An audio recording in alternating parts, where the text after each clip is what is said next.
Copyright 1969 by Anton Szandor LaVey.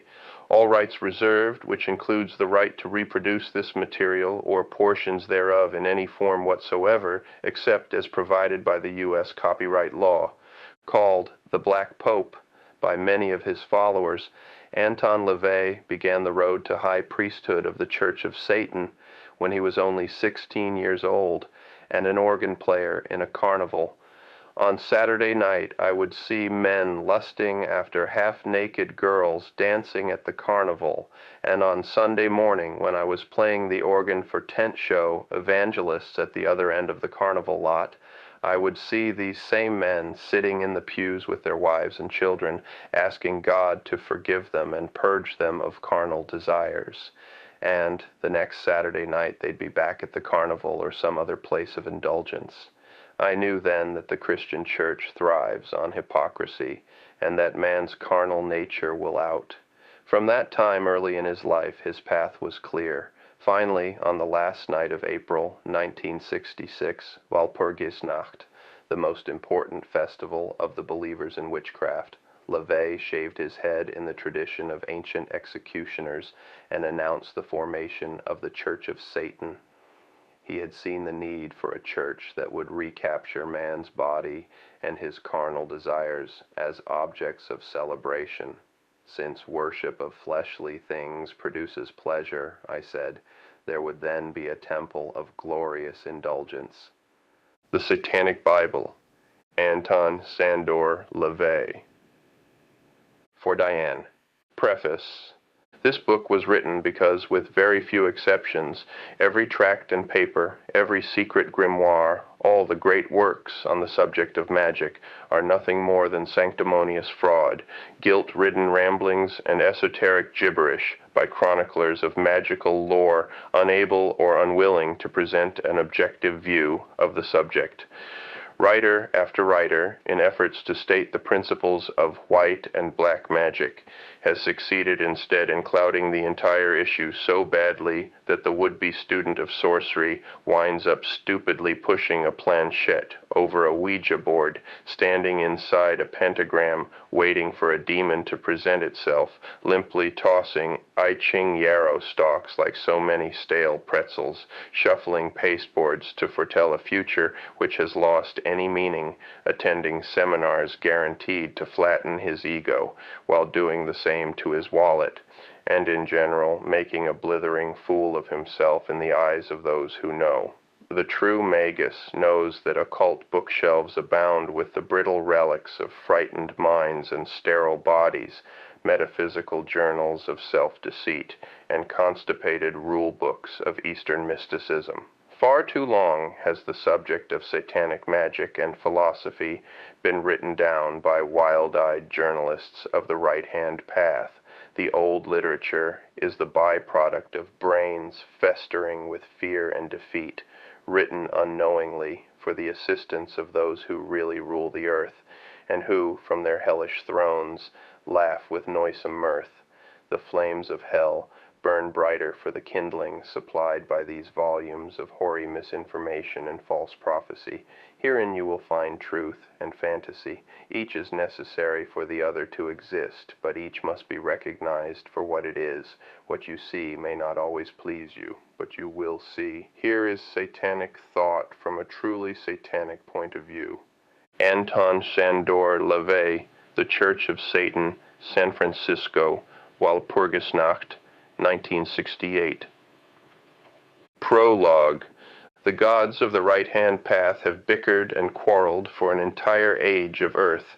Each of these deities and their respective priests and ministers have attempted to find wisdom in their own lives. The ice age of religious thought can last but a limited time in this great scheme of human existence. The gods of wisdom defiled have had their saga, and their millennium hath become as reality. Each with his own divine path to paradise hath accused the other of heresies and spiritual indiscretions. The ring of the Nibelungen doth carry an everlasting curse, but only because those who seek it think in terms of good and evil, themselves being at all times good. The gods of the past have become as their own devils in order to live. Feebly, their ministers play the devil's game to fill their tabernacles and pay the mortgages on their temples. Alas, too long have they studied righteousness, and poor and incompetent devils they make. So they all join hands in brotherly unity, and in their desperation go to Valhalla for their last great ecumenical council. Draweth near in the gloom the twilight of the gods. The ravens of night have flown forth to summon Loki, who hath set Valhalla aflame with the searing trident of the inferno. The twilight is done. A glow of new light is born out of the night, and Lucifer is risen once more to proclaim, "This is the age of Satan. Satan rules the earth. The gods of the unjust are dead. This is the morning of magic and undefiled wisdom. The flesh prevaileth, and a great church shall be builded, consecrated in its name. No longer shall man's salvation be dependent on his self-denial, and it will be known that the world of the flesh and the living shall be the greatest preparation for any and all eternal delights." Regi Satanas, av Satanas. Hail Satan! The 9 satanic statements. 1. Satan represents indulgence instead of abstinence. 2. Satan represents vital existence instead of spiritual pipe dreams. 3. Satan represents undefiled wisdom instead of hypocritical self-deceit. 4. Satan represents kindness to those who deserve it instead of love wasted on ingrates. 5. Satan represents vengeance instead of turning the other cheek. 6. Satan represents responsibility to the responsible instead of concern for psychic vampires. 7. Satan represents man as just another animal, sometimes better, more often worse than those that walk on all fours, who, because of his divine, spiritual, and intellectual development, has become the most vicious animal of all. 8. Satan represents all of the so-called sins, as they all lead to physical, mental, or emotional gratification. 9. Satan has been the best friend the church has ever had, as he has kept it in business all these years. Fire. The Book of Satan, the Infernal Diatribe, the first book of the Satanic Bible, is not an attempt to blaspheme as much as it is a statement of what might be termed diabolical indignation. The devil has been attacked by the men of God relentlessly and without reservation. Never has there been an opportunity, short of fiction, for the dark prince to speak out in the same manner as the spokesman of the Lord of the righteous. The pulpit pounders of the past have been free to define good and evil as they see fit, and have gladly smashed into oblivion any who disagree with their lies, both verbally and at times physically. Their talk of charity, when applied to his infernal majesty, becomes an empty sham, and most unfairly, too, considering the obvious fact that without their satanic foe, their very religions would collapse. How sad that the allegorical personage most responsible for the success of spiritual religions is shown the least amount of charity and the most consistent abuse, and by those who most unctuously preach the rules of fair play. For all the centuries of shouting down the devil has received, he has never shouted back at his detractors. He has remained the gentleman at all times, while those he supports rant and rave. He has shown himself to be a model of deportment, but now he feels it is time to shout back. He has decided it is finally time to receive his due. Now the ponderous rule books of hypocrisy are no longer needed. In order to relearn the law of the jungle, a small, slim diatribe will do. Each verse is an inferno. Each word is a tongue of fire. The flames of hell burn fierce and purify. Read on and learn the law. The Book of Satan 1. In this arid wilderness of steel and stone I raise up my voice that you may hear. To the east and to the west I beckon. To the north and to the south I show a sign proclaiming death to the weakling, wealth to the strong. 2. Open your eyes that you may see, O men of mildewed minds, and listen to me, ye bewildered millions. 3. For I stand forth to challenge the wisdom of the world, to interrogate the laws of man and of God. Fourth, I request reason for your golden rule and ask the why and wherefore of your 10 commandments. 5.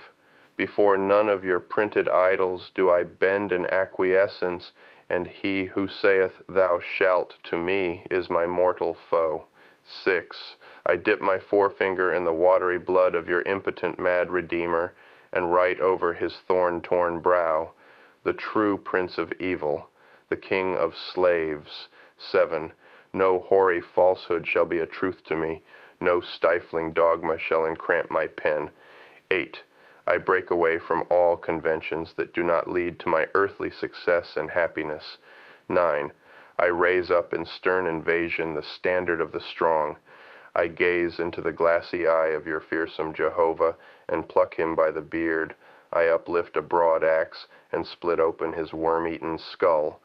11th. I blast out the ghastly contents of philosophically whited sepulchres, and laugh with sardonic wrath. The Book of Satan 2. 1. Behold the crucifix. What does it symbolize? Pallid incompetence hanging on a tree. 2. I question all things. As I stand before the festering and varnished facades of your haughtiest moral dogmas, I write thereon in letters of blazing scorn, Lo and behold, all this is fraud. 3. Gather around me, O ye death-defiant, and the earth itself shall be thine, to have and to hold. 4. Too long the dead hand has been permitted to sterilize living thought. 5. Too long right and wrong, good and evil have been inverted by false prophets. 6. No creed must be accepted upon authority of a divine nature. Religions must be put to the question. No moral dogma must be taken for granted, no standard of measurement deified. There is nothing inherently sacred about moral codes. Like the wooden idols of long ago, they are the work of human hands, and what man has made, man can destroy. 7. He that is slow to believe anything and everything is of great understanding, for belief in one false principle is the beginning of all unwisdom. 8. The chief duty of every new age is to upraise new men, to determine its liberties, to lead it towards material success, to rend the rusty padlocks and chains of dead custom that always prevent healthy expansion. Theories and ideas that may have meant life and hope and freedom for our ancestors may now mean destruction, slavery, and dishonor to us.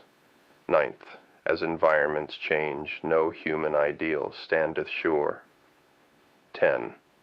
Whenever therefore a lie has built unto itself a throne, let it be assailed without pity and without regret, for under the domination of an inconvenient falsehood no one can prosper. 11th.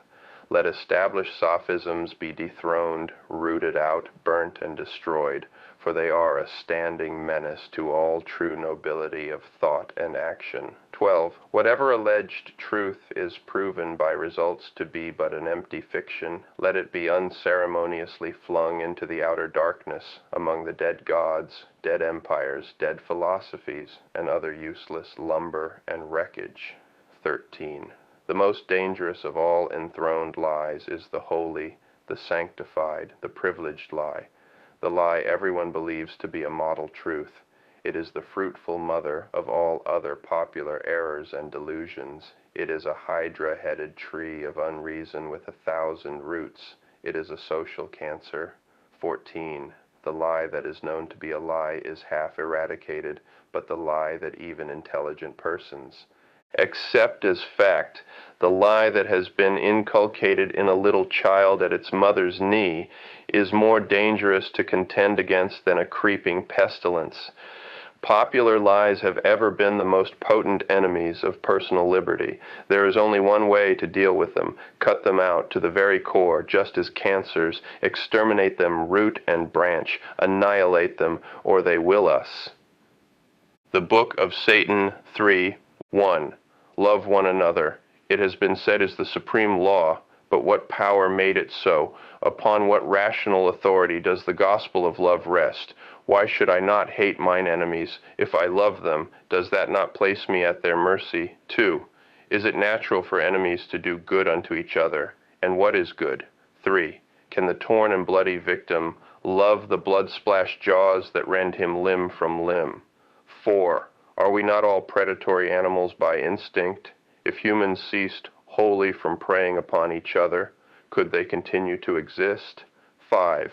Is not lust and carnal desire a more truthful term to describe love when applied to the continuance of the race?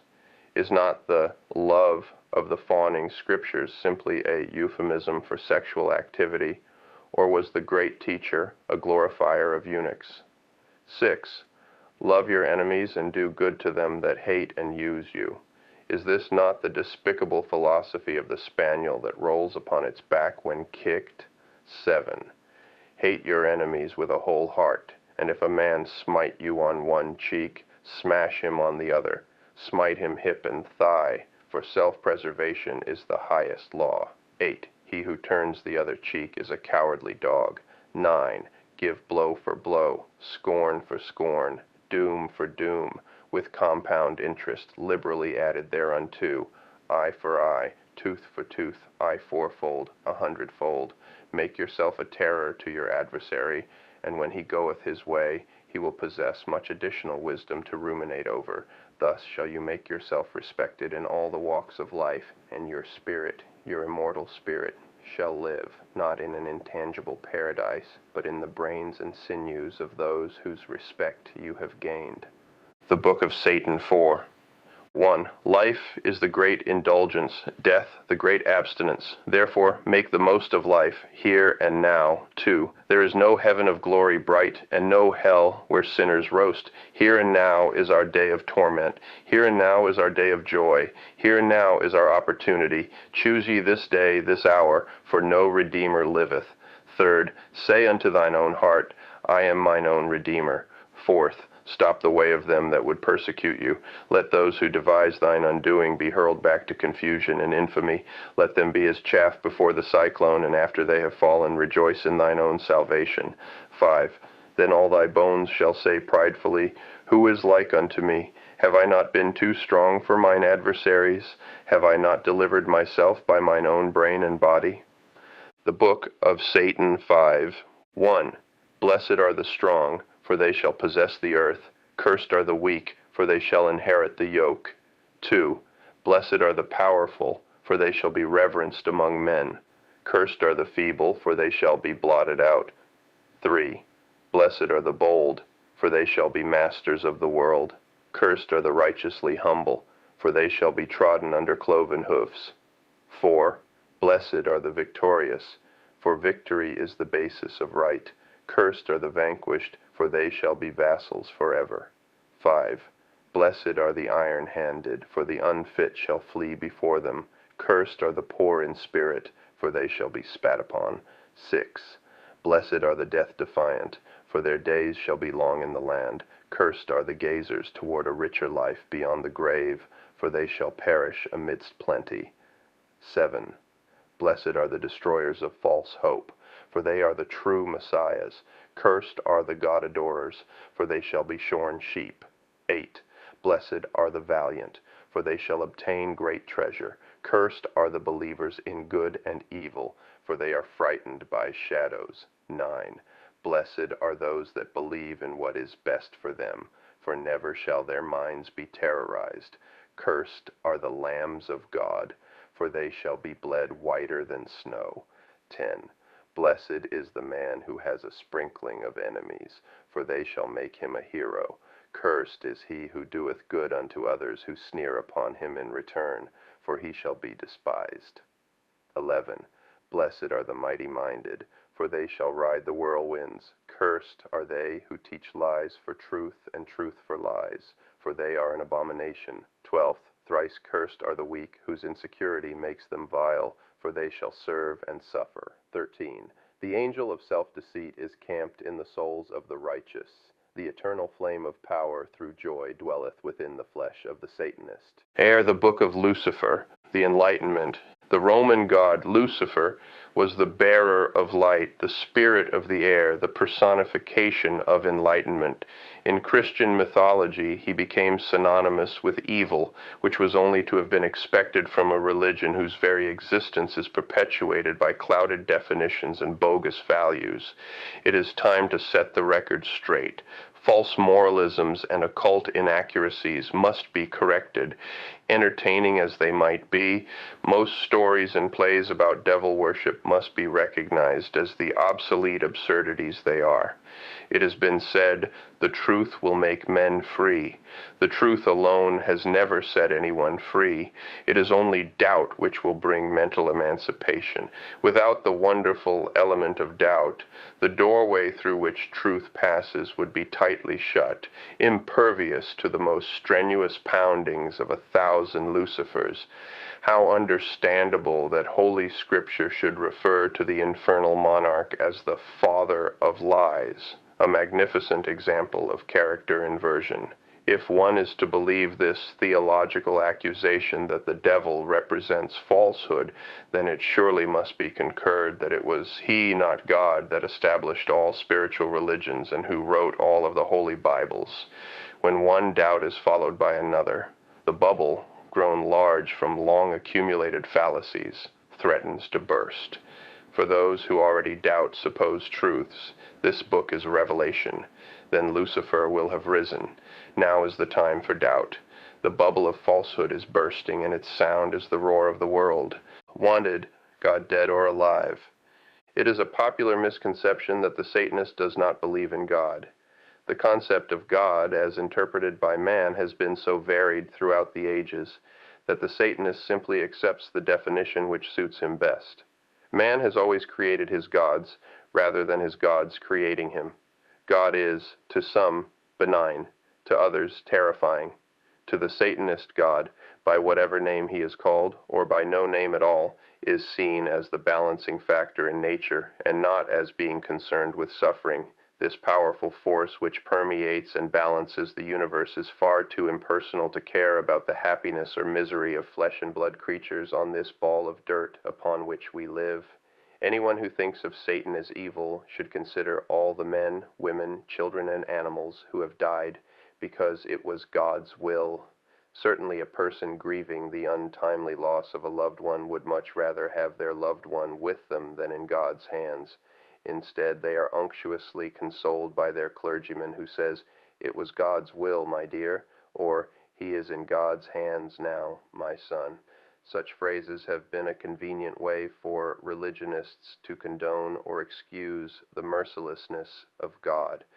But if God is in complete control and as benign as he is supposed to be, why does he allow these things to happen? Too long have religionists been falling back on their Bibles and rule books to prove or disprove, justify, condemn, or interpret. The Satanist realizes that man and the action and reaction of the universe is responsible for everything, and doesn't mislead himself into thinking that someone cares. No longer will we sit back and accept fate without doing anything about it, just because it says so in chapter such and such, Psalm so-and-so, and that's that. The Satanist knows that praying does absolutely no good. In fact, it actually lessens the chance of success, for the devoutly religious too often sit back complacently and pray for a situation which, if they were to do something about it on their own, could be accomplished much quicker. The Satanist shuns terms such as hope and prayer, as they are indicative of apprehension. If we hope and pray for something to come about, we will not act in a positive way which will make it happen. The Satanist, realizing that anything he gets is of his own doing, takes command of the situation instead of praying to God for it to happen. Positive thinking and positive action add up to results. Just as the Satanist does not pray to God for assistance, he does not pray for forgiveness for his wrongdoings. In other religions, when one commits a wrong, he either prays to God for forgiveness or confesses to an intermediary and asks him to pray to God for forgiveness for his sins. The Satanist knows that praying does no good. Confessing to another human being, like himself, accomplishes even less and is, furthermore, degrading. When a Satanist commits a wrong, he realizes that it is natural to make a mistake, and if he is truly sorry about what he has done, he will learn from it and take care not to do the same thing again. If he is not honestly sorry about what he has done and knows he will do the same thing over and over, he has no business confessing and asking forgiveness in the first place. But this is exactly what happens. People confess their sins so that they can clear their consciences and be free to go out and sin again, usually the same sin. There are many different interpretations of God, in the usual sense of the word, as there are types of people. The images run from a belief in a God who is some vague sort of universal cosmic mind, to an anthropomorphic deity with a long white beard and sandals who keeps track of every action of each individual. Even within the confines of a given religion, the personal interpretations of God differ greatly. Some religions actually go so far as to label anyone who belongs to a religious sect other than their own a heretic, even though the overall doctrines and impressions of godliness are nearly the same. For example, the Catholics believe that the Protestants are doomed to hell simply because they do not belong to the Catholic Church. In the same way, many splinter groups of the Christian faith, such as the evangelical or revivalist churches, believe that the Catholics are heathens who worship graven images. Christ is depicted in the image that is most psychologically akin to the individual worshiping him, and yet the Christians criticize heathens for the worship of graven images. And the Jews have always been given the devil's name. Even though the God in all of these religions is basically the same, each regards the way chosen by the others as reprehensible, and to top it all, religionists actually pray for one another. They have scorn for the brothers of the right-hand path because their religions carry different labels, and somehow this animosity must be released. What better way than through prayer? What a simperingly polite way of saying, "I hate your guts," is the thinly disguised device known as praying for your enemy. Praying for one's own enemy is nothing more than bargain basement anger, and of a decidedly shoddy and inferior quality, if there has been so much violent discrepancy as to the proper way in which to worship God. How many different interpretations of God can there be, and who is right? All devout white lighters are concerned with pleasing God, so that they might have the pearly gates opened for them when they die. Nevertheless, if a man has not lived his life in accordance with the regulations of his faith, he can at the last minute call a clergyman to his deathbed for a final absolution. The priest or minister will then come running on the double to make everything right with God and see to it that his passport to the heavenly realm is in order. The Yazidis, a sect of devil worshippers, take a different viewpoint. They believe that God is all-powerful, but also all-forgiving, and so accordingly feel that it is the devil whom they must please, as he is the one who rules their lives while here on earth. They believe so strongly that God will forgive all of their sins once they have been given the last rites, that they feel no need to concern themselves with the opinion God may hold of them while they live. With all of the contradictions in the Christian scriptures, many people currently cannot rationally accept Christianity the way it has been practiced in the past. Great numbers of people are beginning to doubt the existence of God in the established Christian sense of the word. So they have taken to calling themselves Christian atheists. True, the Christian Bible is a mass of contradictions, but what could be more contradictory than the term Christian atheist? If prominent leaders of the Christian faith are rejecting the past interpretations of God, how then can their followers be expected to adhere to previous religious tradition? With all the debates about whether or not God is dead, if he isn't, he had better have medicare. The God you save may be yourself. All religions of a spiritual nature are inventions of man. He has created an entire system of gods with nothing more than his carnal brain. Just because he has an ego and cannot accept it, he has to externalize it into some great spiritual device which he calls God.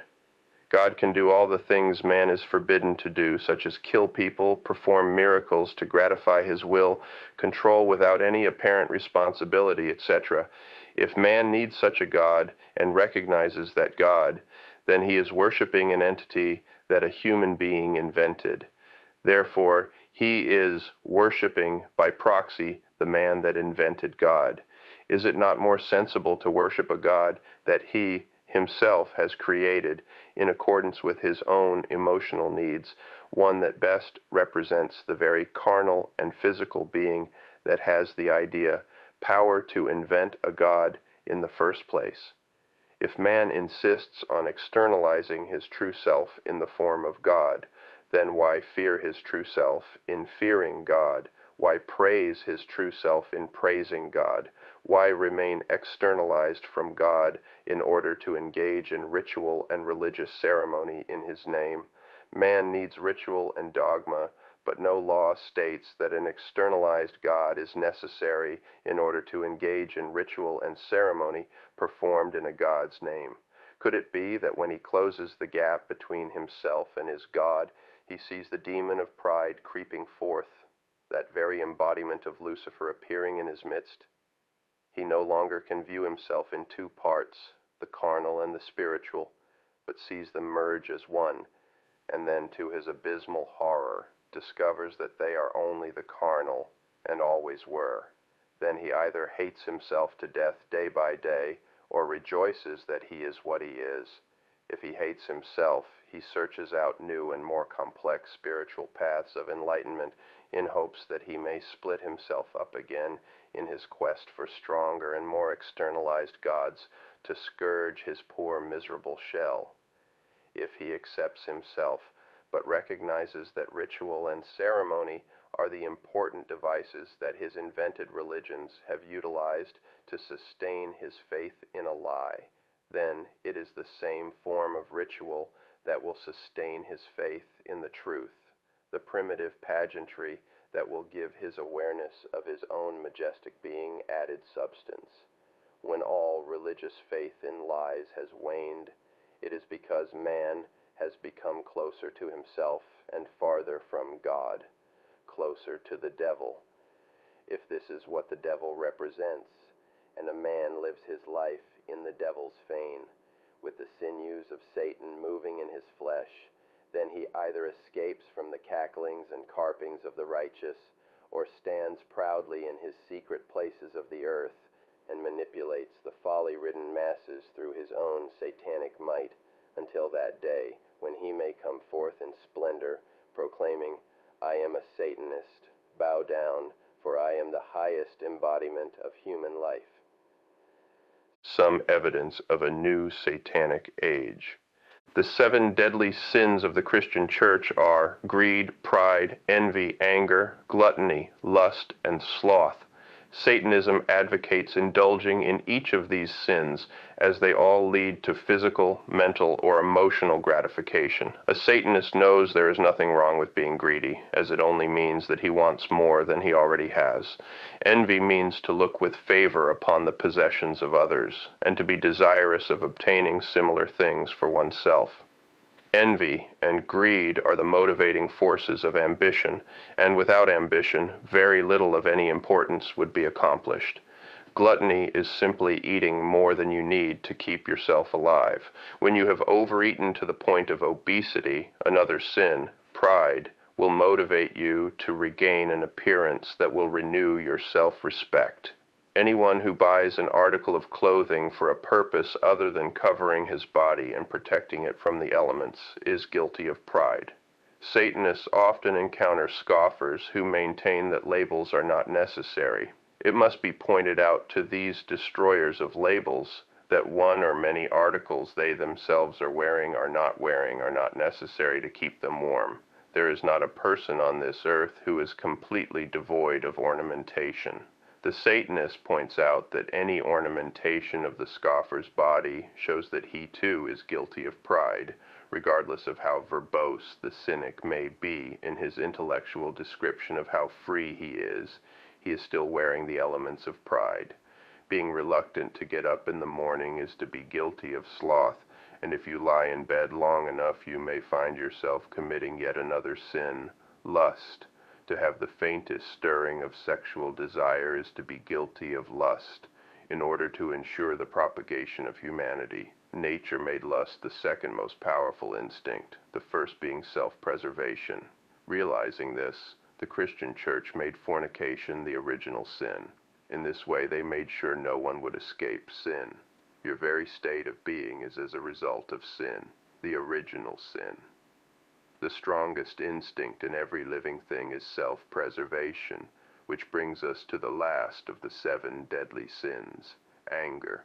Is it not our instinct for self-preservation that is aroused when someone harms us, when we become angry enough to protect ourselves from further attack?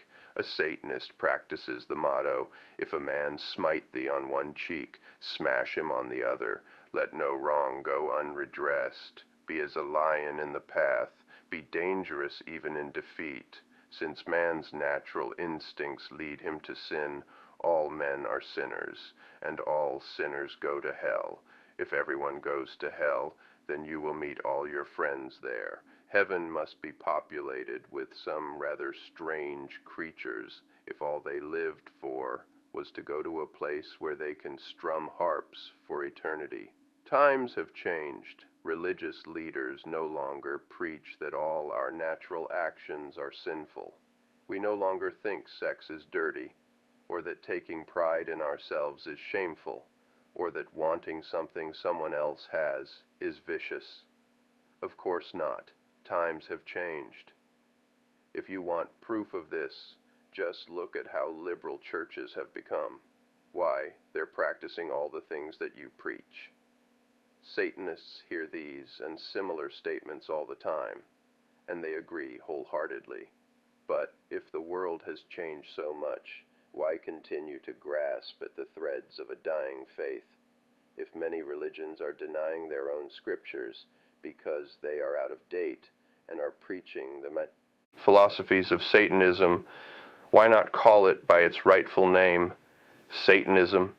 Certainly it would be far less hypocritical. In recent years, there has been an attempt to humanize the spiritual concept of Christianity. This has manifested itself in the most obvious non-spiritual means. Masses, which had been said in Latin, are now said in native languages, which only succeeds in making the nonsense easier to understand, and at the same time robs the ceremony of the esoteric nature which is consistent with the tenets of the dogma. It is much simpler to obtain an emotional reaction using words and phrases that cannot be understood than it is with statements which even the simplest mind will question when hearing them in an understandable language. If priests and ministers were to have used the devices to fill their churches 100 years ago that they use today, they would have been charged with heresy, called devils, ofttimes persecuted, but certainly excommunicated without hesitation. The religionists wail, we must keep up with the times, forgetting that, due to limiting factors and deeply ingrained laws of white light religions, there can never be sufficient change to meet the needs of man. Past religions have always represented the spiritual nature of man, with little or no concern for his carnal or mundane needs. They have considered this life but transitory, and the flesh merely a shell, physical pleasure trivial, and pain a worthwhile preparation for the kingdom of God. How well the utter hypocrisy comes forth when the righteous make a change in their religion to keep up with man's natural change. The only way that Christianity can ever completely serve the needs of man is to become as Satanism is now. It has become necessary for a new religion based on man's natural instincts to come forth. They have named it. It is called Satanism. It is that power condemned that has caused the religious controversy over birth control measures, a disgruntled admission that sexual activity for fun is here to stay. It is the devil who caused women to show their legs, to titillate men, the same kind of legs, now socially acceptable to gaze upon, which are revealed by young nuns as they walk about in their shortened habits. What a delightful step in the right or left direction. Is it possible we will soon see topless nuns sensually throwing their bodies about to the Missa Solemnis rock? Satan smiles and says he would like that fine. Many nuns are very pretty girls with nice legs. Many churches with some of the largest congregations have the most hand-clapping sensual music, also satanically inspired. After all, the devil has always had the best tunes. Church picnics, despite all of Aunt Martha's talk about the Lord's bountiful harvest, are nothing more than a good excuse for Sunday gluttony, and everyone knows that lots more than Bible reading goes on in the bushes. The fundraising adjunct to many church bazaars is commonly known as a carnival, which used to mean the celebration of the flesh. Now a carnival is okay because the money goes to the church so that it can preach against the temptations of the devil. It will be said that these things are only pagan devices and ceremonies, that the Christians borrowed them. True, but the pagans reveled in the delights of the flesh and were condemned by the very same people who celebrate their rituals but call them by different names. Priests and ministers are in the front lines of peace demonstrations and lying on railroad tracks in front of trains carrying war materials with as much dedication as their brothers of the cloth from the same seminaries who are blessing the bullets and bombs and fighting men as chaplains in the armed forces. Someone must be wrong, someplace. Could it be that Satan is the one qualified to act as accuser? Certainly they named him that. When a puppy reaches maturity, it becomes a dog. When ice melts, it is called water. When 12 months have been used up, we get a new calendar with the proper chronological name. When magic becomes scientific fact, we refer to it as medicine, astronomy, etc. When one name is no longer appropriate for a given thing, it is only logical to change it to a new one which better fits the subject. Why then do we not follow suit in the area of religion? Why continue to call a religion the same name when the tenets of that religion no longer fit the original one?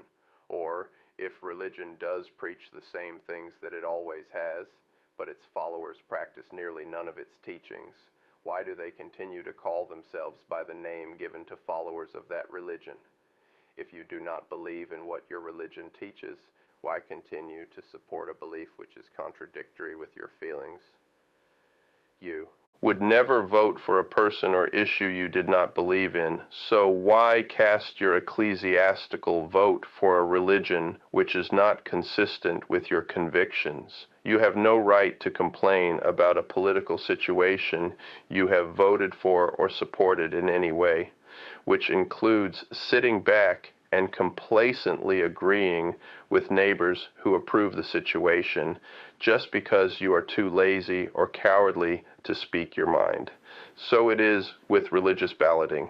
Even if you cannot be aggressively honest about your opinions because of unfavorable consequences from employers, community leaders, etc., you can at least be honest with yourself. In the privacy of your own home and with close friends, you must support religion which has your best interests at heart. Satanism is based on a very sound philosophy, say the emancipated, but why call it Satanism?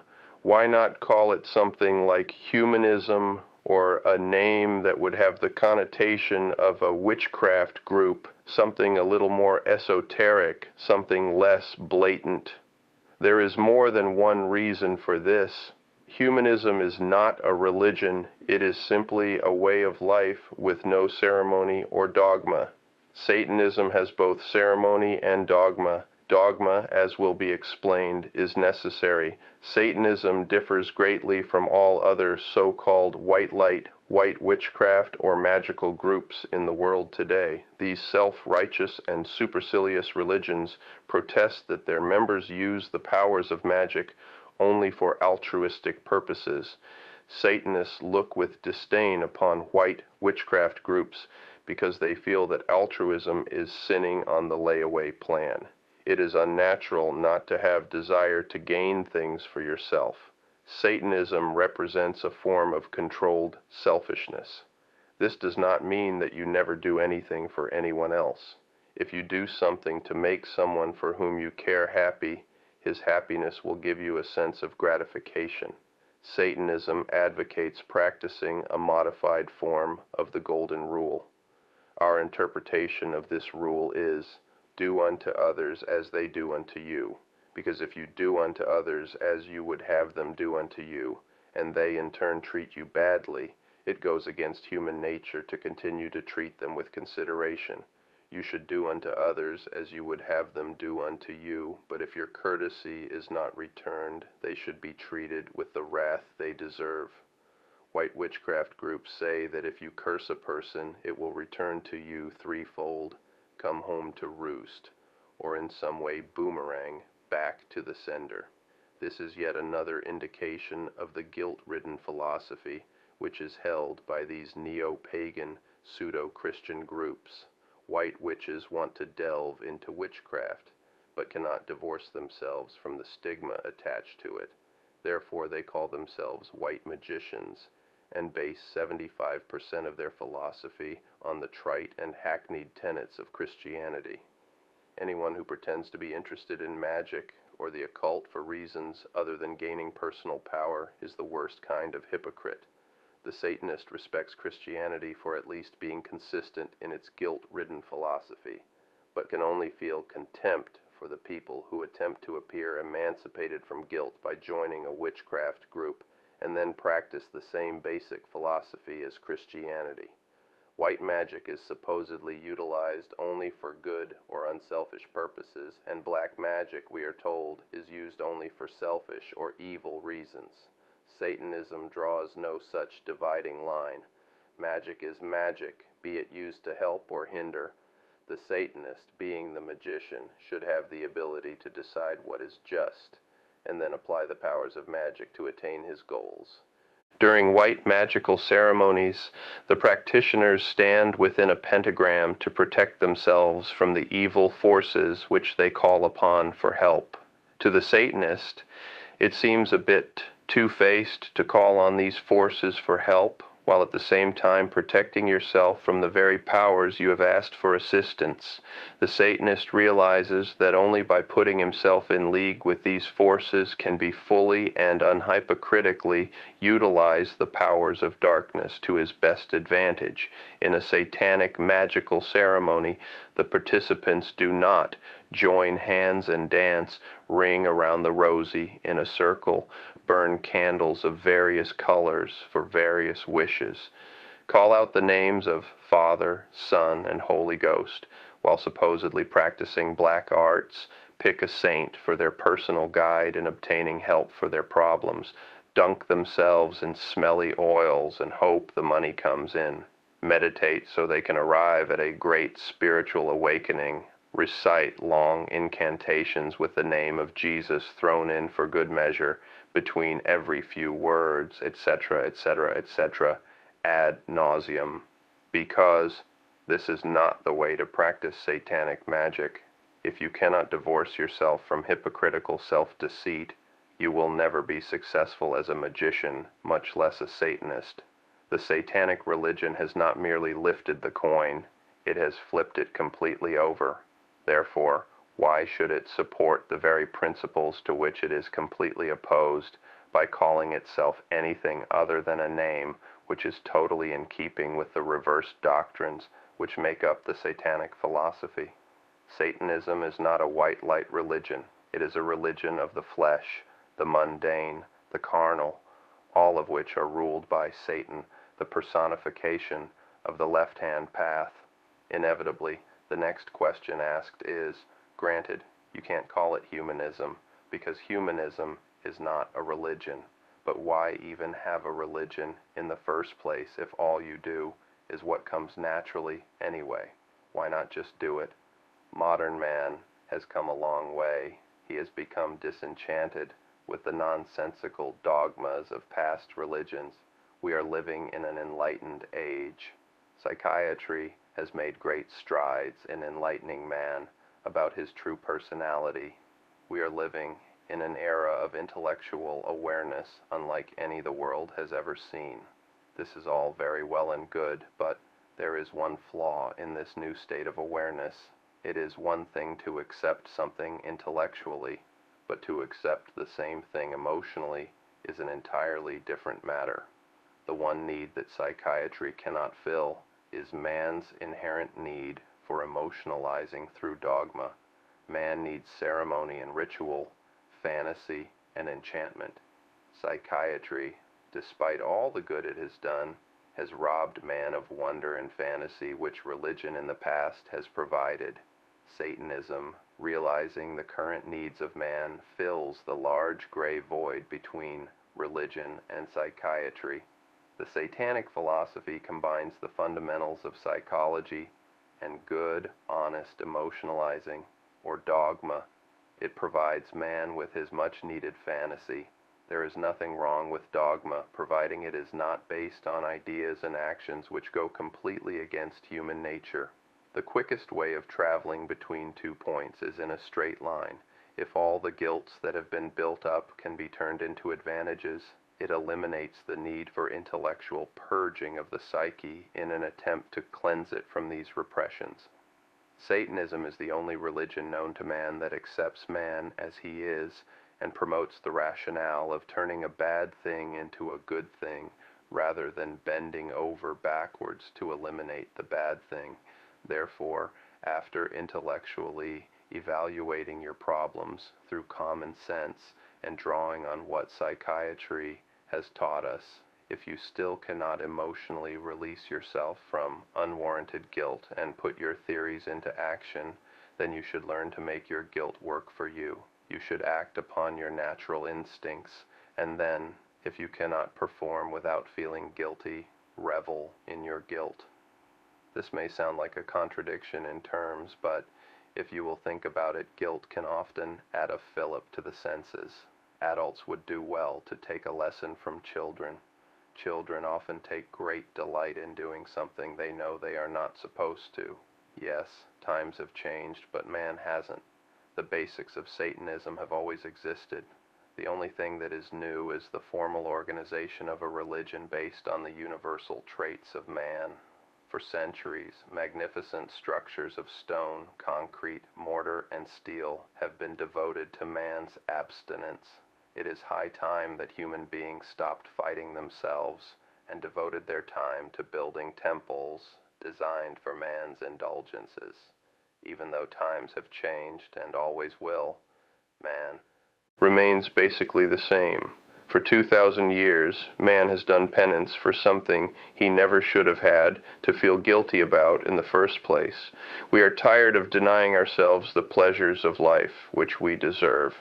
Today, as always, man needs to enjoy himself here and now, instead of waiting for his rewards in heaven. So, why not have a religion based on indulgence?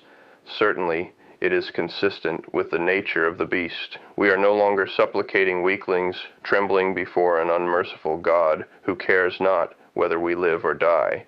We are self-respecting, prideful people. We are Satanists. Hell, the devil, and how to sell your soul. Satan has certainly been the best friend the church has ever had, as he has kept it in business all these years.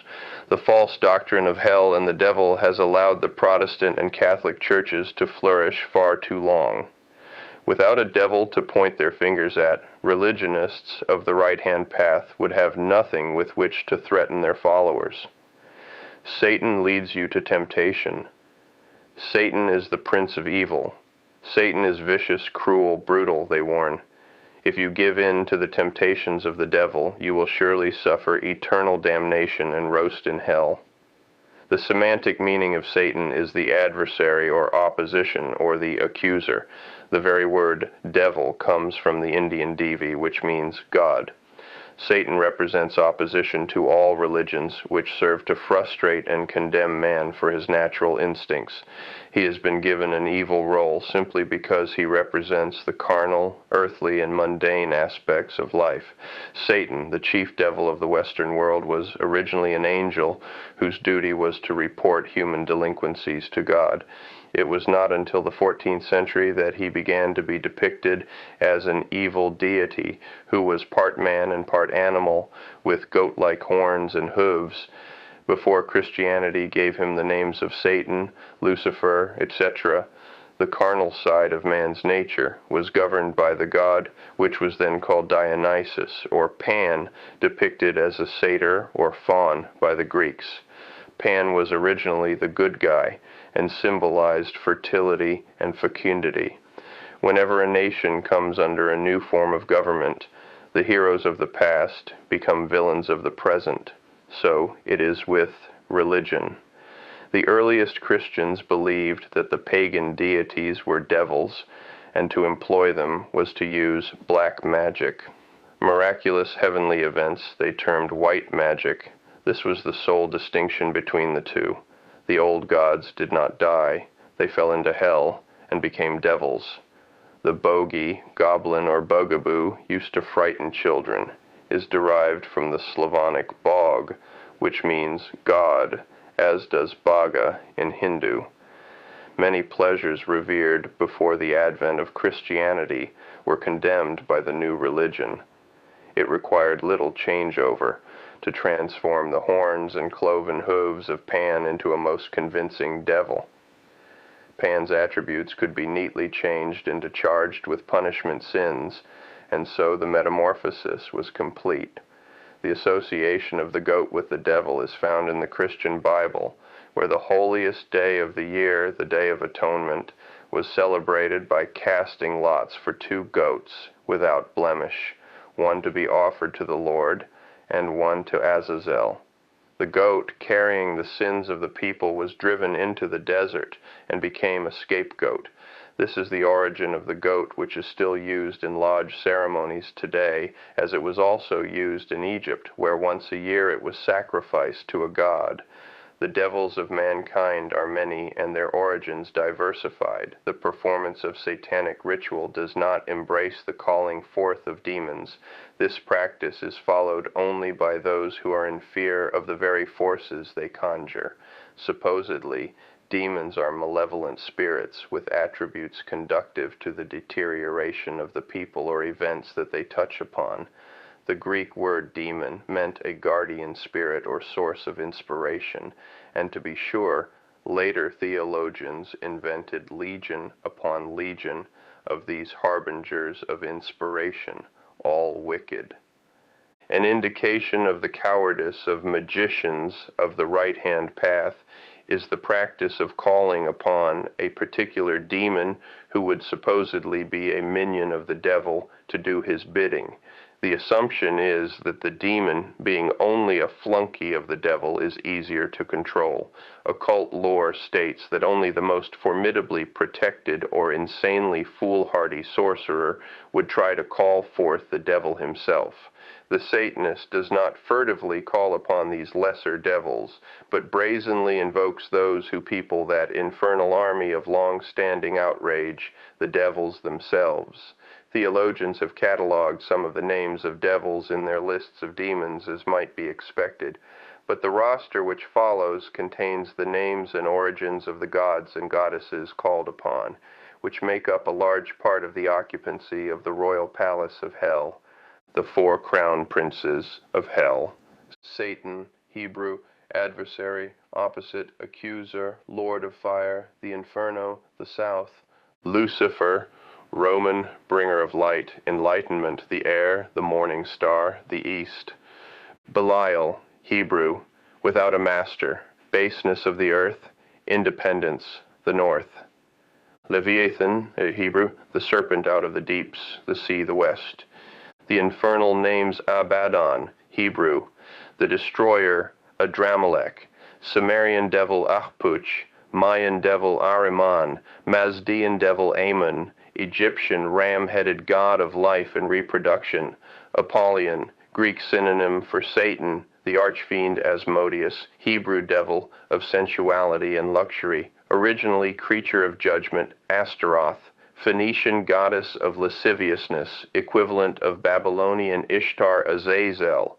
Hebrew, taught man to make weapons of war, introduce cosmetics, Bulberith, Canaanite lord of the covenant, who was later made a devil Balaam, Hebrew devil of avarice and greed, Baphomet, worshipped by the Templars as symbolic of Satan Bast, Egyptian goddess of pleasure represented by the cat Beelzebub, Hebrew, lord of the flies, taken from symbolism of the scarab Behemoth, Hebrew personification of Satan in the form of an elephant, Beherit, Syriac name for Satan, Belay, Celtic god of hell, Chemosh, national god of Moabites, later a devil, Cimeres, rides a black horse and rules Africa, Coyote, American Indian devil, Dagon, Philistine avenging devil of the sea, Damballa, voodoo serpent god, Demogorgon, Greek name of the devil, it is said should not be known to mortals, Diabolus, Greek, flowing downwards, Dracula, Romanian name for devil, Emao, Japanese ruler of hell, Euronymous, Greek prince of death, Fenris, son of Loki, depicted as a wolf, Gorgo, Dim, of Demogorgon, Greek name of the devil, Haborim, Hebrew synonym for Satan, Hecate, Greek goddess of the underworld and witchcraft, Ishtar, Babylonian goddess of fertility, Kali, Hindu, daughter of Shiva, high priestess of the Thuggis, Lilith, Hebrew female devil, Adam's first wife, who taught him the ropes, Loki, Teutonic devil, Mammon, Aramaic god of wealth and profit, Mania, Etruscan goddess of hell, Mantis, Etruscan god of hell, Marduk, god of the city of Babylon, Mastema, Hebrew synonym for Satan, Melech Taus, Yazidi devil, Mephistopheles, Greek, he who shuns the light, Cuvi Faust Metzli, Aztec goddess of the night, Mixian, Aztec god of death, Midgard, son of Loki, depicted as a serpent, Milcom, Ammonite devil, Moloch, Phoenician and Canaanite devil, Mormo, Greek king of the ghouls, consort of Hecate Nama, Hebrew female devil of seduction, Nergal, Babylonian god of Hades, Nehasa, American Indian devil, Nija, Polish god of the underworld, Oyama, Japanese name for Satan, Pan, Greek god of lust, later relegated to devildom, Pluto, Greek god of the underworld, Proserpine, Greek queen of the underworld, Pwcse, Welsh name for Satan, Rimmon, Syrian devil worshipped at Damascus, Sabazios, Phrygian origin, identified with Dionysus, snake worship, Satan, Enochian equivalent of Satan, Samael, Hebrew, venom of God, Samnu, Central Asian devil, Sedit, American Indian devil, Sekhmet, Egyptian goddess of vengeance, Set, Egyptian devil, Shaitan, Arabic name for Satan, Shiva, Hindu, the destroyer, Supe, Inca god of the underworld, Tanmo, Chinese counterpart to the devil, covetousness, desire, Chort, Russian name for Satan, black god, Tezcatlipoca, Aztec god of hell, Thammuz, Sumerian god who later was relegated to devildom, Thoth, Egyptian god of magic, Tunrita, Scandinavian female devil, Typhon, Greek personification of Satan, Yaotzin, Aztec god of hell, Yenlawang, Chinese ruler of hell. The devils of past religions have always, at least in part, had animal characteristics, evidence of man's constant need to deny that he too is an animal, for to do so would serve a mighty blow to his impoverished ego. The pig was despised by the Jews and the Egyptians. It symbolized the gods Phre, Osiris, Adonis, Persephone, Attis, and Demeter, and was sacrificed to Osiris and the moon, but in time it became degraded into a devil. The Phoenicians worshipped a fly god, Baal, from which comes the devil, Beelzebub.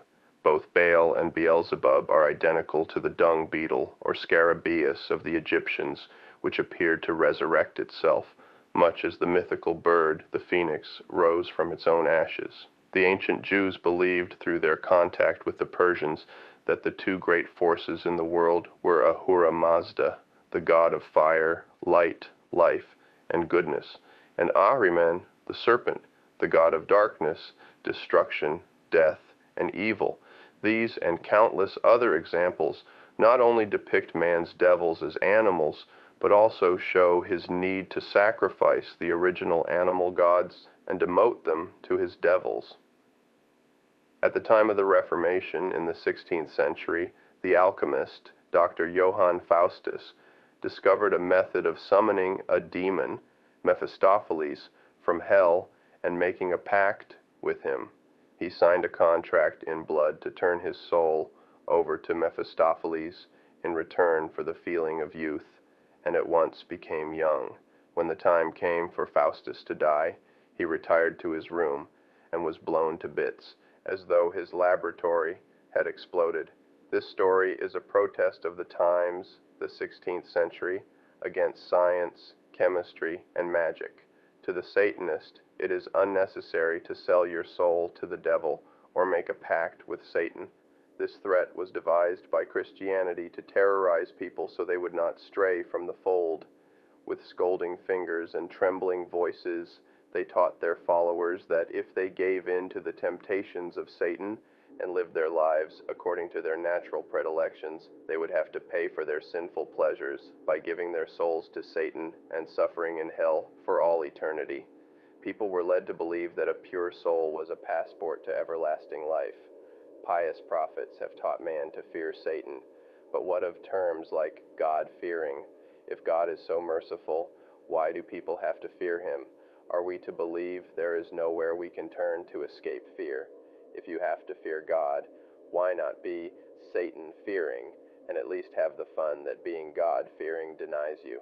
Without such a wholesale fear, religionists would have had nothing with which to wield power over their followers. The Teutonic goddess of the dead and daughter of Loki was named Hel, a pagan god of torture and punishment. Another El was added when the books of the Old Testament were formulated. The prophets who wrote the Bible did not know the word hell.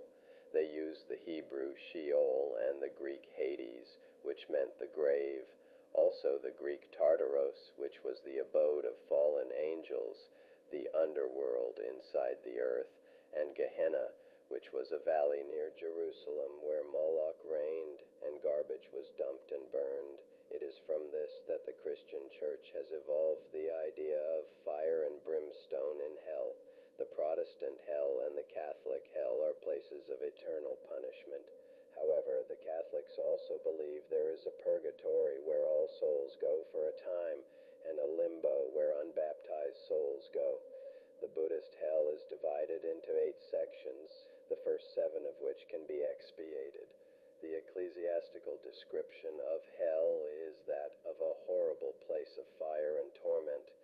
In Dante's Inferno and in northern climes, it was thought to be an icy cold region, a giant refrigerator. Even with all their threats of eternal damnation and soul roasting, Christian missionaries have run across some who were not so quick to swallow their drivel. Pleasure and pain, like beauty, are in the eye of the beholder. So, when missionaries ventured into Alaska and warned the Eskimos of the horrors of hell and the blazing lake of fire awaiting transgressors, they eagerly asked, "How do we get there?" Most Satanists do not accept Satan as an anthropomorphic being with cloven hooves, a barbed tail, and horns. He merely represents a force in nature, the powers of darkness, which have been named just that because no religion has taken these forces out of the darkness, nor has science been able to apply technical terminology to this force. It is an untapped reservoir that few can make use of, because they lack the ability to use a tool without having to first break down and label all the parts which make it run. It is this incessant need to analyze which prohibits most people from taking advantage of this many-faceted key to the unknown, which the Satanist chooses to call Satan. Satan, as a god, demigod, personal savior, or whatever you wish to call him, was invented by the formulators of every religion on the face of the earth for only one purpose: to preside over man's so-called wicked activities and situations here on earth. Consequently, anything resulting in physical or mental gratification was defined as evil, thus assuring a lifetime of unwarranted guilt for everyone. So if evil, they have named us, evil we are. And so what? The Satanic age is upon us. Why not take advantage of it and live? Love and hate. Satanism represents kindness to those who deserve it instead of love wasted on ingrates. You cannot love everyone. It is ridiculous to think you can. If you love everyone and everything, you lose your natural powers of selection and wind up being a pretty poor judge of character and quality. If anything is used too freely, it loses its true meaning. Therefore, the Satanist believes you should love strongly and completely those who deserve your love, but never turn the other cheek to your enemy. Love is one of the most intense emotions felt by man. Another is hate, forcing yourself to feel indiscriminate. Love is very unnatural. If you try to love everyone, you only lessen your feelings for those who deserve your love. Repressed hatred can lead to many physical and emotional ailments. By learning to release your hatred towards those who deserve it, you cleanse yourself of these malignant emotions and need not take your pent-up hatred out on your loved ones. There has never been a great love movement in the history of the world that hasn't wound up killing countless numbers of people, we must assume, to prove how much they love them. Every hypocrite who ever walked the earth has had pockets bulging with love. Every pharisaical religionist claims to love his enemies, even though, when wronged, he consoles himself by thinking God will punish them. Instead of admitting to themselves that they are capable of hating their foes and treating them in the manner they deserve, they say, "There, but for the grace of God, go I, and pray for them." Why should we humiliate and lower ourselves by drawing such inaccurate comparisons? Satanism has been thought of as being synonymous with cruelty and brutality. This is so only because people are afraid to face the truth. And the truth is that human beings are not all benign or all loving. Just because the Satanist admits he is capable of both love and hate, he is considered hateful. On the contrary, because he is able to give vent to his hatred through ritualized expression, he is far more capable of love, the deepest kind of love. By honestly recognizing and admitting to both the hate and the love he feels, there is no confusing one emotion with the other. Without being able to experience one of these emotions, you cannot fully experience the other. Satanic sex. Much controversy has arisen over the satanic views on free love. It is often assumed that sexual activity is the most important factor of the satanic religion, and that willingness to participate in sex orgies is a prerequisite for becoming a Satanist. Nothing could be farther from the truth. In fact, opportunists who have no deeper interest in Satanism than merely the sexual aspects are emphatically discouraged. Satanism does advocate sexual freedom, but only in the true sense of the word. Free love, in the satanic concept, means exactly that. Freedom to either be faithful to one person or to indulge your sexual desires with as many others as you feel is necessary to satisfy your particular needs. Satanism does not encourage orgiastic activity or extramarital affairs for those to whom they do not come naturally. For many, it would be very unnatural and detrimental to be unfaithful to their chosen mates. To others, it would be frustrating to be bound sexually to just one person. Each person must decide for himself what form of sexual activity best suits his individual needs. Self, deceitfully forcing yourself to be adulterous or to have sex partners when not married just for the sake of proving others, or worse yet, to yourself, that you are emancipated from sexual guilt is just as wrong, by satanic standards, as leaving any sexual need unfulfilled because of ingrained feelings of guilt. Many of those who are constantly preoccupied with demonstrating their emancipation from sexual guilt are, in reality, held in even greater sexual bondage than those who simply accept sexual activity as a natural part of life and don't make a big to-do over their sexual freedom. For example, it is an established fact that the nymphomaniac, every man's dream girl and heroine of all lurid novels, is not sexually free, but is actually frigid and roves from man to man because she is too inhibited to ever find complete sexual release. Another misconception is the idea that ability to engage in group sexual activity is the indicative of sexual freedom. All contemporary free sex groups have one thing in common: discouragement of fetishistic or deviant activity. Actually, the most forced examples of non-fetishistic sexual activity, thinly disguised as freedom, have a common format. Each of the participants in an orgy removes all clothing, following the example set forth by one, and mechanically fornicate, also following the leader's example. None of the performers consider that their emancipated form of sex might be regarded as regimented and infantile by non-members who fail to equate uniformity with freedom.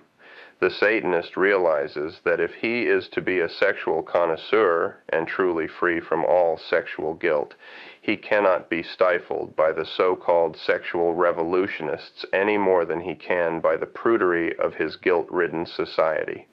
These free sex clubs miss the whole point of sexual freedom. Unless sexual activity can be expressed on an individual basis, which includes personal fetishes, there is absolutely no purpose in belonging to a sexual freedom organization. Satanism condones any type of sexual activity which properly satisfies your individual desires, be it heterosexual, homosexual, bisexual, or even asexual, if you choose. Satanism also sanctions any fetish or deviation which will enhance your sex life so long as it involves no one who does not wish to be involved.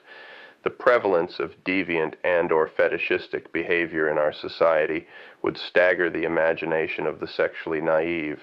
There are more sexual variants than the unenlightened individual can perceive: transvestism, sadism, masochism, urolagnia, exhibitionism, to name only a few of the more predominant. Everyone has some form of fetish, but because they are unaware of the preponderance of fetishistic activity in our society, they feel they are depraved if they submit to their unnatural yearnings. Even the asexual has a deviation: his asexuality. It is far more abnormal to have a lack of sexual desire, unless illness or old age or another valid reason has caused the wane, than it is to be sexually promiscuous. However, if a Satanist chooses sexual sublimation above overt sexual expression, that is entirely his own affair. In many cases of sexual sublimation or asexuality, any attempt to emancipate himself sexually would prove devastating to the asexual. Asexuals are invariably sexually sublimated by their jobs or hobbies. All the energy and driving interest which would normally be devoted to sexual activity is channeled into other pastimes or into their chosen occupations. If a person favors other interests over sexual activity, it is his right, and no one is justified in condemning him for it. However, the person should at least recognize the fact that this is a sexual sublimation. Because of lack of opportunity for expression, many secret sexual desires never progress beyond the fantasy stage. Lack of release often leads to compulsion, and therefore a great number of people devise undetectable methods of giving vent to their urges. Just because most fetishistic activity is not outwardly apparent, the sexually unsophisticated should not delude himself into thinking it does not exist.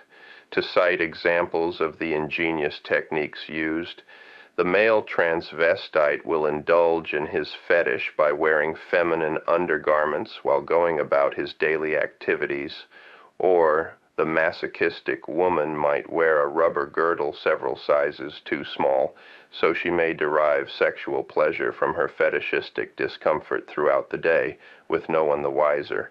These illustrations are far tamer and more prevalent examples than others which could have been given. Satanism encourages any form of sexual expression you may desire, so long as it hurts no one else. This statement must be qualified to avoid misinterpretation. by not hurting another. This does not include the unintentional hurt felt by those who might not agree with your views on sex because of their anxieties regarding sexual morality. Naturally, you should avoid offending others who mean a great deal to you, such as prudish friends and relatives. However, if you earnestly endeavor to escape hurting them, and despite your efforts they accidentally find out, you cannot be held responsible, and therefore should feel no guilt as a result of either your sexual convictions or their being hurt because of those convictions. If you are in constant fear of offending the prudish by your attitude towards sex, then there is no sense in trying to emancipate yourself from sexual guilt. However, no purpose is served by flaunting your permissiveness. The other exception to the rule regards dealings with masochists. A masochist derives pleasure from being hurt, so denying the masochist his pleasure through pain hurts him just as much as actual physical pain hurts the non-masochist. The story of the truly cruel sadist illustrates this point. The masochist says to the sadist, "Beat me," to which the merciless sadist replies, "No." If a person wants to be hurt and enjoys suffering, then there is no reason not to indulge him in his wont. The term sadist in popular usage describes one who obtains pleasure from indiscriminate brutality. Actually, though, a true sadist is selective. He carefully chooses from the vast reserve of appropriate victims and takes great delight in giving those who thrive on misery the fulfillment of their desires. The well-adjusted sadist is Epicurean in selecting those on whom his energies will be well spent. If a person is healthy enough to admit he is a masochist and enjoys being enslaved and whipped, the real sadist is glad to oblige. Aside from the foregoing exceptions, the Satanist would not intentionally hurt others by violating their sexual rights. If you attempt to impose your sexual desires upon others who do not welcome your advances, you are infringing upon their sexual freedom. Therefore, Satanism does not advocate rape, child molesting, sexual defilement of animals, or any other form of sexual activity which entails the participation of those who are unwilling or whose innocence or naivete would allow them to be intimidated or misguided into doing something against their wishes. If all parties involved are mature adults who willingly take full responsibility for their actions and voluntarily engage in a given form of sexual expression, even if it is generally considered taboo, then there is no reason for them to repress their sexual inclinations.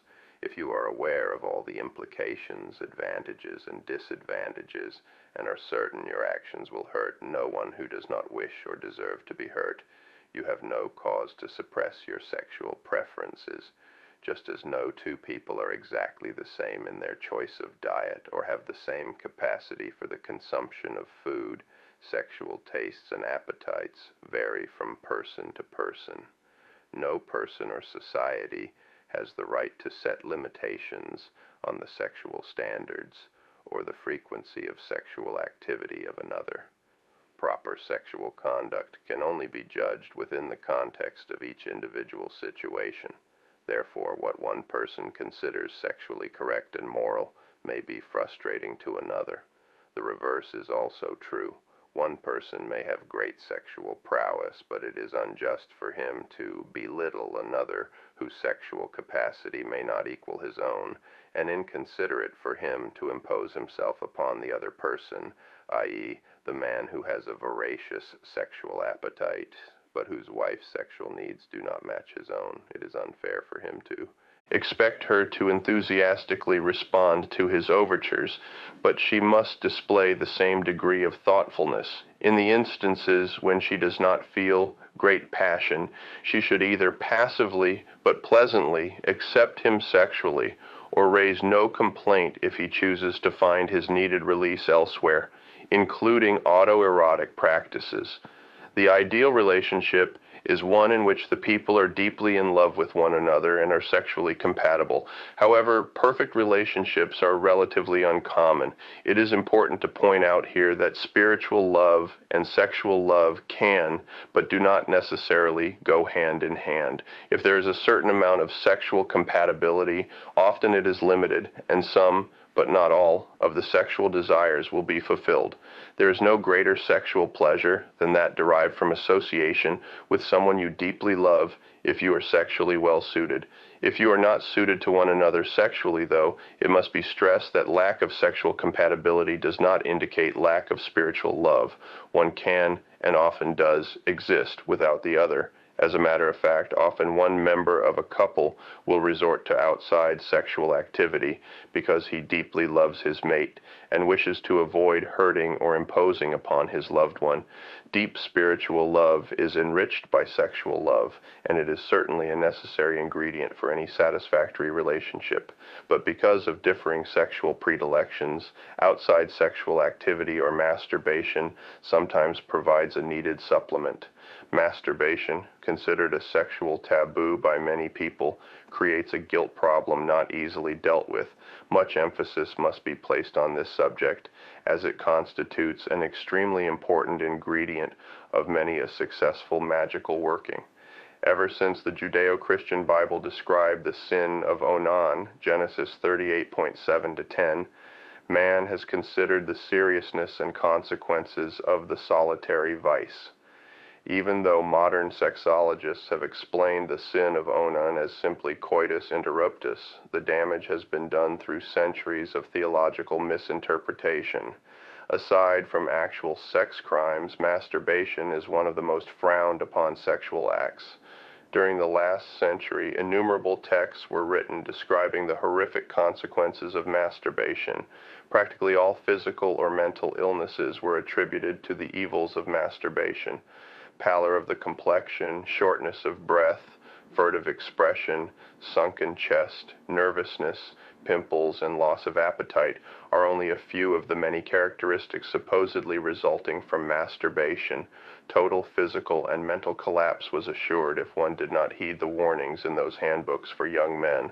The lurid descriptions in such texts would be almost humorous, were it not for the unhappy fact that even though contemporary sexologists, doctors, writers, etc., have done much to remove the stigma of masturbation, the deep-seated guilts induced by the nonsense in those sexual primers have been only partially erased. A large percentage of people, especially those over 40, cannot emotionally accept the fact that masturbation is natural and healthy, even if they now accept it intellectually, and they in turn relate their repugnance, often subconsciously, to their children. It was thought that one would go insane if, despite numerous admonitions, his autoerotic practices persisted. This preposterous myth grew from reports of widespread masturbation by the inmates of mental institutions. It was assumed that since almost all incurably insane people masturbated, it was their masturbation that had driven them mad. No one ever stopped to consider the lack of sexual partners of the opposite sex and the freedom from inhibition, which is a characteristic of extreme insanity, were the real reasons for the masturbatory practices of the insane. Many people would rather have their mates seek outside sexual activity than perform autoerotic acts because of their own guilt feelings. The mate's repugnance towards having them engage in masturbation, or the fear of their mate's repugnance, although in a surprising number of cases, a vicarious thrill is obtained from the knowledge that the mate is having sexual experiences with outsiders, although this is seldom admitted. If stimulation is provided by envisioning one's mate sexually engaged with others, this should be brought out into the open, where both parties may gain from such activities. However, if the prohibition of masturbation is only due to guilt feelings on the part of one or both parties, they should make every attempt to erase those guilts or utilize them. Many relationships might be saved from destruction if the people involved did not feel guilt about performing the natural act of masturbation. Masturbation is regarded as evil because it produces pleasure derived from intentionally fondling a forbidden area of the body by one's own hand. The guilt feelings accompanying most sexual acts can be assuaged by the religiously acceptable contention that your sensual delights are necessary to produce offspring, even though you cautiously watch the calendar for the safe days. You cannot, however, placate yourself with this rationale while engaging in masturbatory practices. No matter what you've been told about the Immaculate Conception, even if blind faith allows you to swallow this absurdity, you know full well if you are to produce a child, there must be sexual contact with a person of the opposite sex. If you feel guilty for committing the original sin, you certainly will feel even deeper guilt for performing a sex act only for self-gratification with no intention of creating children. The Satanist fully realizes why religionists declare masturbation to be sinful. Like all other natural acts, people will do it, no matter how severely reprimanded. Causing guilt is an important facet of their malicious scheme to obligate people to atone for sins by paying the mortgages on temples of abstinence. Even if a person is no longer struggling under the burden of religiously induced guilt, or thinks he isn't, modern man still feels shame if he yields to his masturbatory desires. A man may feel robbed of his masculinity if he satisfies himself autoerotically rather than engaging in the competitive game of woman chasing. A woman may satisfy herself sexually, but yearns for the ego gratification that comes from the sport of seduction. Neither the quasi-Casanova nor bogus vamp feels adequate when reduced to masturbation for sexual gratification. Both would prefer even an inadequate partner. Satanically speaking, though, it is far better to engage in a perfect fantasy than to cooperate in an unrewarding experience with another person. With masturbation, you are in complete control of the situation. To illustrate the undebatable fact that masturbation is an entirely normal and healthy practice, it is performed by all members of the animal kingdom. Human children will also follow their instinctive masturbatory desires unless they have been scolded for it by their indignant parents, who were undoubtedly berated for it by their parents, and so on down the retrocedent line. It is unfortunate but true that the sexual guilts of parents will immutably be passed on to their children. In order to save our children from the ill-fated sexual destiny of our parents, grandparents, and possibly ourselves, the perverted moral code of the past must be exposed for what it is, a pragmatically organized set of rules, which, if rigidly obeyed, would destroy us.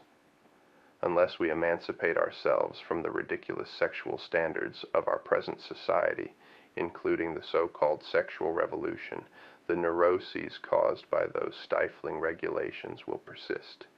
Adherence to the sensible and humanistic new morality of Satanism can and will evolve society in which our children can grow up healthy and without the devastating moral encumbrances of our existing sick society. Not all vampires suck blood. Satanism represents responsibility to the responsible, instead of concern for psychic vampires. Many people who walk the earth practice the fine art of making others feel responsible and even indebted to them without cause. Satanism observes these leeches in their true light. Psychic vampires are individuals who drain others of their vital energy. This type of person can be found in all avenues of society. They fill no useful purpose in our lives and are neither love objects nor true friends. Yet we feel responsible to the psychic vampire without knowing why. If you think you may be the victim of such a person, there are a few simple rules which will help you form a decision. Is there a person you often call or visit, even though you really don't want to, because you know you will feel guilty if you don't? Or do you find yourself constantly doing favors for one who doesn't come forward and ask, but hints? Often the psychic vampire will use reverse psychology, saying, "Oh, I couldn't ask you to do that," and you, in turn, insist upon doing it. The psychic vampire never demands anything of you. That would be far too presumptuous. They simply let their wishes be known in subtle ways, which will prevent them from being considered pests. They wouldn't think of imposing, and are always content and willingly accept their lot without the slightest complaint. Outwardly, their sins are not of commission, but of omission. It's what they don't say, not what they do say, that makes you feel you must account to them. They are much too crafty to make overt demands upon you because they know you would resent it, and would have a tangible and legitimate reason for denying them. A large percentage of these people have special attributes which make their dependence upon you more feasible and much more effective. Many psychic vampires are invalids, or pretend to be, or are mentally or emotionally disturbed. Others might feign ignorance or incompetence, so you will, out of pity, or more often exasperation, do things for them. The traditional way to banish a demon or elemental is to recognize it for what it is and exorcise it. Recognition of these modern-day demons and their methods is the only antidote for their devastating hold over you. Most people accept these passively vicious individuals at face value only because their insidious maneuvers have never been pointed out to them. They merely accept these poor souls as being less fortunate than themselves, and feel they must help them however they can. It is this misdirected sense of responsibility or unfounded sense of guilt which nourishes well the altruisms upon which these parasites feast. The psychic vampire is allowed to exist because he cleverly chooses conscientious, responsible people for his victims, people with great dedication to their moral obligations. In some cases, we are vampirized by groups of people as well as individuals. Every fundraising organization, be it a charitable foundation, community council, religious or fraternal association, etc., carefully selects a person who is adept at making others feel guilty for its chairman or coordinator. It is the job of this chairman to intimidate us into opening first our hearts and then our wallets to the recipient of their goodwill, never mentioning that in many cases their time is not unselfishly donated, but that they are drawing a fat salary for their noble deeds. They are masters at playing upon the sympathy and consideration of responsible people. How often we see little children who have been sent forth by these self-righteous Fagins to painlessly extract donations from the kindly. Who can resist the innocent charm of a child? There are, of course, people who are not happy unless they are giving, but many of us do not fit into this category. Unfortunately, we are often put upon to do things we do not genuinely feel should be required of us. A conscientious person finds it very difficult to decide between voluntary and imposed charity. He wants to do what is right and just, and finds it perplexing, trying to decide exactly who he should help and what degree of aid should rightfully be expected of him. Each person must decide for himself what his obligations are to his respective friends, family, and community. Before donating his time and money to those outside his immediate family and close circle of friends, he must decide what he can afford without depriving those closest to him. When taking these things into consideration, he must be certain to include himself among those who mean most to him. He must carefully evaluate the validity of the request and the personality or motives of the person asking it of him. It is extremely difficult for a person to learn to say no when all his life he has said yes. But unless he wants to be constantly taken advantage of, he must learn to say no when circumstances justify doing so. If you allow them, psychic vampires will gradually infiltrate your everyday life until you have no privacy left, and your constant feeling of concern for them will deplete you of all ambition. A psychic vampire will always select a person who is relatively content and satisfied with his life, a person who is happily married, pleased with his job, and generally well adjusted to the world around him, to feed upon, The very fact that the psychic vampire chooses to victimize a happy person shows that he is lacking all the things his victim has. He will do everything he can to stir up trouble and disharmony between his victim and those people he holds dear. Therefore, be wary of anyone who seems to have no real friends and no apparent interest in life except you.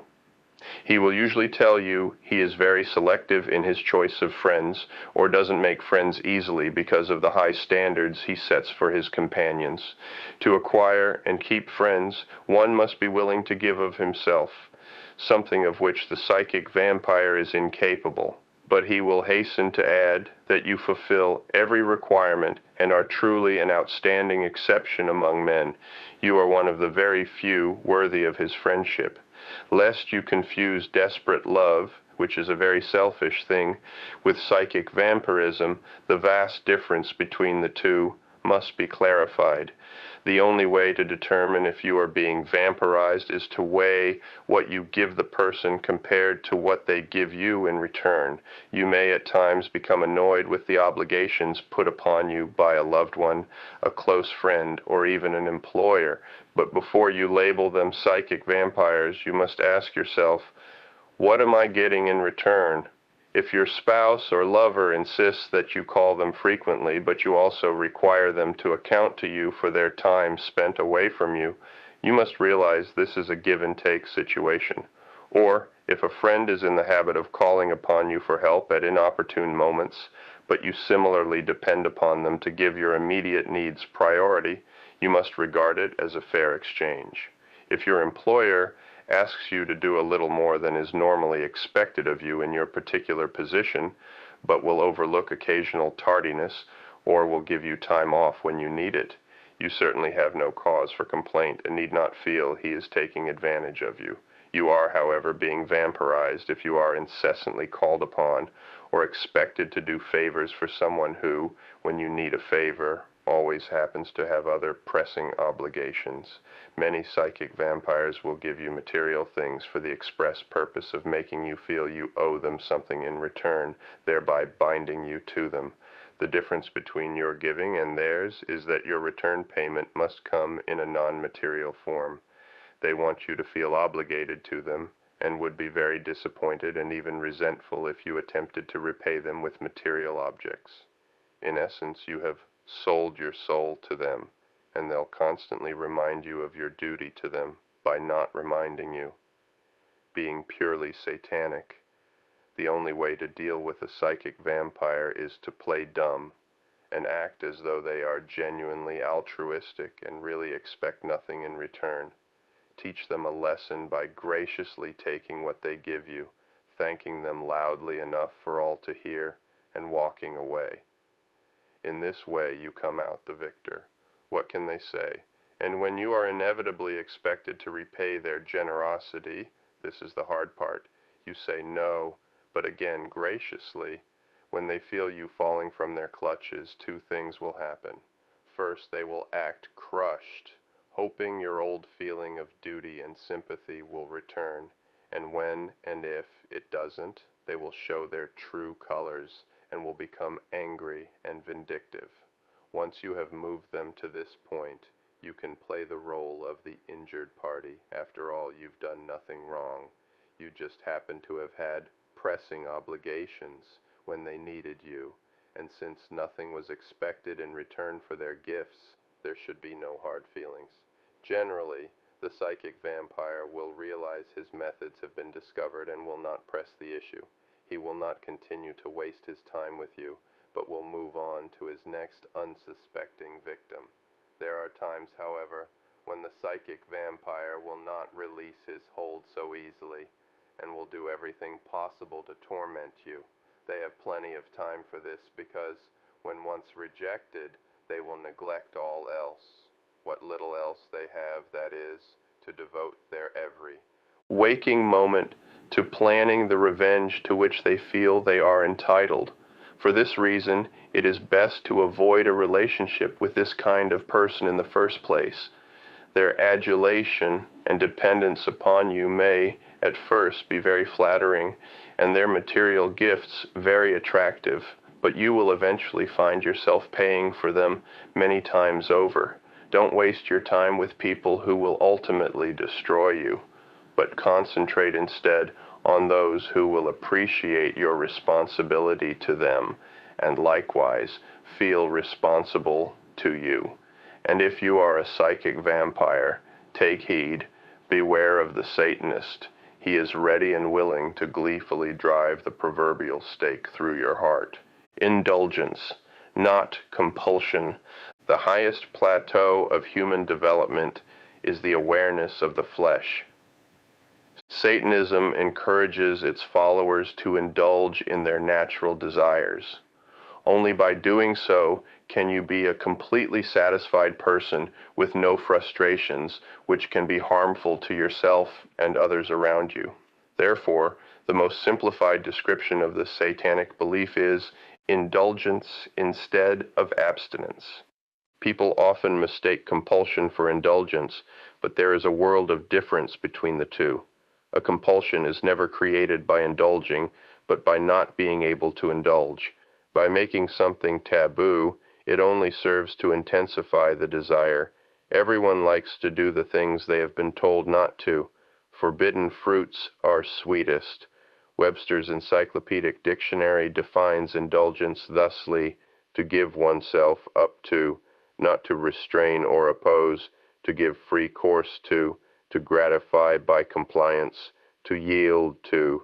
The dictionary definition of compulsion is the act of compelling or driving by a force, physical or moral, constraint of the will, compulsory, obligatory. In other words, indulgence implies choice, whereas compulsion indicates the lack of choice.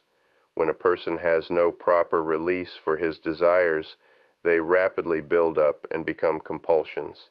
If everyone had a particular time and place for the purpose of periodically indulging in their personal desires, without fear of embarrassment or reproach, they would be sufficiently released to lead unfrustrated lives in the everyday world.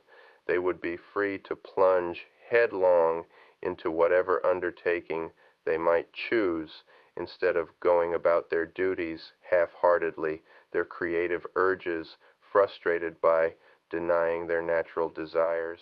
This would apply in the majority of cases, but there will always be those who work better under pressure.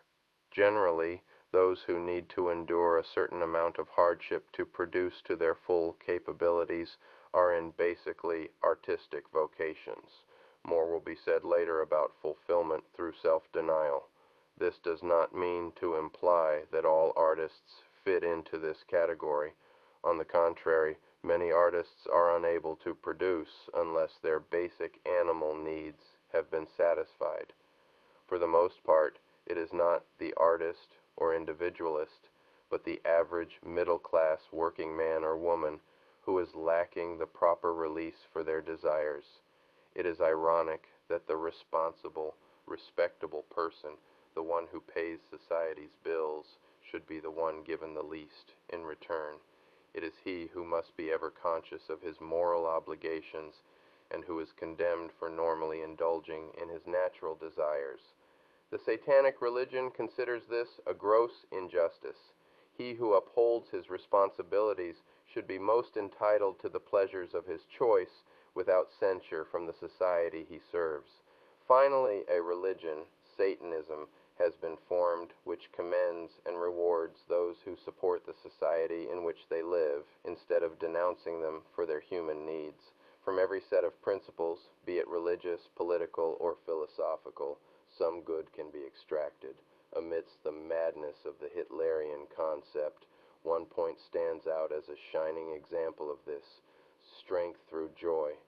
Hitler was no fool when he offered the German people happiness on a personal level to ensure their loyalty to him and peak efficiency from them. It has been clearly established that the majority of all illnesses are of a psychosomatic nature, and that psychosomatic illnesses are a direct result of frustration.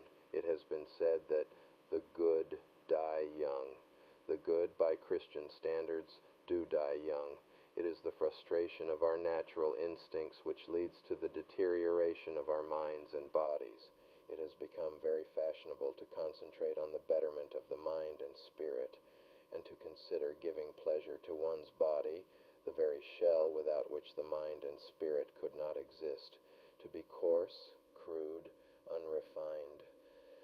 As of late, most people who deem themselves emancipated have left normalcy only to transcend into idiocy, by way of bending their behinds around to meet their navels, subsisting on wild and exotic diets like brown rice and tea.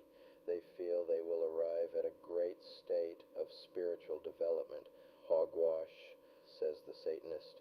He would rather eat a good hearty meal, exercise his imagination, and transcend by means of physical and emotional fulfillment.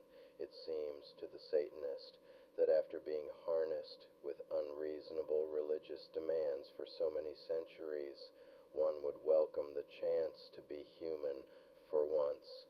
If anyone thinks that by denying his natural desires he can avoid mediocrity, he should examine the Eastern mystical beliefs which have been in great intellectual favor in recent years. Christianity is old hat, so those who wish to escape its fetters have turned to so-called enlightened religions such as Buddhism. Although Christianity is certainly deserving of the criticism it has received, perhaps it has been taking more than its share of the blame. The followers of the mystical beliefs are every bit as guilty of the little humanisms as the misguided Christians. Both religions are based on trite philosophies, but the mystical religionists profess to be enlightened and emancipated from the guilt-ridden dogma which is typified by Christianity. However, the Eastern mystic is even more preoccupied than the Christian with avoiding animalistic actions that remind him he is not a saint, but merely a man, only another form of animal, sometimes better, more often worse, than those who walk on all fours, and who, because of his divine spiritual and intellectual development, has become the most vicious animal of all. The Satanist asks, what is wrong with being human and having human limitations as well as assets? By denying his desires, the mystic has come no closer to overcoming compulsion than his kindred soul, the Christian. The Eastern mystical beliefs have taught people to contemplate their navels, stand on their heads, stare at blank walls, avoid the use of labels in life, and discipline themselves against any desire for materialistic pleasure. Nevertheless, I am sure you have seen just as many so-called disciplined yogis with the inability to control a smoking habit as anyone else, or just as many supposedly emancipated Buddhists become just as excited as a less aware person when they are confronted with a member of the opposite, or in some cases, the same sex. Yet when asked to explain the reason for their hypocrisy, these people retreat into the ambiguousness which characterizes their faith. No one can pin them down if there are no straight answers that can be given.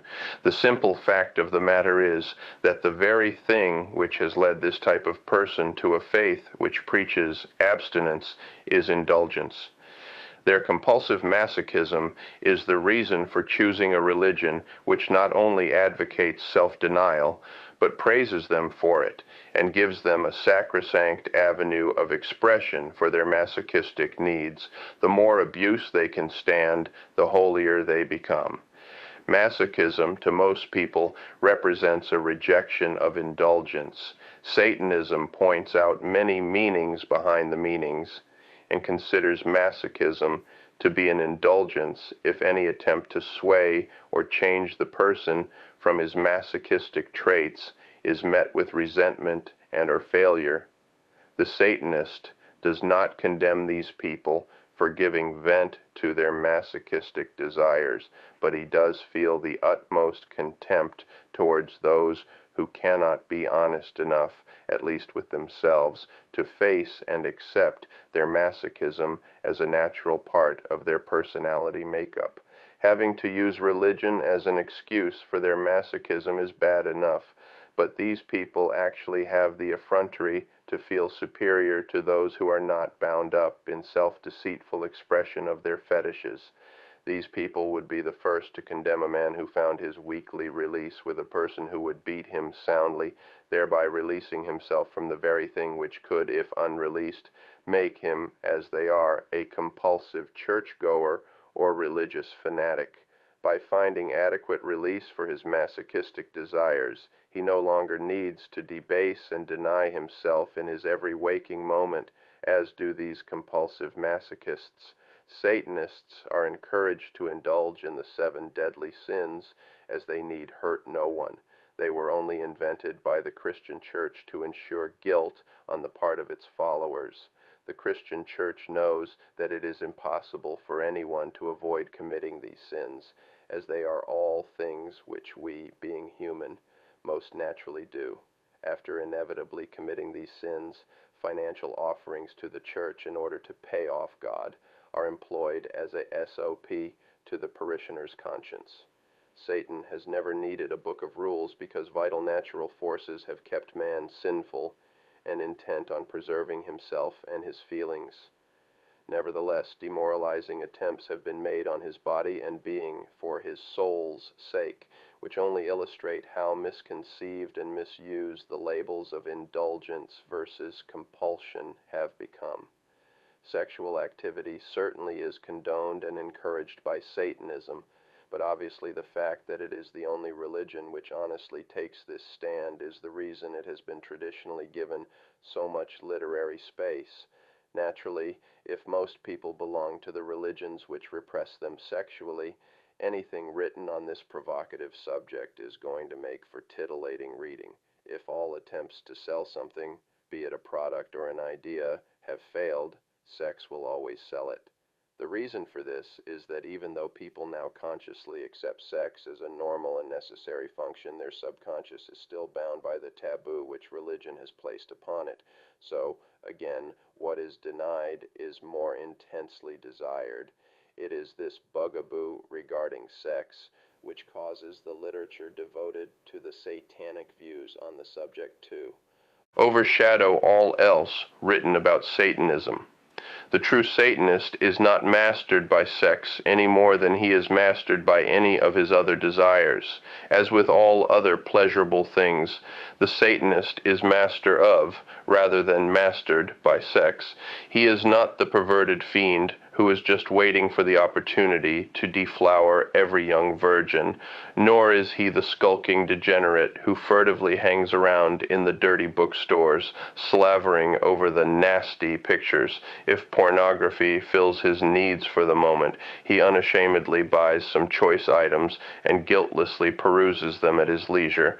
We have to accept the fact that man has become disgruntled at being constantly repressed, but we must do everything we can to at least temper the sinful desires of man, lest they run rampant in this new age, say the religionists of the right-hand path to the questioning Satanist.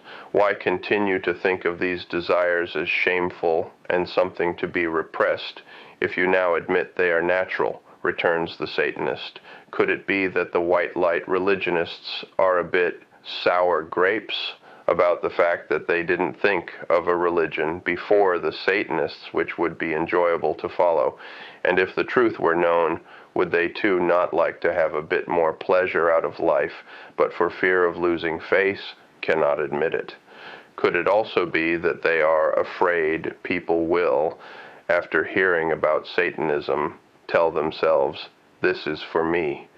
Why should I continue with a religion which condemns me for everything I do, even though there is nothing actually wrong with it?" The Satanist thinks this is more than likely true. There is certainly much evidence that past religions are, every day, lifting more and more of their ridiculous restrictions. Even so, when an entire religion is based on abstinence instead of indulgence, as it should be, there is little left when it has been revised to meet the current needs of man. So why waste time buying oats for a dead horse? The watchword of Satanism is indulgence instead of abstinence, but it is not compulsion. on the choice of a human sacrifice.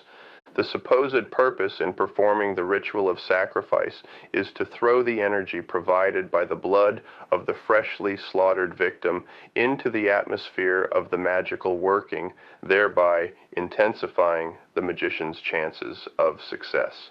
The white magician assumes that since blood represents the life force, there is no better way to appease the gods or demons than to present them with suitable quantities of it.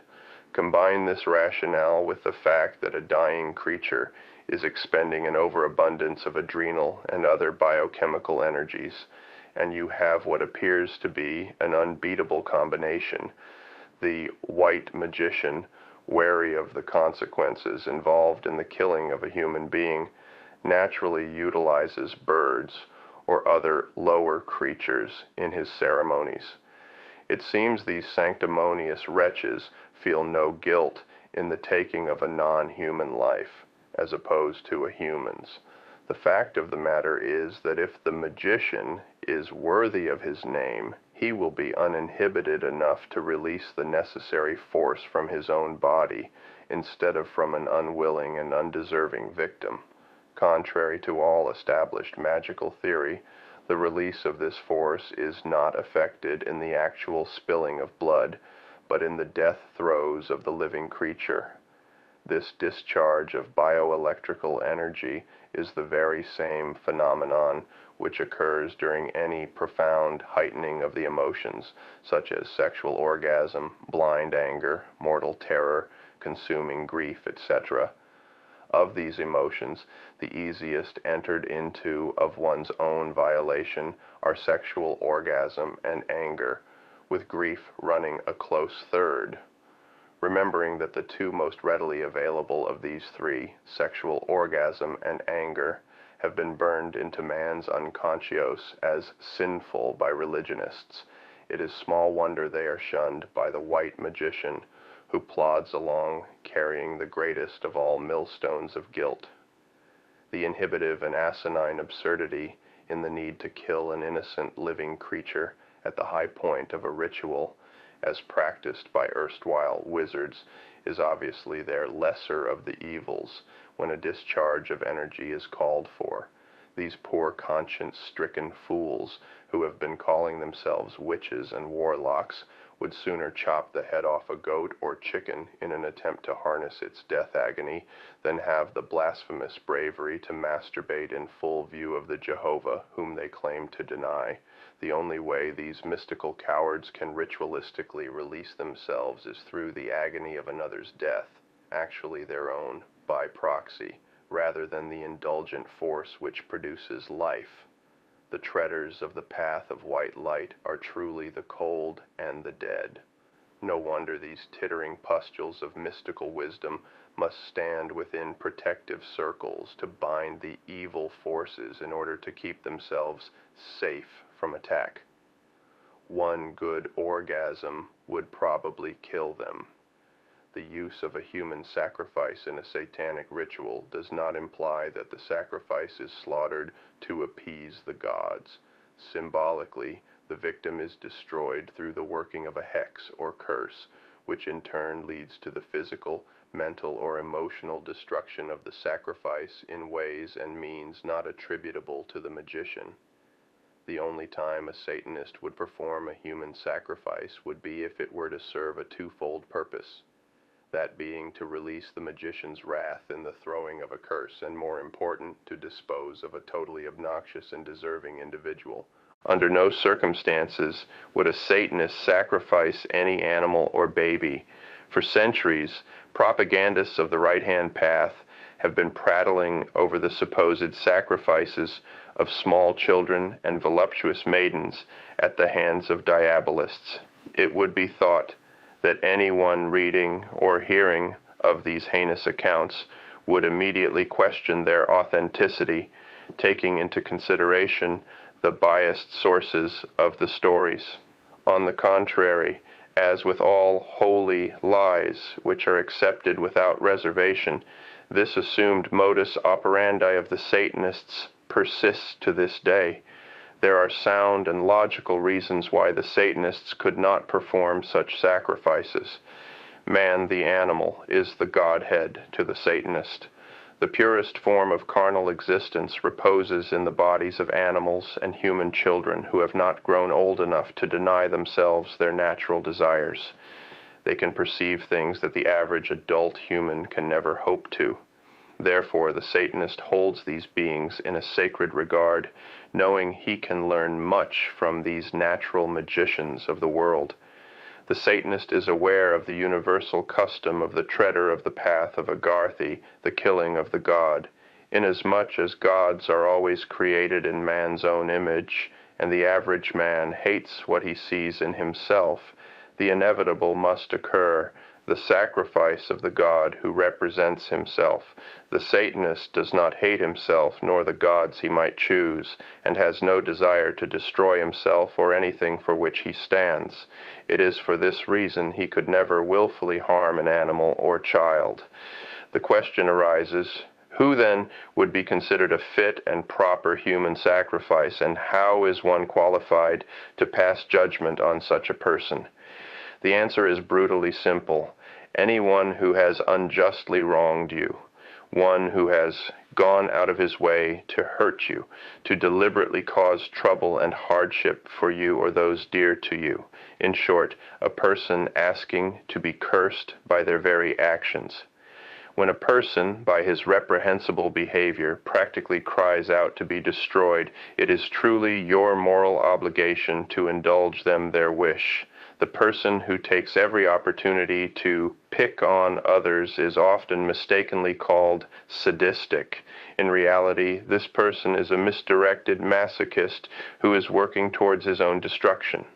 The reason a person viciously strikes out against you is because they are afraid of you or what you represent, or are resentful of your happiness. They are weak, insecure, and on extremely shaky ground when you throw your curse, and they make ideal human sacrifices.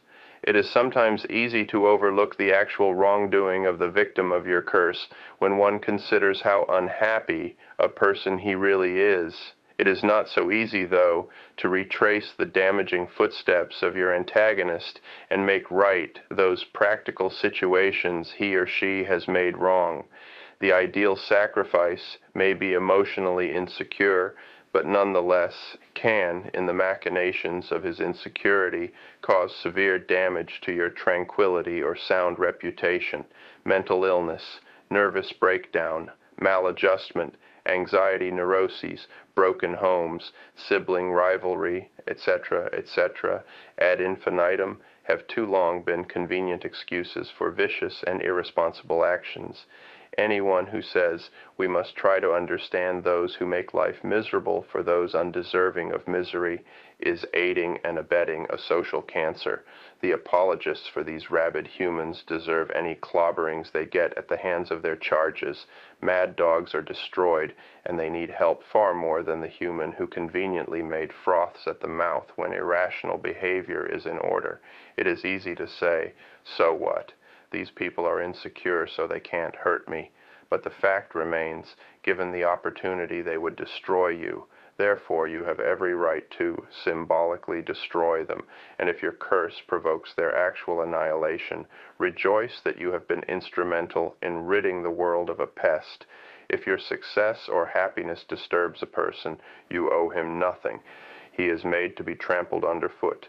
If people had to take the consequences of their own actions, they would think twice. Life after death through fulfillment of the ego. Man is aware that he will die someday. Other animals, when nearing death, know they are about to die. But it is not until death is certain that the animal senses his coming departure from this world. And even then, he does not know exactly what is entailed in dying. It is often pointed out that animals accept death gracefully, without fear or resistance. This is a beautiful concept, but one that only holds true in cases where death for the animal is unavoidable. When an animal is sick or injured, he will fight for his life with every ounce of strength he has left.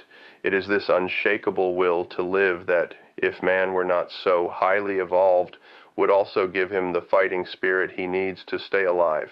It is a well-known fact that many people die simply because they give up and just don't care anymore. This is understandable if the person is very ill, with no apparent chance for recovery, but this often is not the case. Man has become lazy. He has learned to take the easy way out. Even suicide has become less repugnant to many people than any number of other sins. Religion is totally to blame for this. Death, in most religions, is touted as a great spiritual awakening, one which is prepared for throughout life. This concept is very appealing to one who has not had a satisfactory life, but to those who have experienced all the joys life has to offer, there is a great dread attached to dying. This is as it should be. It is this lust for life which will allow the vital person to live on after the inevitable death of his fleshly shell. History shows that men who have given their own lives in pursuit of an ideal have been deified for their martyrdom. Religionists and political leaders have been very crafty in laying their plans.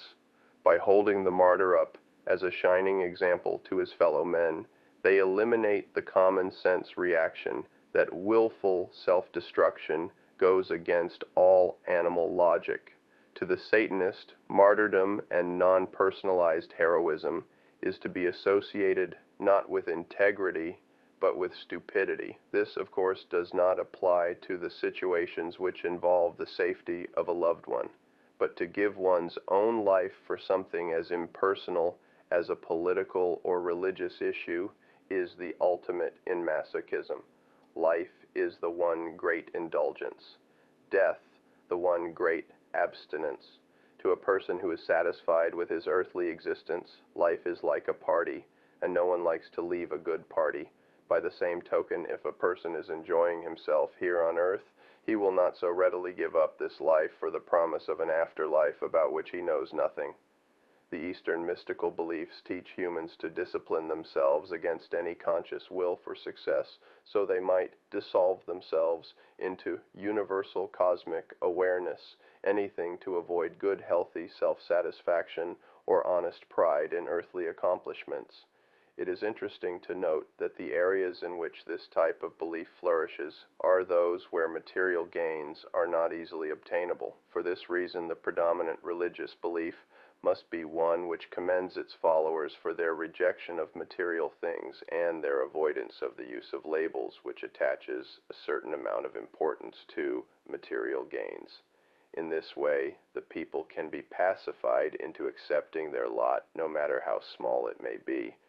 Satanism uses many labels. If it were not for names, very few of us would understand anything in life, much less attach any significance to it.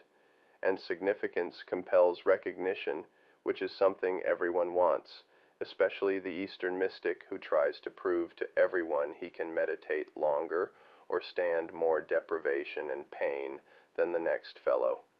The Eastern philosophies preach the dissolution of man's ego before he can produce sins. It is unfathomable to the Satanist to conceive of an ego which would willfully choose denial of itself. In countries where this is used as a sop for the willingly impoverished, it is understandable that a philosophy which teaches the denial of the ego would serve a useful purpose, at least for those in power, to whom it would be detrimental if their people were discontented. But for anyone who has every opportunity for material gain, to choose this form of religious thought seems foolish. Indeed, the Eastern mystic believes strongly in reincarnation. To a person who has virtually nothing in this life, the possibility that he may have been a king in a past life, or maybe one in the next life, is very attractive and does much to appease his need for self-respect. If there is nothing in which they can take pride in this life, they can console themselves by thinking there are always future lives. It never occurs to the believer in reincarnation that if his father, grandfather, and great-grandfather, etc., had developed good karmas by their adherence to the same beliefs and ethics as his present ones, then why is he now living in privation rather than like a Maharaja? Belief in reincarnation provides a beautiful fantasy world in which a person can find the proper avenue of ego expression, but at the same time claim to have dissolved his ego. This is emphasized by the roles people choose for themselves in their past or future lives. Believers in reincarnation do not always choose an honorable character. If the person is of a highly respectable and conservative nature, he will often choose a colorful rogue or gangster, thereby fulfilling his alter ego. Or a woman who has much social status may pick a harlot or famous courtesan for the characterization of herself in a past life. If people were able to divorce themselves from the stigma attached to personal ego fulfillment, they would not need to play self-deceitful games such as belief in reincarnation as a means of satisfying their natural need for ego fulfillment. The Satanist believes in complete gratification of his ego. Satanism, in fact, is the only religion which advocates the intensification or encouragement of the ego. Only if a person's own ego is sufficiently fulfilled can he afford to be kind and complimentary to others without robbing himself of his self-respect. We generally think of a braggart as a person with a large ego. In reality, his bragging results from a need to satisfy his impoverished ego. Religionists have kept their followers in line by suppressing their egos. By making their followers feel inferior, the awesomeness of their God is ensured. Satanism encourages its members to develop a good, strong ego because it gives them the self-respect necessary for a vital existence in this life. If a person has been vital throughout his life and has fought to the end for his earthly existence, it is this ego which will refuse to die, even after the expiration of the flesh which housed it. Young children are to be admired for their driving enthusiasm for life. This is exemplified by the small child who refuses to go to bed when there is something exciting going on, and when once put to bed will sneak down the stairs to peek through the curtain and watch. It is this childlike vitality that will allow the Satanist to peek through the curtain of darkness and death and remain earthbound. Self-sacrifice is not encouraged by the Satanic religion. Therefore, unless death comes as an indulgence, because of extreme circumstances, which make the termination of life a welcome relief from the unendurable earthly existence. Suicide is frowned upon by the Satanic religion. Religious martyrs have taken their own lives, not because life was intolerable for them, but to use their supreme sacrifice as a tool to further the religious belief. We must assume, then, that suicide, if done for the sake of the Church, is condoned and even encouraged, even though their scriptures label it a sin, because religious martyrs of the past have always been deified. It is rather curious that the only time suicide is considered sinful by other religions is when it comes as an indulgence, religious holidays. The highest of all holidays in the Satanic religion is the date of one's own birth. This is in direct contradiction to the holy of holy days of other religions, which deify a particular god who has been created in an anthropomorphic form of their own image, thereby showing that the ego is not really buried. The Satanist feels, why not really be honest? And if you are going to create a god in your image, why not create that God as yourself? Every man is a god if he chooses to recognize himself as one. So the Satanist celebrates his own birthday as the most important holiday of the year. After all, aren't you happier about the fact that you were born than you are about the birth of someone you have never even met? Or for that matter, aside from religious holidays, why pay higher tribute to the birthday of a president or to a date in history than we do to the day we were brought into this greatest of all worlds? Despite the fact that some of us may not have been wanted, or at least were not particularly planned, we're glad, even if no one else is, that we're here.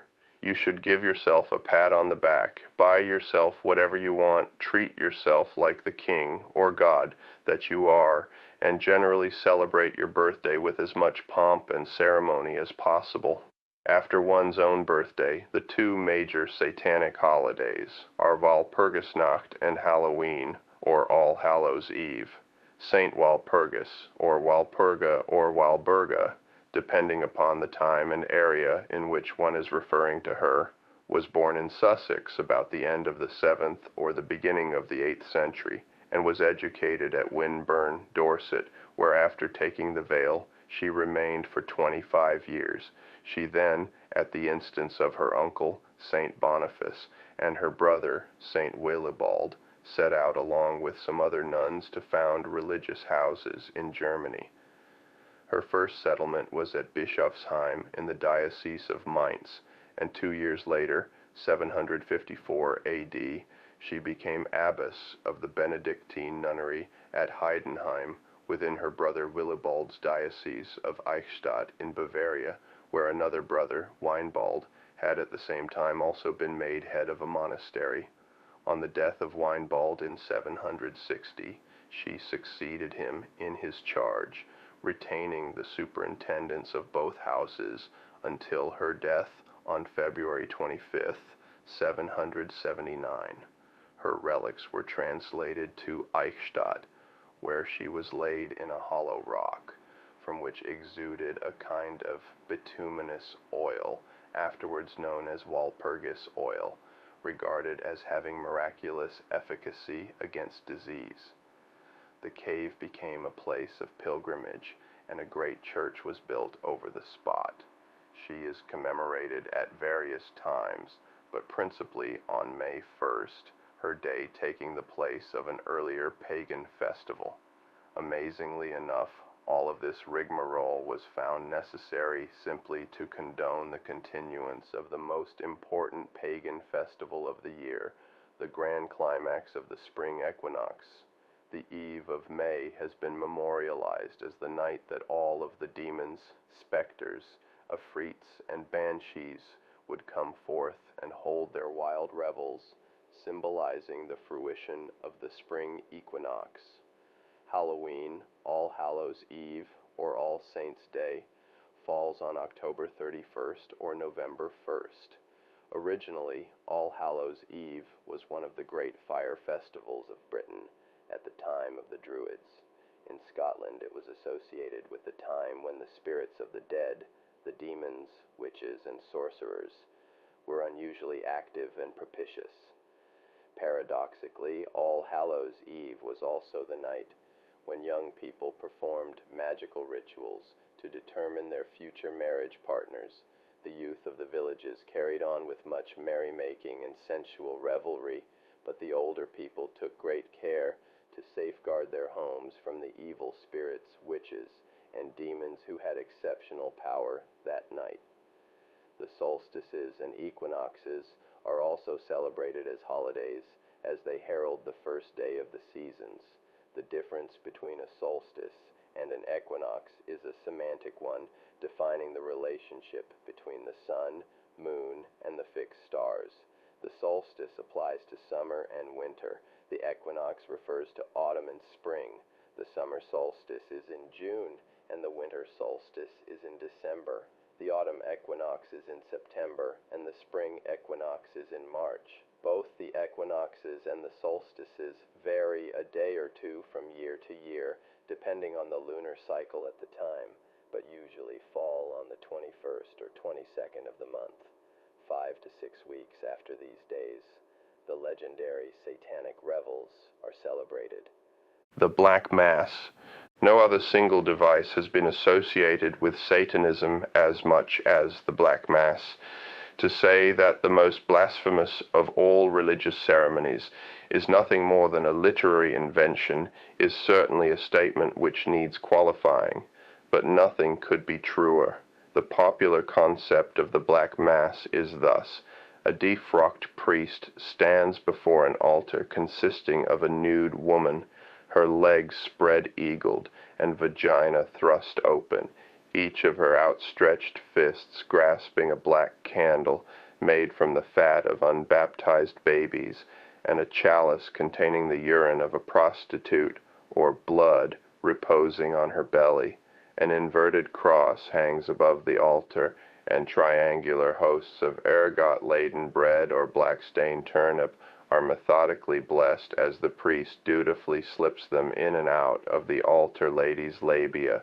Then, we are told, an invocation to Satan and various demons is followed by an array of prayers and psalms chanted backwards or interspersed with obscenities, all performed within the confines of a protective pentagram drawn on the flow.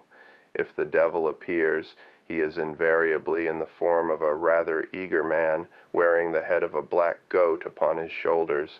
Then follows a potpourri of flagellation, prayer book burning, cunnilingus, fellatio, and general hindquarters kissing, all done to a background of ribald recitations from the Holy Bible and audible expectorations on the cross. If a baby can be slaughtered during the ritual, so much the better, for as everyone knows, this is the favorite sport of the Satanist.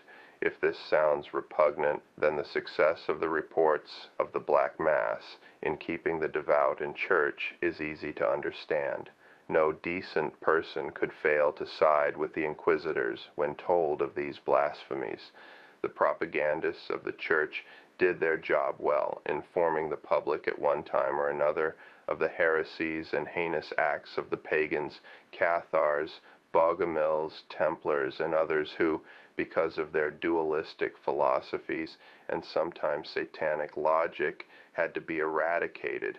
The stories of unbaptized babies being stolen by Satanists for use in the Mass were not only effective propaganda measures, but also provided a constant source of revenue for the Church in the form of baptism fees. No Christian mother would, upon hearing of these diabolical kidnappings, refrain from getting her child properly baptized post haste.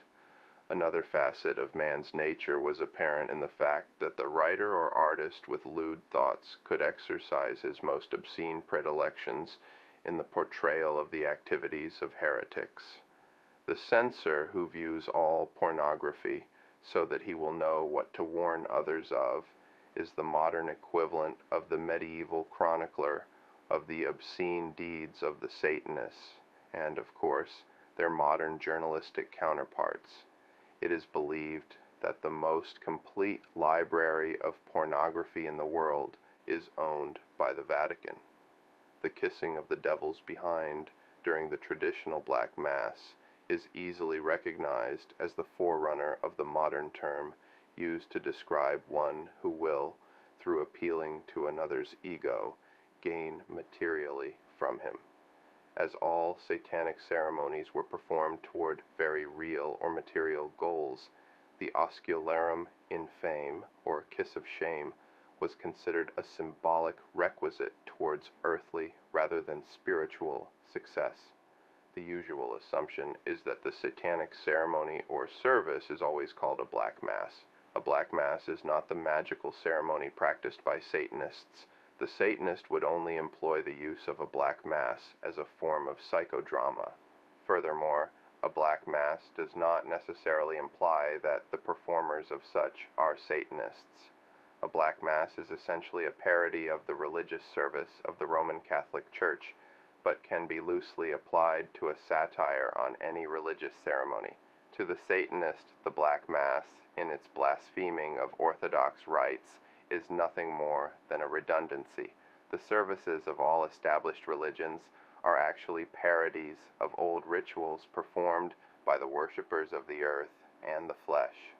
In attempts to desexualize and dehumanize the pagan beliefs, later men of spiritual faith whitewashed the honest meanings behind the rituals into the bland euphemisms now considered to be the true Mass. Even if the Satanist were to spend each night performing a Black Mass, he would no more be performing a travesty than the devout churchgoer who unwittingly attends his own Black Mass, his spoof on the honest and emotionally sound rites of pagan antiquity. Any ceremony considered a Black Mass must effectively shock and outrage as this seems to be the measure of its success. In the Middle Ages, blaspheming the Holy Church was shocking. Now, however, the Church does not present the awesome image it did during the Inquisition. The traditional Black Mass is no longer the outrageous spectacle to the dilettante or renegade priest that it once was. If the Satanist wishes to create a ritual to blaspheme an accepted institution for the purpose of psychodrama, he is careful to choose one that is not in vogue to parody. Thus, he is truly stepping on a sacred cow. A Black Mass today would consist of the blaspheming of such sacred topics as Eastern mysticism, psychiatry, the psychedelic movement, ultraliberalism, etc. Patriotism would be championed, drugs and their gurus would be defiled, a cultural militance would be deified, and the decadence of ecclesiastical theologies might even be given a satanic boost. The satanic magus has always been the catalyst for the dichotomy necessary in molding popular beliefs, and in this case a ceremony in the nature of a Black Mass may serve a far-reaching magical purpose. In the year 1666, some rather interesting events occurred in France, with the death of François Mansart, the architect of the trapezoid, whose geometrics were to become the prototype of the haunted house. The Palace of Versailles was being constructed in accordance with his plans. The last of the glamorous priestesses of Satan, Jeanne-Marie Bouvier, Madame Guyon, was to be overshadowed by a shrewd opportunist and callous businesswoman named Catherine Deschaise, otherwise known as La Voisin. Here was an erstwhile beautician who, while dabbling in abortions and purveying the most efficient poisons to ladies desirous of eliminating unwanted husbands or lovers, found in the lurid accounts of the Messes Noires a proverbial brainstorm. It is safe to say that 1666 was the year of the first commercial Black Mass.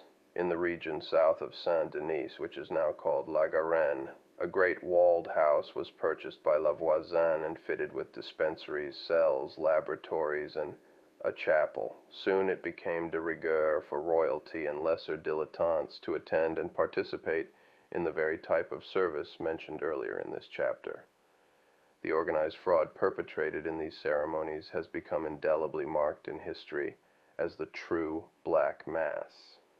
When La Voisin was arrested on March 13, 1679, in the Church of Our Blessed Lady of Good Tidings, incidentally, the die had already been cast. The degraded activities of La Voisin had stifled the majesty of Satanism for many years to come. The Satanism for fun and games fad next appeared in England in the middle 18th century in the form of Sir Francis Dashwood's Order of the Medmenham Franciscans, popularly called the Hellfire Club. While eliminating the blood, gore, and baby-fat candles of the previous century's masses, Sir Francis managed to conduct rituals replete with good dirty fun, and certainly provided a colorful and harmless form of psychodrama for many of the leading lights of the period. An interesting sideline of Sir Francis, which lends a clue to the climate of the Hellfire Club, was a group called the Dilettanti Club, of which he was the founder.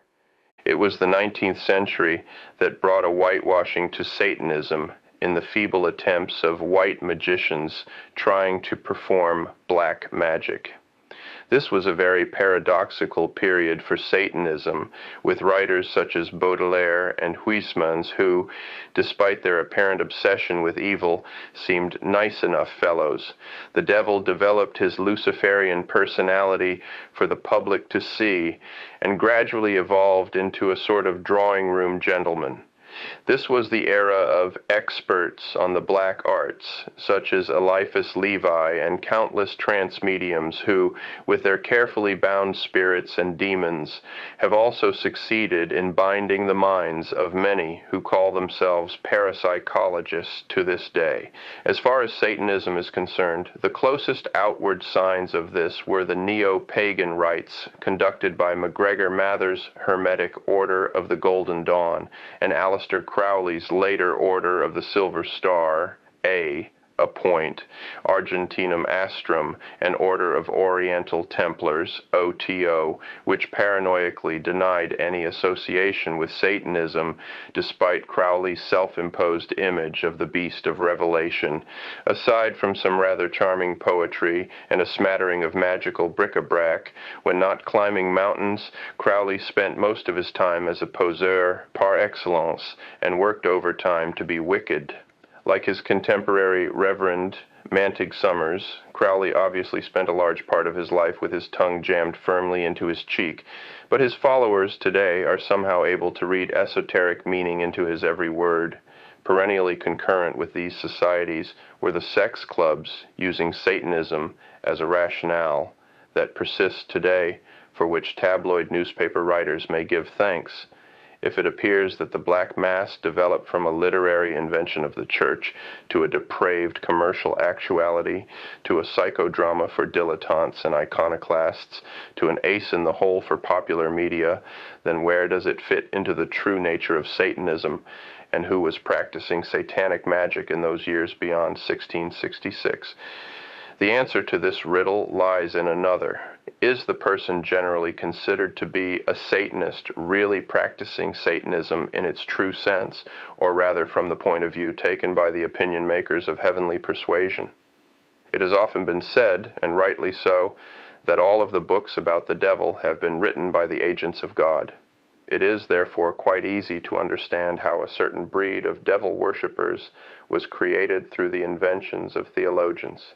This erstwhile evil character is not necessarily practicing true Satanism, nor is he a living embodiment of the element of untrammeled pride or majesty of self which gave the post-pagan world the churchman's definition of evil. He is instead the byproduct of later and more elaborate propaganda. The pseudo-Satanist has always managed to appear throughout modern history, with his black masses of varying degrees of blasphemy, but the real Satanist is not quite so easily recognized as such. It would be an oversimplification to say that every successful man and woman on earth is, without knowing it, a practicing Satanist, but the thirst for earthly success and its ensuing realization are certainly grounds for St. Peter turning thumbs down. If the rich man's entry into heaven seems as difficult as the camel's attempt to go through the eye of a needle, if the love of money is the root of all evil, then we must at least assume the post-powerful men on earth to be the most satanic. This applies to financiers, industrialists, popes, poets, dictators, and all assorted opinion makers and field marshals of the world's activities. Occasionally, through leakages, one of the enigmatic men or women of earth will be found to have dabbled in the black arts. These, of course, are brought to light as in the mystery men of history. Names like Rasputin, Zaharoff, Cagliostro, Rosenberg, and their ilk are links, clues, so to speak, of the true legacy of Satan, a legacy which transcends ethnic, racial, and economic differences and temporal ideologies as well. The Satanist has always ruled the earth, and always will, by whatever name he is called. One thing stands sure: the standards, philosophy, and practices set forth on these pages are those employed by the most self-realized and powerful humans on earth. In the secret thoughts of each man and woman still motivated by sound and unclouded minds resides the potential of the Satanist, as always has been. The sign of the horns shall appear to many now, rather than the few, and the magician will stand forth that he may be recognized. Earth, the book of Belial, the mastery of the earth. The greatest appeal of magic is not in its application, but in its esoteric meanderings. The element of mystery, which so heavily enshrouds the practice of the black arts, has been fostered, deliberately or out of ignorance, by those who often claim the highest expertise in such matters. If the shortest distance between 2 points is a straight line, then established occultists would do well as maze makers. The basic principles of ceremonial magic, have been relegated for so long to infinitely classified bits of scholastic mysticism that the would-be wizard becomes the victim of the very art of misdirection which he himself should be employing. An analogy may be drawn of the student of applied psychology who, though knowing all of the answers, cannot make friends. What good is a study of falsehoods unless everyone believes in falsehoods? Many, of course, do believe in falsehoods, but still act according to natural law. It is upon this premise that Satanic magic is based. This is a primer, a basic text on materialistic magic. It is a Satanic McGuffrey's reader. Belial means without a master, and symbolizes true independence, self-sufficiency, and personal accomplishment.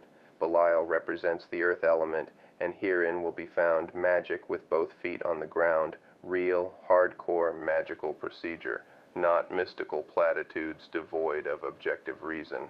Probe no longer. Here is bedrock. The theory and practice of Satanic magic, definition and purpose.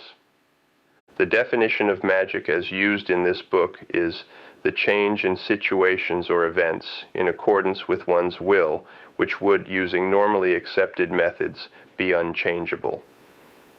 This admittedly leaves a large area for personal interpretation. It will be said by some that these instructions and procedures are nothing more than applied psychology or scientific fact, called by magical terminology, until they arrive at a passage in the text that is based on no known scientific finding. It is for this reason that no attempt has been made to limit the explanation set forth to a set nomenclature. Magic is never totally scientifically explainable, but science has always been at one time or another considered magic. There is no difference between white and black magic except in the smug hypocrisy, guilt-ridden righteousness, and self-deceit of the white magician himself. In the classical religious tradition, white magic is performed for altruistic, benevolent, and good purposes, while black magic is used for self-aggrandizement, personal power, and evil purposes. No one on earth ever pursued occult studies, metaphysics, yoga, or any other white light concept without ego gratification and personal power as a goal. It just so happens that some people enjoy wearing hair shirts and others prefer velvet or silk. What is pleasure to one is pain to another, and the same applies to good and evil. Every practitioner of witchcraft is convinced that he or she is doing the right thing. Magic falls into two categories, ritual or ceremonial, and non-ritual or manipulative.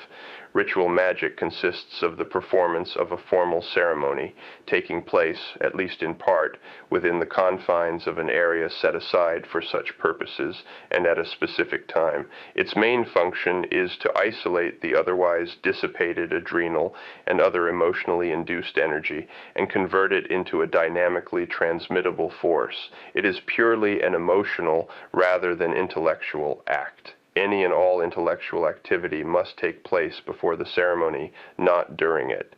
This type of magic is sometimes known as greater magic. Non-ritual or manipulative magic, sometimes called lesser magic, consists of the wile and guile obtained through various devices and contrived situations which, when utilized, can create change in accordance with one's will. In olden times, this would be called fascination, glamour, or the evil eye. Most of the victims of the witch trials were not witches. Often the victims were eccentric old women who were either senile or did not conform to society. Others were exceptionally attractive women who turned the heads of the men in power and were not responsive to their advances. The real witches were rarely executed or even brought to trial, as they were proficient in the art of enchantment and could charm the men and save their own lives. Most of the real witches were sleeping with the inquisitors. This is the origin of the word glamour. The antiquated meaning of glamour is witchcraft. The most important asset to the modern witch is her ability to be alluring or to utilize glamour. The word fascination has a similarly occult origin. Fascination was the term applied to the evil eye. To fix a person's gaze, in other words, fascinate, was to curse them with the evil eye. Therefore, if a woman had the ability to fascinate men, she was regarded as a witch. Learning to effectively utilize the command to look is an integral part of a witch's or warlock's training. To manipulate a person, you must first be able to attract and hold his attention. The three methods by which the command to look can be accomplished are the utilization of sex, sentiment, or wonder, or any combination of these. A witch must honestly decide into which category she most naturally falls. The first category, that of sex, is self-evident. If a woman is attractive or sexually appealing, she should do everything in her power to make herself as enticing as possible, thereby using sex as her most powerful tool. Once she has gained the man's attention by using her sex appeal, she is free to manipulate him to her will. The second category is sentiment. Usually, older women fit into this category. This would include the cookie lady type witch, who might live in a little cottage and be thought of by people as being a bit eccentric. Children are usually enchanted by the fantasy that this type of witch can provide for them, and young adults seek her out for her sage-like advice. Through their innocence, children can recognize her magical power. By conforming to an image of the sweet little old lady next door, she can employ the art of misdirection to accomplish her goals. The third category is the wonder theme. This category would apply to the woman who is strange or awesome in her appearance. By making her strange appearance work for her, she can manipulate people simply because they are fearful of the consequences should they not do as she asks. Many women fit into more than one of these categories. For example, the young girl who has an appearance of freshness and innocence but at the same time is very sexy, combines sex appeal with sinister overtones, uses sex and wonder. After evaluating her assets, each witch must decide into which category or combination of categories she fits, and then utilize these assets in their proper form. To be a successful warlock, a man must similarly fit himself into the proper category. The handsome or sexually appealing man would naturally fit into the first category, sex. The second, or sentiment category, would apply to the older man who has, perhaps, an elfin or forest wizard appearance. The sweet old grandpa, often a dirty old man, would also be in the sentiment category. The third type would be the man who presents a sinister or diabolic appearance. Each of these men would apply his particular brand of the command to look in much the same way as the women previously described. Visual imagery utilized for emotional reaction is certainly the most important device incorporated in the practice of lesser magic. Anyone who is foolish enough to say, "Looks don't mean a thing," is indeed deluded. Good looks are unnecessary, but looks certainly are needed. Odor is another important manipulative factor in lesser magic. Remember, animals fear and distrust anyone or anything that doesn't smell. And even though we may, as human animals, deny many of the judgments based on this sense consciously, we still are motivated by our sense of smell just as surely as any all-fours animal. If you are a man and wish to enchant a woman, allow the natural secretions of your body to pervade the atmosphere immediately around you, and work in animalistic contrast to the vestments of social politeness that you wear upon your back. If you, as a woman, wish to bewitch a man, do not fear that you might offend simply because the oils and fragrances of your flesh have not been scrubbed away, or that place between your thighs is not dry and sterile. These natural odors are the sexual stimulants which nature, in her magical wisdom, has provided.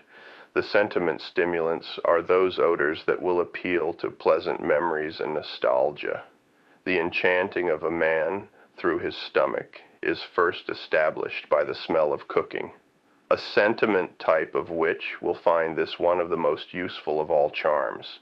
It is not so facetious to dwell upon the technique of the man who wished to charm the young lady who had been displaced from her home of childhood joys, which happened to be a fishing village. Wise to the ways of lesser magic, He neatly tucked a mackerel into his trousers pocket and reaped the rewards that great fondness may often bring.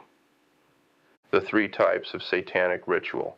There are three types of ceremony incorporated in the practice of satanic magic. Each of these correspond to a basic human emotion. The first of these we shall call a sex ritual. A sex ritual is what is commonly known as a love charm or spell. The purpose in performing such a ritual is to create desire on the part of the person whom you desire, or to summon a sex partner to fulfill your desires.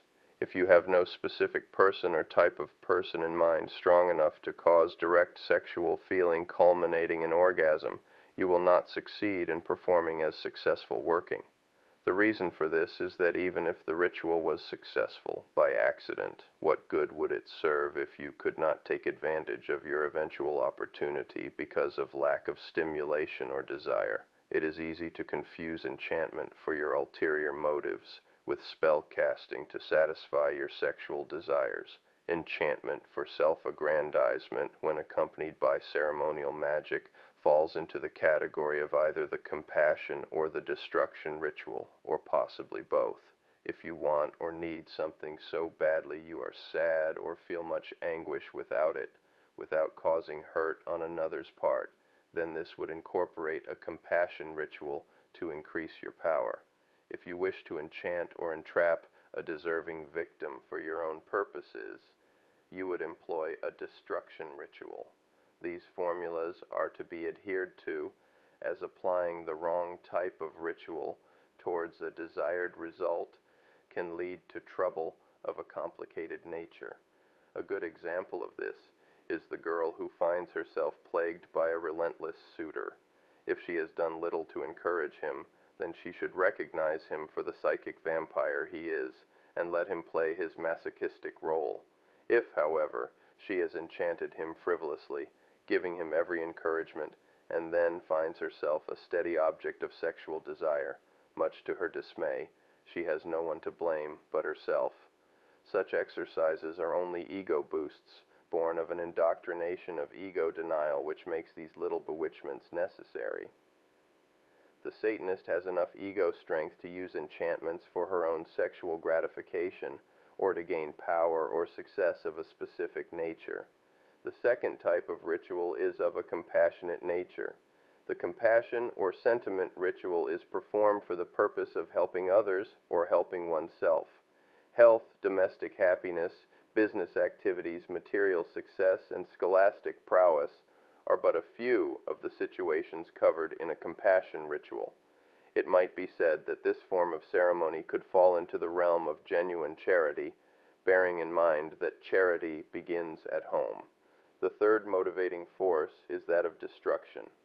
This is a ceremony used for anger, annoyance, disdain, contempt, or just plain hate. It is known as a hex, curse, or destroying agent. One of the greatest of all fallacies about the practice of ritual magic is the notion that one must believe in the powers of magic before one can be harmed or destroyed by them. Nothing could be farther from the truth, as the most receptive victims of curses have always been the greatest scoffers. The reason is frighteningly simple. The uncivilized tribesman is the first to run to his nearest witch doctor or shaman when he feels a curse has been placed upon him by an enemy. The threat and presence of harm is with him consciously, and belief in the power of the curse is so strong that he will take every precaution against it.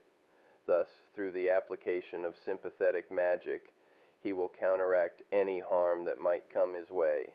This man is watching his step and not taking any chances. On the other hand, the enlightened man, who doesn't place any stock in such superstition, relegates his instinctive fear of the curse to his unconscious, thereby nourishing it into a phenomenally destructive force that will multiply with each succeeding misfortune. Of course, every time a new setback occurs, the non-believer will automatically deny any connection with the curse, especially to himself. The emphatic conscious denial of the potential of the curse is the very ingredient that will create its success through setting up of accident-prone situations. In many instances, the victim will deny any magical significance to his fate, even unto his dying gasp, although the magician is perfectly satisfied, so long as his desired results occur. It must be remembered that it matters not whether anyone attaches any significance to your working, so long as the results of the working are in accordance with your will. The super-logician will always explain the connection of the magical ritual to the end result as coincidence. Whether magic is performed for constructive or destructive purposes, the success of the operation is dependent on the receptivity of the person who is to receive the blessing or curse, as the case may be. In the case of a sex or compassion ritual, it helps if the recipient has faith and believes in magic, but the victim of a hex or curse is much more prone to destruction if he does not believe in it. So long as man knows the meaning of fear, he will need the ways and means to defend himself against his fears. No one knows everything, and as long as there is wonder, there will always be an apprehension of the unknown, where there are potentially dangerous forces. It is this natural fear of the unknown, a first cousin to the fascination towards the unknown, that impels the man of logic towards his very explanations. Obviously, the man of science is motivated to discovery by his very sense of wonder. And yet, how sad that this man who calls himself logical is often the last to recognize the essence of ritual magic. If religious faith can make bleeding wounds appear on the body in approximation to the wounds supposedly inflicted on Christ, it is called stigmata. These wounds appear as a result of compassion driven to an emotionally violent extreme. Why then should there be any doubt as to the destructive extremes of fear and terror? The so-called demons have the power to destroy in a flesh-rending manner, theoretically, as much as a handful of nails, long rusted away, can create blood-dripping ecstasy in a person convinced he is hooked upon the cross of Calvary. Therefore, never attempt to convince the skeptic upon whom you wish to place a curse. Allow him to scoff. To enlighten him would lessen your chance of success. Listen with benign assurance as he laughs at your magic, knowing his days are filled with turmoil all the while. If he is despicable enough, by Satan's grace, he might even die, laughing. A word of warning to those who would practice these arts concerning sex or lust. Take full advantage of spells and charms that work. If you be a man, plunge your erect member into her with lascivious delight. If you be a woman, open wide your loins in lewd anticipation. Concerning compassion. Be resolved that you'll have no regrets at the expense of the help that you have given others, should their new-found blessings place an obstacle in your path. Be grateful for things that come to you through the use of magic. Concerning destruction, be certain you do not care if the intended victim lives or dies before you throw your curse, and having caused their destruction, revel rather than feel remorse. Heed well these rules, or in each case you will see a reversal of your desires which will harm rather than help you. The ritual or intellectual decompression chamber. A magical ceremony may be performed by oneself or in a group, but the advantages of each should be made clear. A group ritual is certainly much more of a reinforcement of faith and an installation of power than is a private ceremony. The massing together of persons who are dedicated to a common philosophy is bound to ensure a renewal of confidence in the power of magic. The pageantry of religion consistently becomes a solitary situation. It reaches into that realm of self-denial which runs concurrent with anti-social behavior. It is for this reason that the Satanist should attempt to seek out others with whom to engage in these ceremonies.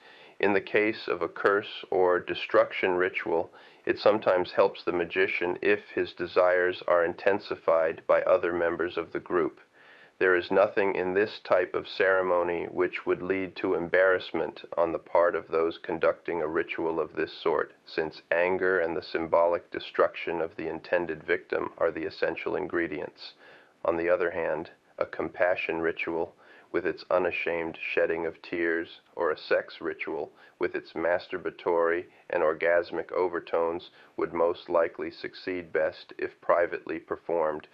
There is no place for self-consciousness in the ritual chamber unless that very self-consciousness is an integral part of the role being played and can be used to good advantage, i.e., the shame felt by a prudent woman serving as an altar who through her embarrassment feels sexual stimulation. Even in a totally personalized ritual, however, the standardized preliminary invocations and devices should be employed before the intimate fantasies and acting out occur. The formal part of the ritual can be performed in the same room or chamber as the personalized working, or the formal ceremony in one place, the personal in another. The beginning and end of the ritual must be conducted within the confines of the ritual chamber containing the symbolic devices, altar, chalice, etc. The formalized beginning and end of the ceremony acts as a dogmatic, anti-intellectual device, the purpose of which is to disassociate the activities and frame of reference of the outside world from that of the ritual chamber, where the whole will must be employed. This facet of the ceremony is most important to the intellectual, as he especially requires the decompression chamber effect of the chants, bells, candles, and other trappings before he can put his pure and willful desires to work for himself in the projection and utilization of his imagery. The intellectual decompression chamber of the Satanic Temple might be considered a training school for temporary ignorance, as are all religious services. The difference is that the Satanist knows he is practicing a form of contrived ignorance in order to expand his will, whereas another religionist doesn't, or if he does know, he practices that form of self-deceit which forbids such recognition. His ego is already too shaky from his religious inculcation to allow himself to admit to such a thing as self-imposed ignorance. The ingredients used in the performance of satanic magic. A. Desire. The first ingredient in the performance of a ritual is desire, otherwise known as motivation, temptation, or emotional persuasion. If you do not truly desire any end result, you should not attempt to perform a working. There is no such thing as a practice, working, and the only way that a magician could do tricks, such as moving inanimate objects, would be to have a strong emotional need to do so. It is true that if the magician wishes to gain power through impressing others with his feats of magic, he must produce tangible proof of his ability. The satanic concept of magic, however, fails to find gratification in the proving of magical prowess. The Satanist performs his ritual to ensure the outcome of his desires, and he would not waste his time nor force of will on something so inconclusive as folding a pencil off a table, etc., through the application of magic. The amount of energy needed to levitate a teacup genuinely would be of sufficient force to place an idea in a group of people's heads halfway across the earth, in turn motivating them in accordance with your will. The Satanist knows that even if you succeeded in lifting the teacup from the table, it would be assumed that trickery was used anyway.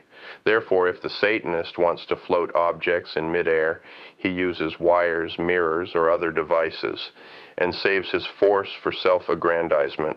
All gifted mediums and white light mystics practice pure and applied stage magic with their blindfolds and sealed envelopes, and any fairly competent stage magician, carnival worker, or lodge hall entertainer can duplicate the same effect, although lacking, perhaps, the sanctimonious spiritual overtones. A little child learns that if he wishes for something hard enough, it will come true. This is meaningful. Wishing indicates desire, whereas prayer is accompanied by apprehension. Scripture has twisted desire into lust, covetousness, and greed. Be as a child, and do not stifle desire, lest you lose touch with the first ingredient in the performance of magic, be led into temptation, and take that which tempts whenever you can. The ingredients used in the performance of satanic magic. B. Timing. In every successful situation, one of the most important ingredients is the proper timing. In the performance of a magical ritual, timing can mean success or failure to an even greater extent. The best time to cast your spell or charm, hex or curse is when your target is at his most receptive state. Receptivity to the will of the magician is assured when the recipient is as passive as possible. No matter how strong-willed one is, he is naturally passive while he is asleep. Therefore, the best time to throw your magical energy towards your target is when he or she sleeps. There are certain periods of the sleep cycle that are better than others for susceptibility to outside influences. When a person is normally fatigued from a day's activities, he will sleep like a log until his mind and body are rested. This period of profound sleep usually lasts about 4 to 6 hours, after which the period of dream sleep occurs, which lasts 2 or 3 hours, or until awakening. It is during this dream sleep that the mind is most receptive to outside or unconscious influence. Let us assume the magician wishes to cast a spell on a person who would usually retire at 11 o'clock in the evening and rise at 7 o'clock in the morning. The most effective time to perform a ritual would be about 5 o'clock in the morning, or 2 hours before the recipient awakens.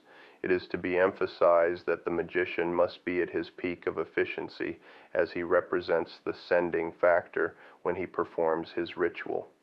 Traditionally speaking, witches and sorcerers are night people, and understandably so. What better schedule on which to live for the sending of thoughts towards unsuspecting sleepers, if only people were aware of the thoughts injected into their minds while they slept. The dream state is the birthplace of much of the future. Great thoughts are manifest upon awakening, and the mind that retains in conscious form these thoughts shall produce much. But he who is guided by thoughts unrecognized is led into situations that will later be interpreted as fate, God's will, or accident. There are other times in each person's day that lend themselves to the receiving of the will of the wizard. Those times when daydreaming or boredom ensue, or when time hangs heavy, are fertile periods of suggestibility. If a woman is the target for your spell, do not forget the importance of the menstrual cycle. If man were not dulled through his stifling evolutionary development, he would know, as an all-fours animal knows, when the female was most sexually inclined. Man's snout, however unsullied by cheap opiates, is not normally equipped to ferret out such telltale erotic scents. Even if he were so endowed with such olfactory powers, the object of his quest would most likely throw him off the scent through the use of massive doses of perfumery to cover and smother the offending effluvium, or eliminate detection completely by the astringent action of powerful deodorants.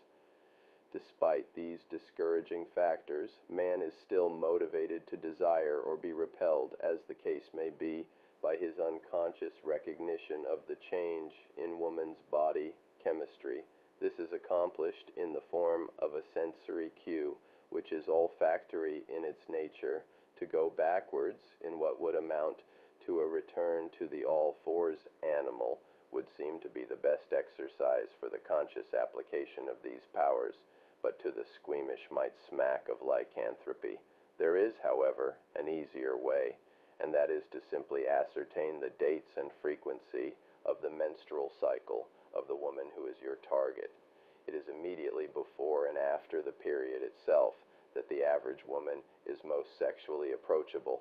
Therefore, the magician will find the sleep period during these times most effective for the installation of thoughts or motivations of a sexual nature. Witches and sorceresses have a much greater range of time in which to cast their spells toward the men of their choice. because man is more consistent in his sexual drives than woman. Although there are many women with equal or even greater lusts, day-to-day timing is not as important. Any man who is not already drained of all sexual energy is a sitting duck for the proficient witch. The time of the year following the spring equinox is the most fraught with sexual vigor in a man, and he asserts himself accordingly. But the witch, in turn, must work her magic stronger, as she will find his eyes will stray. Should the fearful ask, is there no defense against such witchery? It must be answered thus: yes, there is protection. You must never sleep, never daydream, never be without a vital thought, and never have an open mind. Then you shall be protected from the forces of magic. The ingredients used in the performance of satanic magic. See imagery. The adolescent boy who takes great care in carving on a tree a heart containing his and his love object's initials. The little chap who sits by the hour drawing his conception of sleek automobiles. The tiny girl who rocks a scuffed and ragged doll in her arms and thinks of it as her beautiful little baby.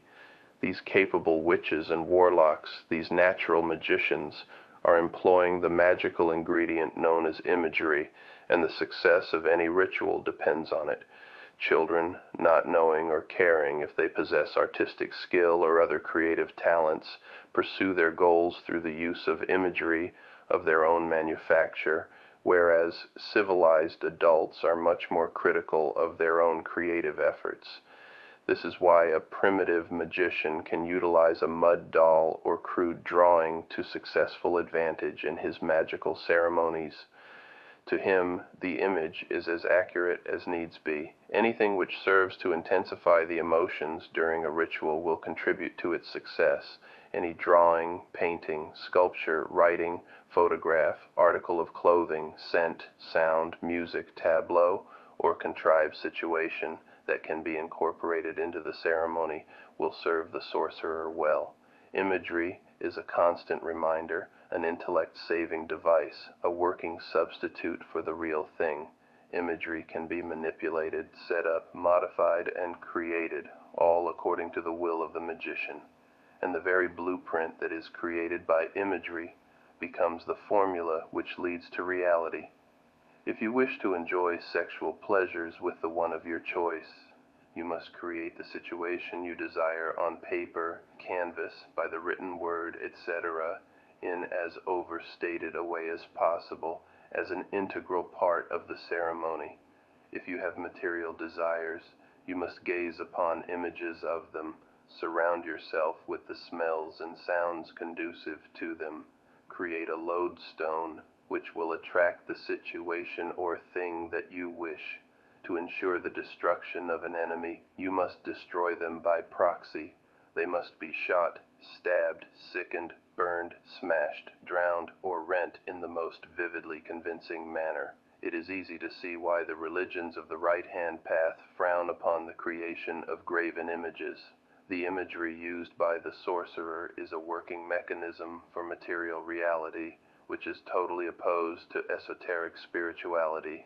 A Greek gentleman of magical persuasion once wanted a woman who would satisfy his every desire, and so obsessed with the unfound object of his dreams was he that he went about constructing such a wonderful creature. His work completed, he fell so convincingly and irrevocably in love with the woman he had created that she was no longer stone, but mortal flesh, and alive and warm. And so the Magus Pygmalion received the greatest of magical benedictions, and the beautiful Galatea was his. The ingredients used in the performance of satanic magic: direction. One of the most overlooked ingredients in the working of magic is the accumulation and subsequent direction of force toward an effective end. Altogether, too many would-be witches and warlocks will perform a ritual and then go about with tremendous anxiety, waiting for the first sign of a successful working. For all intent and purpose, they might as well get down on their knees and pray, for their very anxiety in waiting for the desired results only nullifies any real chance of success. Furthermore, with this attitude, it is doubtful that enough concentrated energy to even perform a proper ceremony could be stored up in the first place. To dwell upon or constantly complain about the situation upon which your ritual would be based only guarantees the weakening of what should be ritualistically directed force by spreading it thin and diluting it. Once the desire has been established strongly enough to employ the forces of magic, then every attempt must be made to symbolically give vent to these wishes in the performance of the ritual, not before or after. The purpose of the ritual is to free the magician from thoughts that would consume him, were he to dwell upon them constantly. Contemplation, daydreaming, and constant scheming burns up emotional energy that could be gathered together in a dynamically usable force, not to mention the fact that normal productivity is severely depleted by such consuming anxiety. The witch who casts her spells between long waits by the telephone, anticipating her would-be lover's call, the destitute warlock who invokes Satan's blessing, then waits on pins and needles for the check to arrive, the man, saddened by the injustices wrought upon him, who, having cursed his enemy, plods his way, long of face and furrowed of brow, all are common examples of misdirected emotional energy. Small wonder that the white magician fears retribution after casting an evil spell. Retribution to the guilt-ridden sender would be assured by their very conscience-stricken state. The ingredients used in the performance of satanic magic. E. The balance factor. The balance factor is an ingredient employed in the practice of ritual magic, which applies to the casting of lust and compassion rituals more than in the throwing of a curse. This ingredient is a small but extremely important one. A complete knowledge and awareness of this factor is an ability few witches and warlocks ever attain. This is simply knowing the proper type of individual and situation to work your magic on for the easiest and best results. Knowing one's own limitations is a rather odd bit of introspection, it would seem, for a person who should be able to perform the impossible, but under many conditions it can make the difference between success and failure. If, in attempting to attain your goal through either greater or lesser magic, you find yourself failing consistently, think about these things. Have you been the victim of a misdirected, overblown ego, which has caused you to want something or someone when the chances are virtually non-existent? Are you a talentless, tone-deaf individual who is attempting, through magic, to receive great acclaim for your unmusical voice? Are you a plain, glamourless witch with oversized feet, nose, and ego, combined with an advanced case of acne, who is casting love spells to catch a handsome young movie star? Are you a gross, lumpy, lewd-mouthed, snaggle-toothed loafer who is desirous of a luscious young stripper? If so, you'd better learn to use the balance factor, or else expect to fail consistently. To be able to adjust one's wants to one's capabilities is a great talent, and too many people fail to realize that if they are unable to attain the maximum, a half a loaf can be better than none. The chronic loser is always the man who, having nothing, if unable to make $1 million, will reject any chance to make 50,000 with a disgruntled sneer. One of the magician's greatest weapons is knowing himself, his talents, abilities, physical attractions and detractions, etc., and when, where, and with whom to utilize them. The man with nothing to offer who approaches the man who is successful with grandiose advice and promise of great wealth has the alacrity of the flea climbing up the elephant's leg with the intention of rape. The aspiring witch who deludes herself into thinking that a powerful enough working will always succeed, despite a magical imbalance, is forgetting one essential rule. Magic is like nature itself, and success in magic requires working in harmony with nature, not against it. The Satanic Ritual. A. Notes which are to be observed before beginning ritual. First person performing ritual stands facing the altar and symbol of Baphomet throughout ritual, except when other positions are specifically indicated. 2. If possible, altar should be against west wall. 3.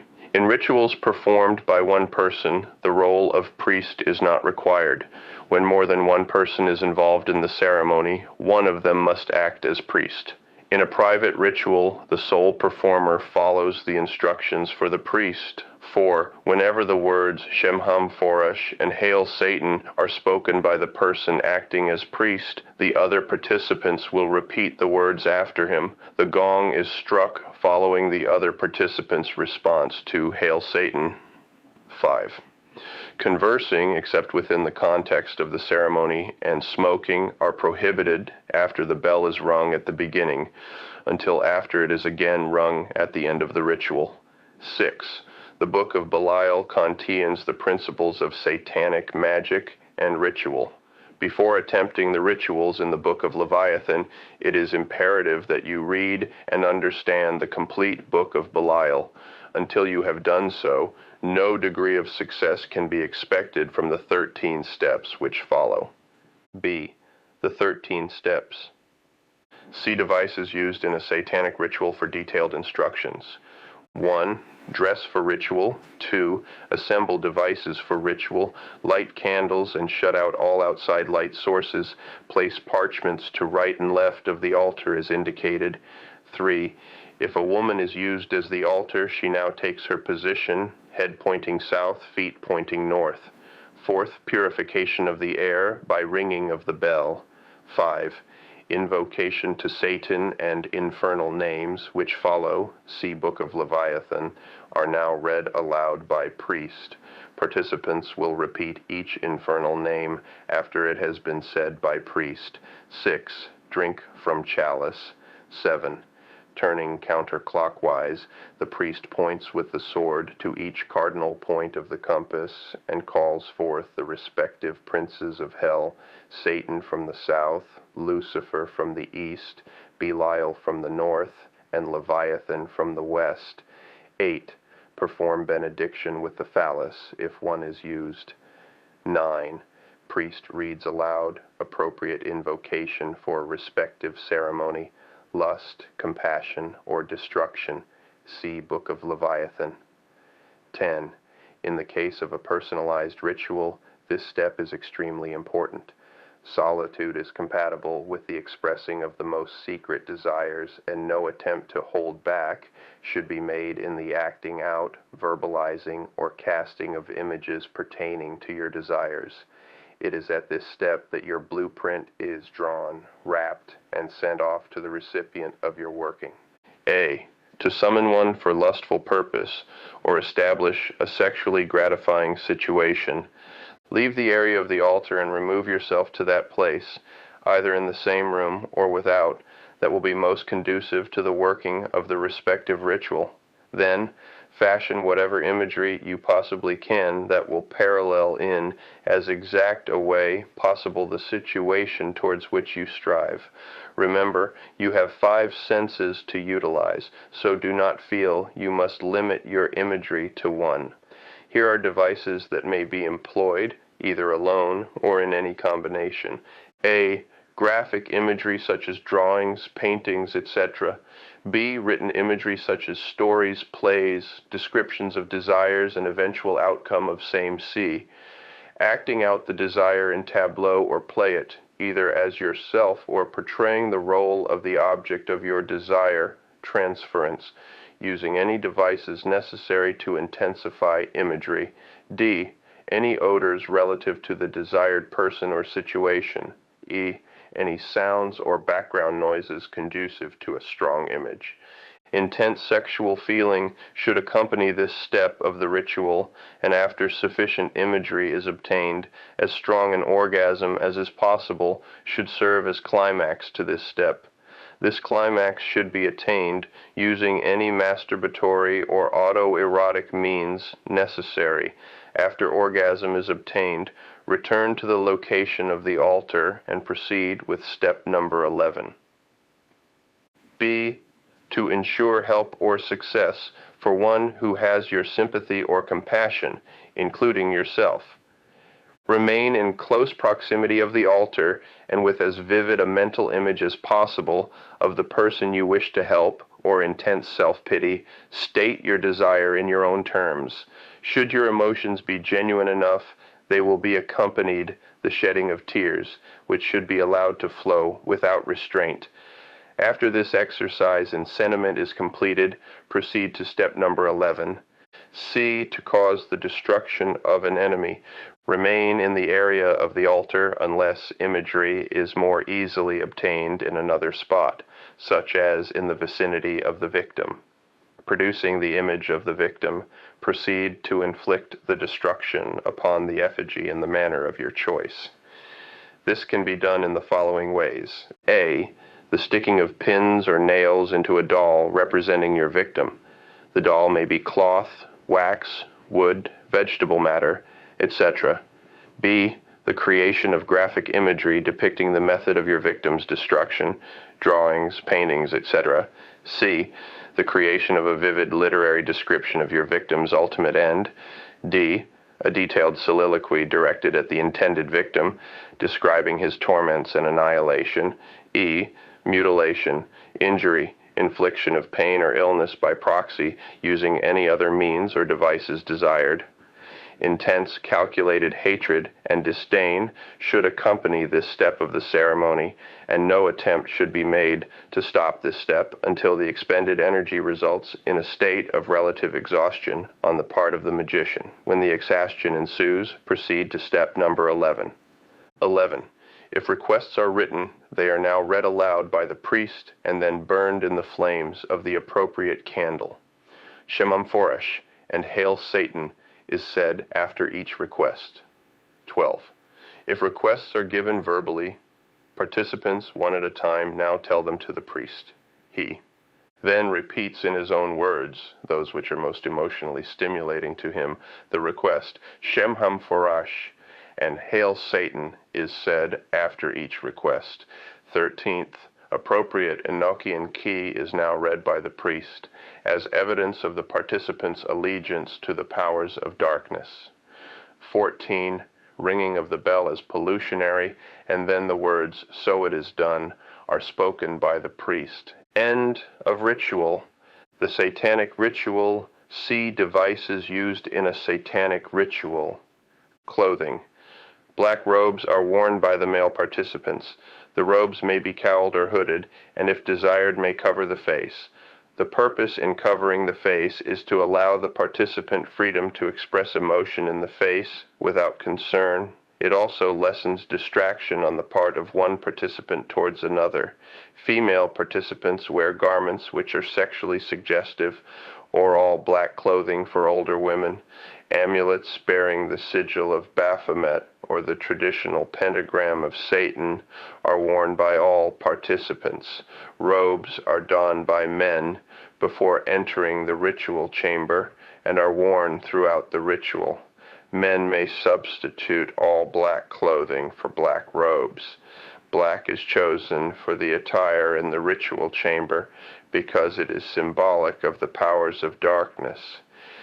Sexually appealing clothing is worn by women for the purpose of stimulating the emotions of the male participants and thereby intensifying the outpouring of adrenal or bioelectrical energy, which will ensure a more powerful working.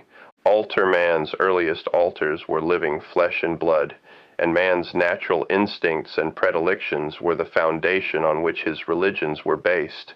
Later religions, in making man's natural inclinations sinful, perverted his living altars into slabs of stone and lumps of metal.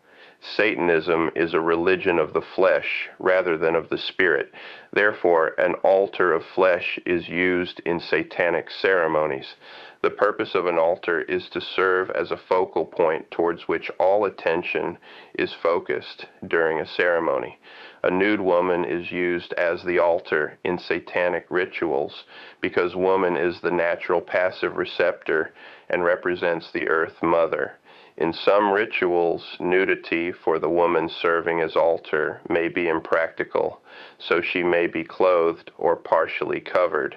If a female is performing the ritual alone, no woman need be used for the altar. If no female is used for the altar, the elevated plane used for her to lie upon may be used to hold other devices for the ritual.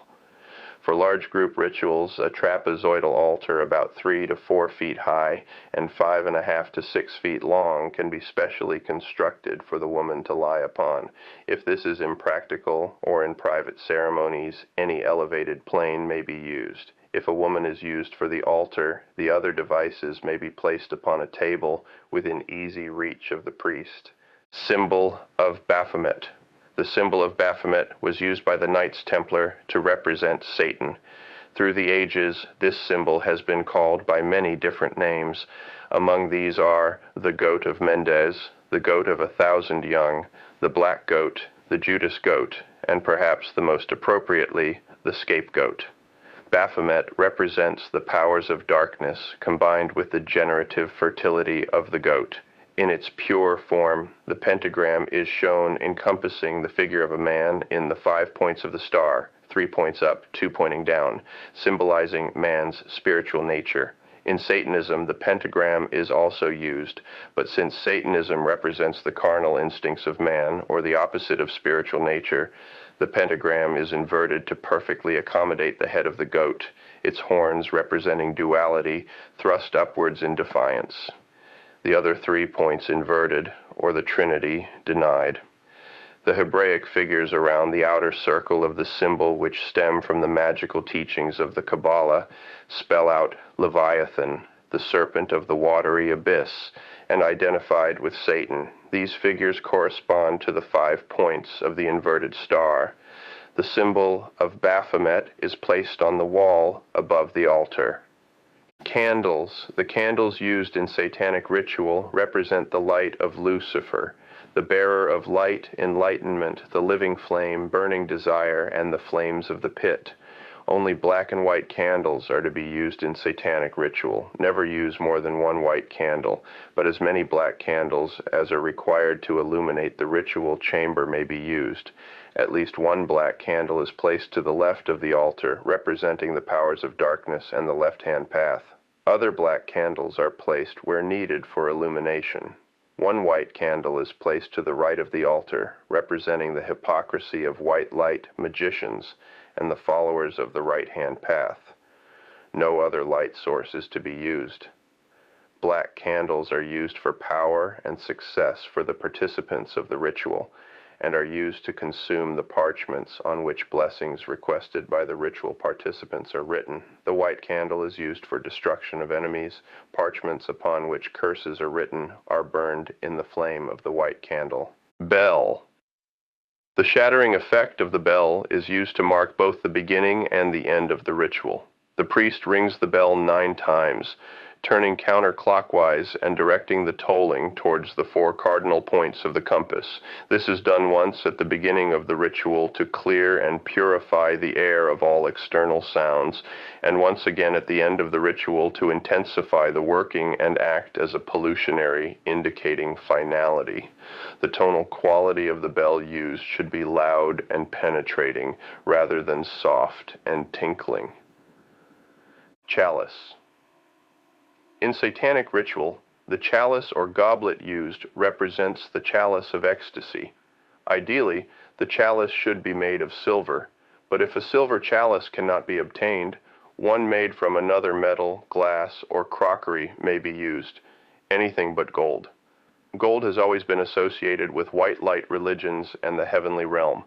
The chalice is to be drunk from first by the priest, then by one assistant. In private rituals, the person performing the ceremony drains the chalice. Elixir. The stimulating fluid or elixir of life used by the pagans has been corrupted into sacramental wine by the Christian faith. Originally, the liquor used in pagan rituals was drunk to relax and intensify the emotions of those involved in the ceremony. Satanism does not sacrifice its god, as do other religions.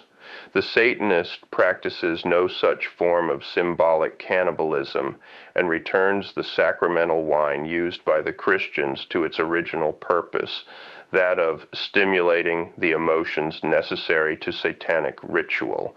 Wine itself need not be used. Whatever drink is most stimulating and pleasing to the palate is in order. The elixir of life is to be drunk from the chalice of ecstasy, as indicated above, immediately following the invocation to Satan. Sword. The sword of power is symbolic of aggressive force and acts as an extension and intensifier of the arm with which the priest uses to gesture and point. A parallel to this is the pointing stick or blasting wand used in other forms of magical ritual. The sword is held by the priest and is used to point towards the symbol of Baphomet during the invocation to Satan. It is also used, as indicated in steps of ritual, when calling forth the four princes of hell. The priest thrusts the point of the sword through the parchment containing the message or request after it has been read aloud. It is then used to hold the parchment while introduced into the candle flame, while hearing the requests of other participants, and while repeating same. The priest places the sword atop their heads in traditional knighting fashion. For private rituals, if a sword cannot be obtained, a long knife, cane, or similar staff may be used. Phallus. The phallus is a pagan fertility symbol which represents generation, virility, and aggression.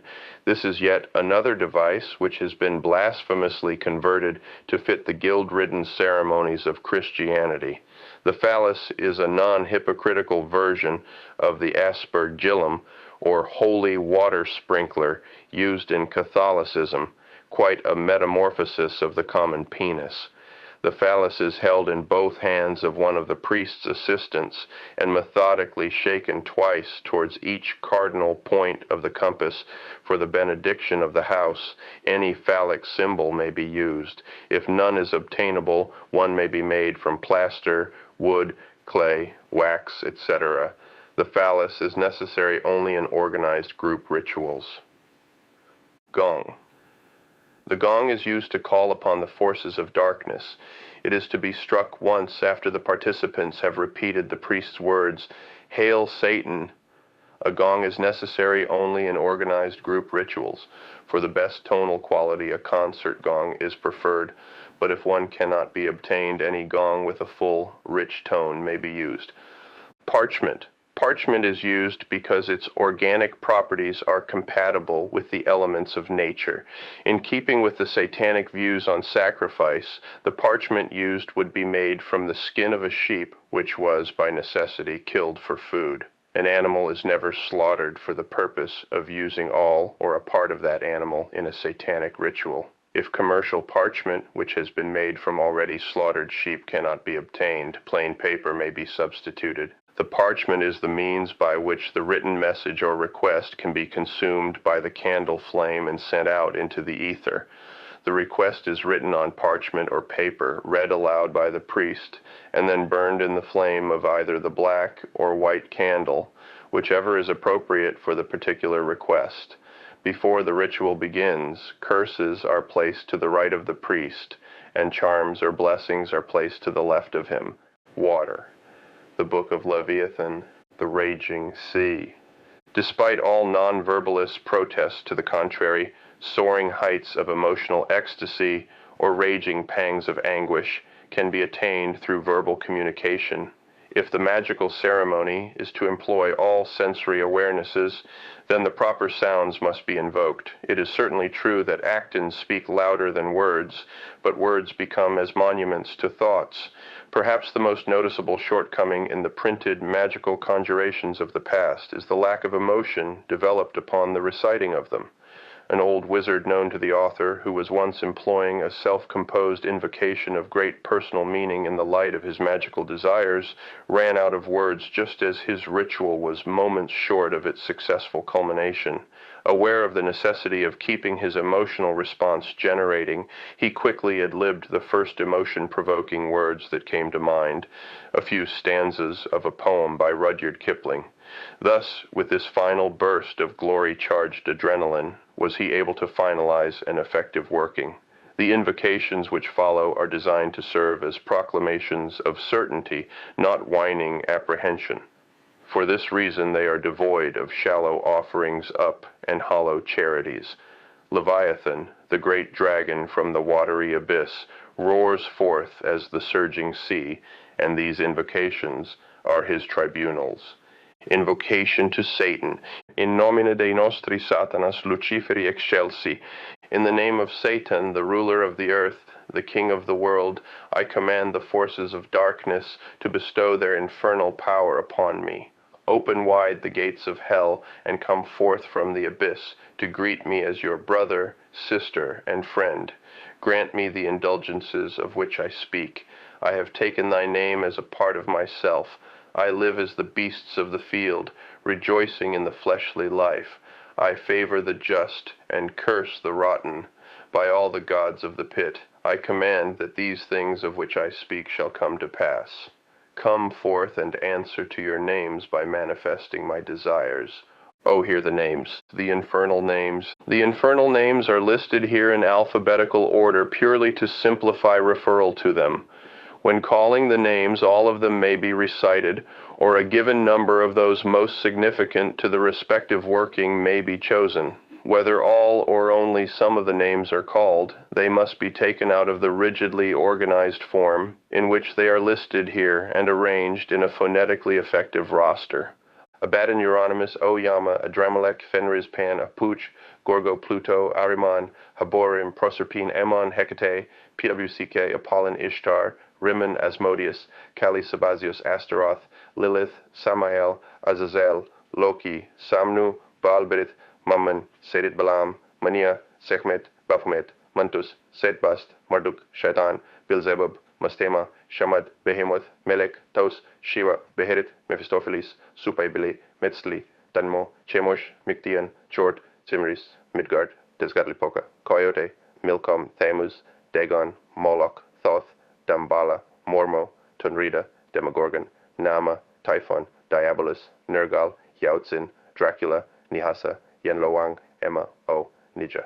Invocation employed towards the conjuration of lust. Come forth, O great spawn of the abyss, and make thy presence manifest. I have set my thoughts upon the blazing pinnacle which glows with the chosen lust of the moments of increase and grows fervent in the turgid swell. Send forth that messenger of voluptuous delights, and let these obscene vistas of my dark desires take form in future deeds and doings. From the sixth tower of Satan there shall come a sign which joineth with those salties within, and as such will move the body of the flesh of my summoning. I have gathered forth my symbols, and prepare my garnishings of the is to be, and the image of my creation lurketh as a seething basilisk awaiting his release. The vision shall become as reality, and through the nourishment that my sacrifice giveth, the angles of the first dimension shall become the substance of the third. Go out into the void of night, light of day, and pierce that mind that respondeth with thoughts which leadeth to paths of lewd abandon. Male, my rod is a thrust. The penetrating force of my venom shall shatter the sanctity of that mind which is barren of lust. And as the seed falleth, so shall its vapors be spread within that reeling brain, benumbing it to helplessness according to my will. In the name of the great God Pan, may my secret thoughts be marshaled into the movements of the flesh of that which I desire. Shemhamphorash, hail Satan. Female, my loins are aflame. The dripping of the nectar from my eager cleft shall act as pollen to that slumbering brain, and the mind that feels not lust shall on a sudden reel with crazed impulse. And when my mighty surge is spent, new wanderings shall begin, and that flesh which I desire shall come to me. In the names of the great harlot of Babylon, and of Lilith, and of Hecate, may my lust be fulfilled. Shemhamphorash. Hail Satan. Invocation employed towards the conjuration of destruction. Behold, the mighty voices of my vengeance smash the stillness of the air, and stand as monoliths of wrath upon a plain of writhing serpents. I am become as a monstrous machine of annihilation to the festering fragments of the body of she, who would detain me. It repenteth me not that my summons doth ride upon the blasting winds, which multiply the sting of my bitterness, and great black slimy shapes shall rise from brackish pits, and vomit forth their pustulence into her puny brain. I call upon the messengers of doom to slash with grim delight this victim I hath chosen. Silent is that voiceless bird that feeds upon the brain pulp of her, who hath tormented me, and the agony of the is-to-be shall sustain itself in shrieks of pain, only to serve as signals of warning to those who would resent my being. O come forth in the name of Abaddon, and destroy him, her, whose name I giveth as a sign. O great brothers of the night, thou who makest my place of comfort, who rideth out upon the hot winds of hell, who dwelleth in the devil's fane, move and appear. Present yourselves to him, her, who sustaineth the rottenness of the mind that moves the gibbering mouth that mocks the just and strong. Rend that gaggling tongue, and close her throat, O Kali, pierce her lungs with the stings of scorpions, O Sekhmet, plunge her substance into the dismal void, O mighty Dagon.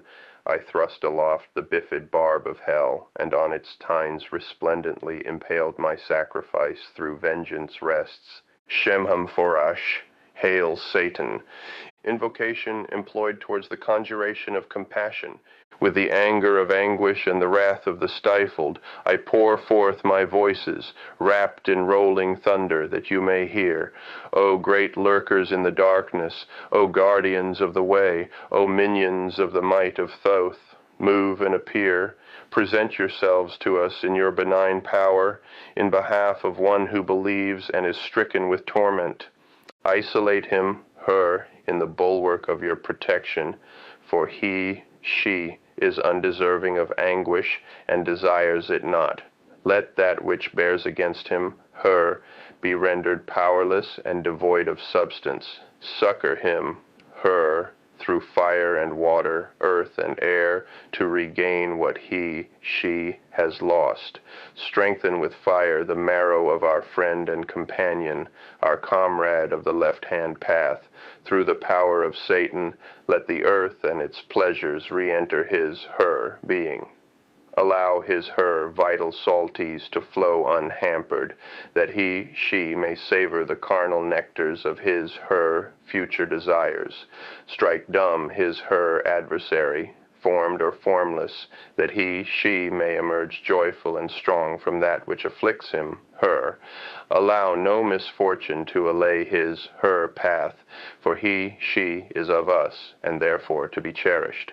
Restore him, her, to power, to joy, to unending dominion over the reverses that have beset him, her. Build around and within him, her, the exultant radiance that will herald her emergence from the stagnant morass which engulfs him, her.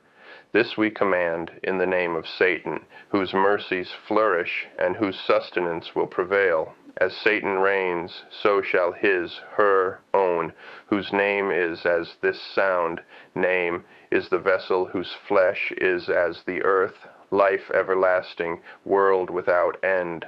Shemham-Forash, hail Satan, the Enochian language, and the Enochian keys.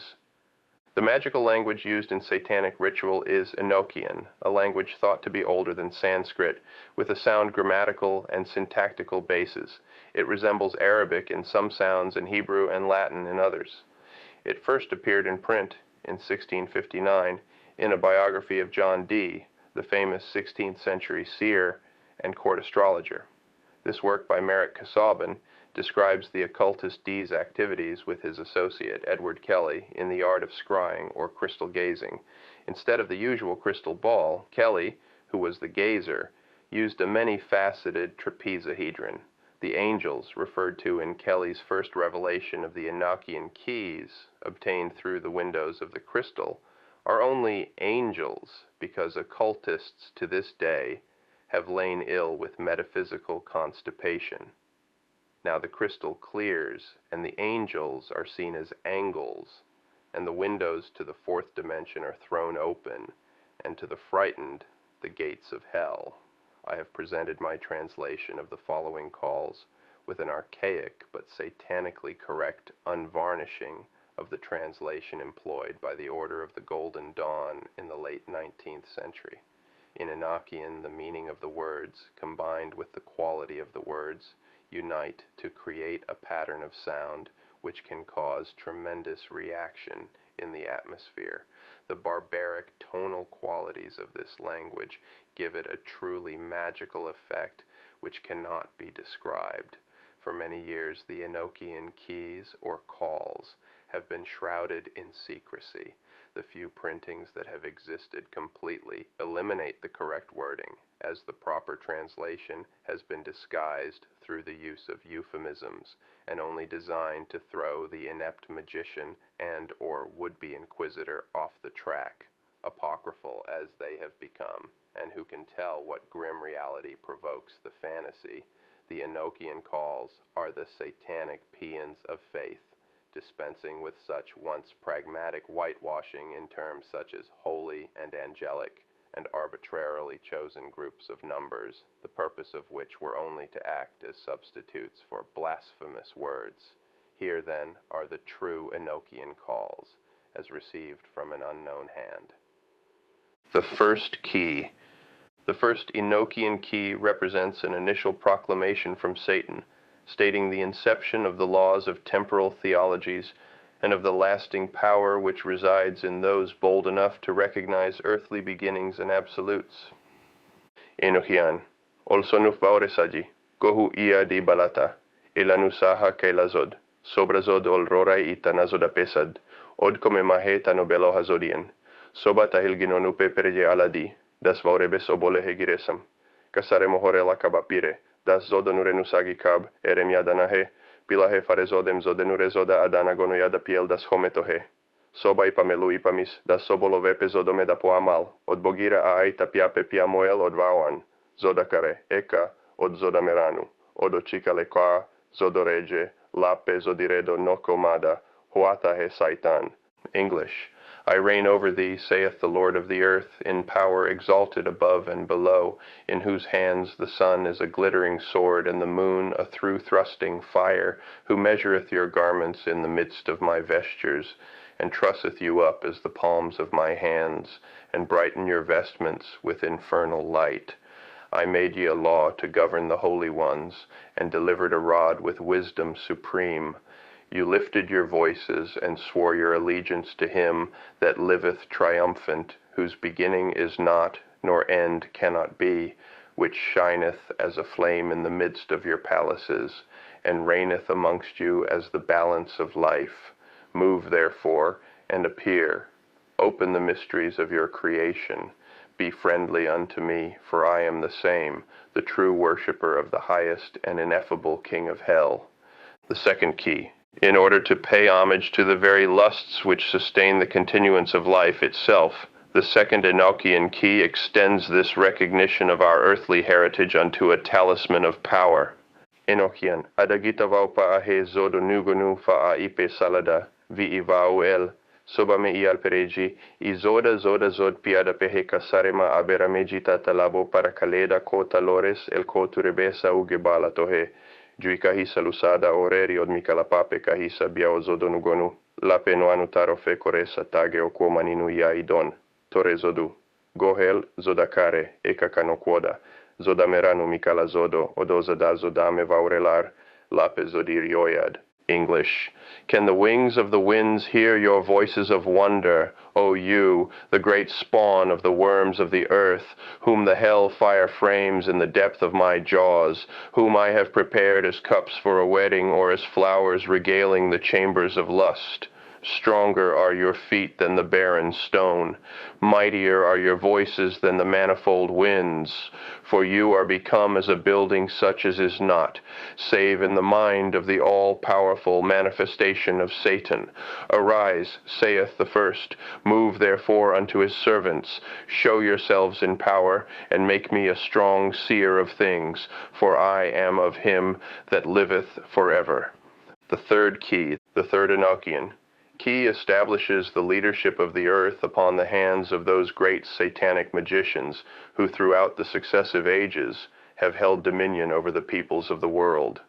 Enochian, Mikama goho pe iadi zodirkom selahe azodien biabe oslondohe. Nore zodakahisa otahila gigipahe, vaunidel kahisa tapuime komospelehe telokahe, qui inu toltoregi kahisa I kahisaji emozodien. Dasata beregida otorezodul, ili ol balazodaregi, oda ala tahila nuos netabe, da luga vaomesareji elonusa kapemiali, varoesa kalahomila. Kokasabe fafenu izodizodope, odmino agi deginetabe, vaunu nanael, panupire malapireji kausaji, piladanoanu vaunalahe balata odvaoan, dooia pemada, goholore, gohus, amiranu, mikama, Yehusozod kakakom, oddo o ainu noari mikaola zoda aayom, kasarameji gohia, zodakare, vaunigilaji, odimu amar pugo pelapeli, ananael koa an. English. Behold, saith Satan, I am a circle on whose hands stand the 12 kingdoms. 6 are the seats of living breath, the rest are as sharp as sickles, or the horns of death. Therein the creatures of earth are and are not, except in mine own hands, which sleep and shall rise. In the first I made ye stewards, and placed ye in the 12 seats of government, giving unto every one of you power successively over the 9 true ages of time, so that from the highest vessels and the corners of your governments you might work my power, pouring down the fires of life, and increase continually on the earth. Thus you are become the skirts of justice and truth.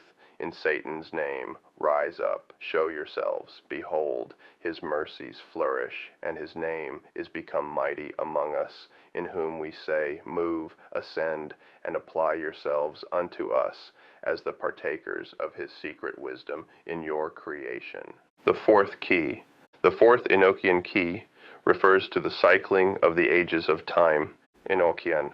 Otahil elasadi babaje, od dore pahagohol, kikahisaje awawago koreme pepeda, dasonuf vivaudivau, kasaremi oelime apeme, sobame agi koreme pokarepel, kasaremeji karo odazodi kahisa odvaugeji, dasata kapimali kahisa kapimaon, od elonusa hinu kahisa taelokala, dore zodu norquasahi od feka osaga, bagile zodir enayad, dasiod apila, do o aipequo aal, zodakare, zoda meranu obelisonu giresatel af normo lapi. English. I have set my feet in the south, and have looked about me, saying, Are not the thunders of increase those which reign in the second angle? Under whom I have placed those whom none hath yet numbered, but one, in whom the second beginnings of things are, and wax strong, successively adding the numbers of time, and their powers doth stand as the first of the 9. Arise, you sons of pleasure, and visit the earth, for I am the Lord your God, which is and liveth forever. In the name of Satan move, and show yourselves as pleasant deliverers, that you may praise him among the sons of men. The fifth key. The fifth Enochian key affirms the satanic placing of traditional priests and wizards upon the earth for the purpose of misdirection. Enochian. Sappahe zodimi duibe od noasa takuanis adaroka hedore pehal kaosagi od faunutas peripesol tabeliore. Kasareme ame ipezodi nazodare taheafa. Od dalugare zodizodope zodelida kaosagi toltoregi, od zod kahisa esiasakahe el tavivau, od yaud tahilada das hubare peoal, soba koreme fakahisa ta elavaulasa od quo kasabe, e kanisa od darebesa quoa asa, fetahear ezodi od beliora, ia ialeda nasa chicalesa, bagile jeiad iel. English. The mighty sounds have entered into the third angle, and are become as seedlings of folly, smiling with contempt upon the earth, and dwelling in the brightness of the heaven as continual comforters to the destroyers of self. unto whom I fastened the pillars of gladness, the lords of the righteous, and gave them vessels to water the earth with her creatures. They are the brothers of the first and the second, and the beginning of their own seats, which are garnished with myriad ever-burning lamps, whose numbers are as the first, the ends and the contents of time. Therefore come ye and obey your creation. Visit us in peace and comfort. Conclude us receivers of your mysteries, for why? Our Lord and Master is the All-One. The sixth key. The sixth Enochian key establishes the structure and form of that which has become the order of the trapezoid and Church of Satan. Enochian gahesa div kaisaim, mikalazo da pilzodinu, sobamel haraji mir babalonu, od obeloci same velaji, dalagare malapereji, ar kausaji od akame canale, sobola zodare fabeliareda kausaji od kahisa aneta na mia metaviv od da. Dare sare solpeta hebienu, berita od zodaka meji mikalazodo, sobha ata hetarianu luya he od ekarinu mada kua aon. English. The spirits of the fourth angle are 9 mighty in the trapezoid, whom the first hath formed, a torment to the wretched, and a garland to the wicked, giving unto them fiery darts to van the earth, and 9 continual workmen, whose courses visit with comfort the earth, and are in government and continuance as the second and third. Therefore hearken unto my voice. I have talked of you, and I move you in power and presence, whose work shall be a song of honor, and the praise of your God in your creation. The seventh key. The seventh Enochian key is used to invoke lust, pay homage to glamour, and rejoice in the delights of the flesh. Enochian, ra asa isalamanu paradisoda oe karimi ao iala piregahe qui inu, enai butamonu od inuasa ni paradiala, kasaremeji ujiare kahirelanu, od zodona celucifatianu, karesa tavavale zodirenu tolhami. Soba lo nudo he od nuame kahisata dao desa vomedea od pibeliare itahilarita, od mia mecanicuola rita, zodakare zoda meranu. Yekarimiquo dahe od imikaol zodo da aiome. Bajire le papenoreida lugama elonusahi od uma pelifa vauge gibigil, IAD. English. The East is a house of harlots, singing praises among the flames of the first glory, wherein the dark Lord hath opened his mouth, and they are become as living dwellings, in whom the strength of man rejoiceth, and they are apparelled with ornaments of brightness, such as work wonders on all creatures, whose kingdoms and continuance are as the third and fourth, strong towers and places of comfort, the seats of pleasure and continuance. O ye servants of pleasure, move, appear, sing praises unto the earth, and be mighty amongst us, for that to this remembrance is given power, and our strength waxeth strong in our Comforter. The eighth key. The eighth Enochian key refers to the emergence of the Satanic age. Enochian, bazodemelo itapiri pesonu olanuna zodava bebe ox, kasaremeji varanu kahisa vaugeji asaberameji balatoha, gohoyade soba miame tarianu talolachi sabaivoninu odazodia giere riore, ireji la kahisa dadas paux busada causago, das kahisa odipuranu telokahe kakureji, o isalamahelo nukaho odvovina karebafe, niso, bagile avava gogohon, niso, bagile mamao siasionu, od mabe zoda iad oia samomare poilape, niasa, zoda meranu chaosi, kaosago, od belioresa, od koresi ta beramiji. English. The midday of the first is as the third indulgence made of hyacinthine pillars, in whom the elders are become strong, which I have prepared for mine own justice, saith Satan, whose long continuance shall be as bucklers to Leviathan. How many are there which remain in the glory of the earth, which are, and shall not see death until the house falls, and the dragon doth sink? Rejoice, for the crowns of the temple and the robe of him that is, was, and shall be crowned are no longer divided. Come forth, appear, to the terror of the earth, and to the comfort of such as are prepared. The ninth key. The ninth Enochian key warns of the use of substances, devices, or pharmaceuticals which might lead to the delusion and subsequent enslavement of the master, a protection against false values. Enochian. Mika o libera nusaji perejela napeta ialapore, das barinu e fafaje pevaunu peho olani ordo bezoda, soba chaupahe kahisa tatanu od tarananu balie, alare busada sobolunu od kahisa hoelko kano quodichal. Vaunesa aladonumum causago tayasa olalo regiana ilimelala. Amema kahisa sobra madaridas od kahisa. Uamoanu kahisa avini darila pi causaginu. Od butamoni pareme zodu mebicanilu. Da zodisa itahame zoda kahisa dao. Od mire causodola kahisa pidiai kolalala. Ulcininu asobame uchime. Bajile, iad balatohe kahirelanu pare. Niso, od upe ofafafe. Bajile kokasahe I koresaka auniji beliore. English. A mighty guard of fire with two-edged swords flaming, which contain the vials of delusion, whose wings are of wormwood and of the marrow of salt, have set their feet in the west, and are measured with their ministers. These gather up the moss of the earth, as the rich man doth his treasure. Cursed are they, whose iniquities they are. In their eyes are millstones greater than the earth, and from their mouths run seas of blood. Their brains are covered with diamonds, and upon their heads are marble stones. Happy is he on whom they frown not. For why? The Lord of righteousness rejoiceth in them. Come away and leave your vials, for the time is such as requireth comfort. The tenth Enochian key, creates rampant wrath and produces violence, dangerous to employ unless one has learnt to safeguard his own immunity, a random lightning bolt.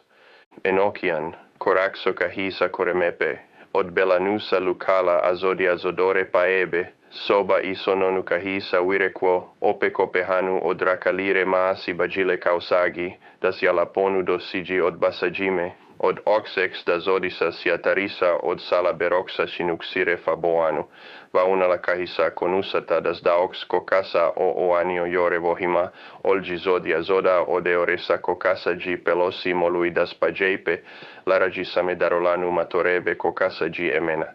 El pataralaxa yola cimatave nomigi mononusa olora ginayo anuje lareda, oyo, noibe oyo, causagonu, bagile madarida isodirope cahiso darisapa, niso, caripe ipe nidali. English. The thunders of wrath doth slumber in the north, in the likeness of an oak whose branches are dung-filled nests of lamentation and weeping, laid up for the earth, which burn night and day, and vomit out the heads of scorpions and live sulphur mingled with poison.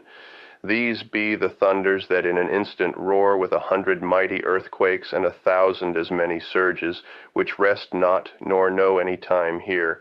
One rock bringeth forth 1,000, even as the heart of man doth his thoughts. Woe, woe, yea, woe be to the earth, for her iniquity is, was, and shall be great.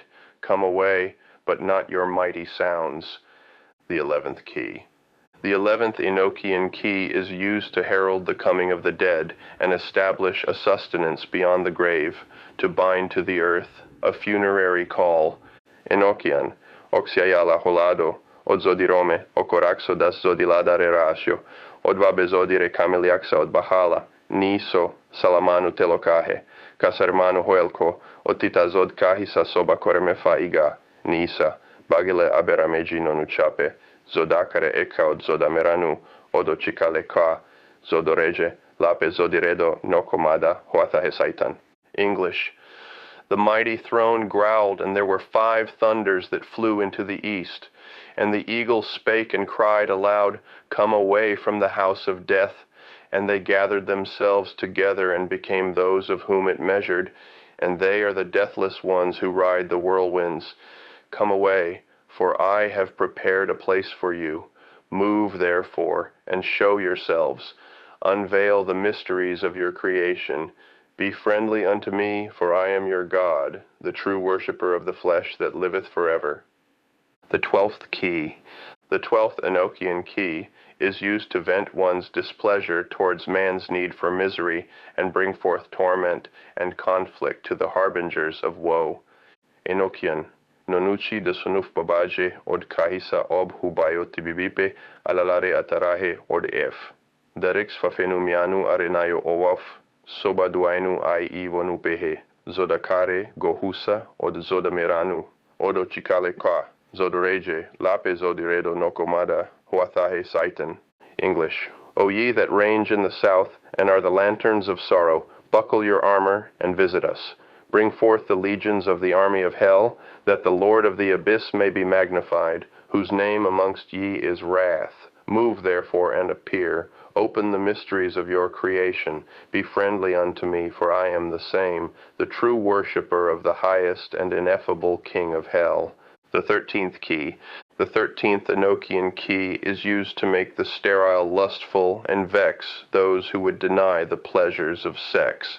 Enochian, napiai baba jehedas berinu vax uaona larinuji vonupehe dualime, konisa olalogi oresaha das kahisa afefa, mikama isaro mada od lonusahi toxa, das ivaumeda ai girosabe, zodakare od zodameranu, odo chikale qua, zodoreje, lape zodiredo nokomada, huathahe saitan. English. O ye swords of the south, which have eyes to stir up the wrath of sin, making men drunken, which are empty, behold, the promise of Satan and his power, which is called amongst ye a bitter sting. Move and appear. Unveil the mysteries of your creation, for I am the servant of the same, your God, the true worshipper of the highest and ineffable King of hell.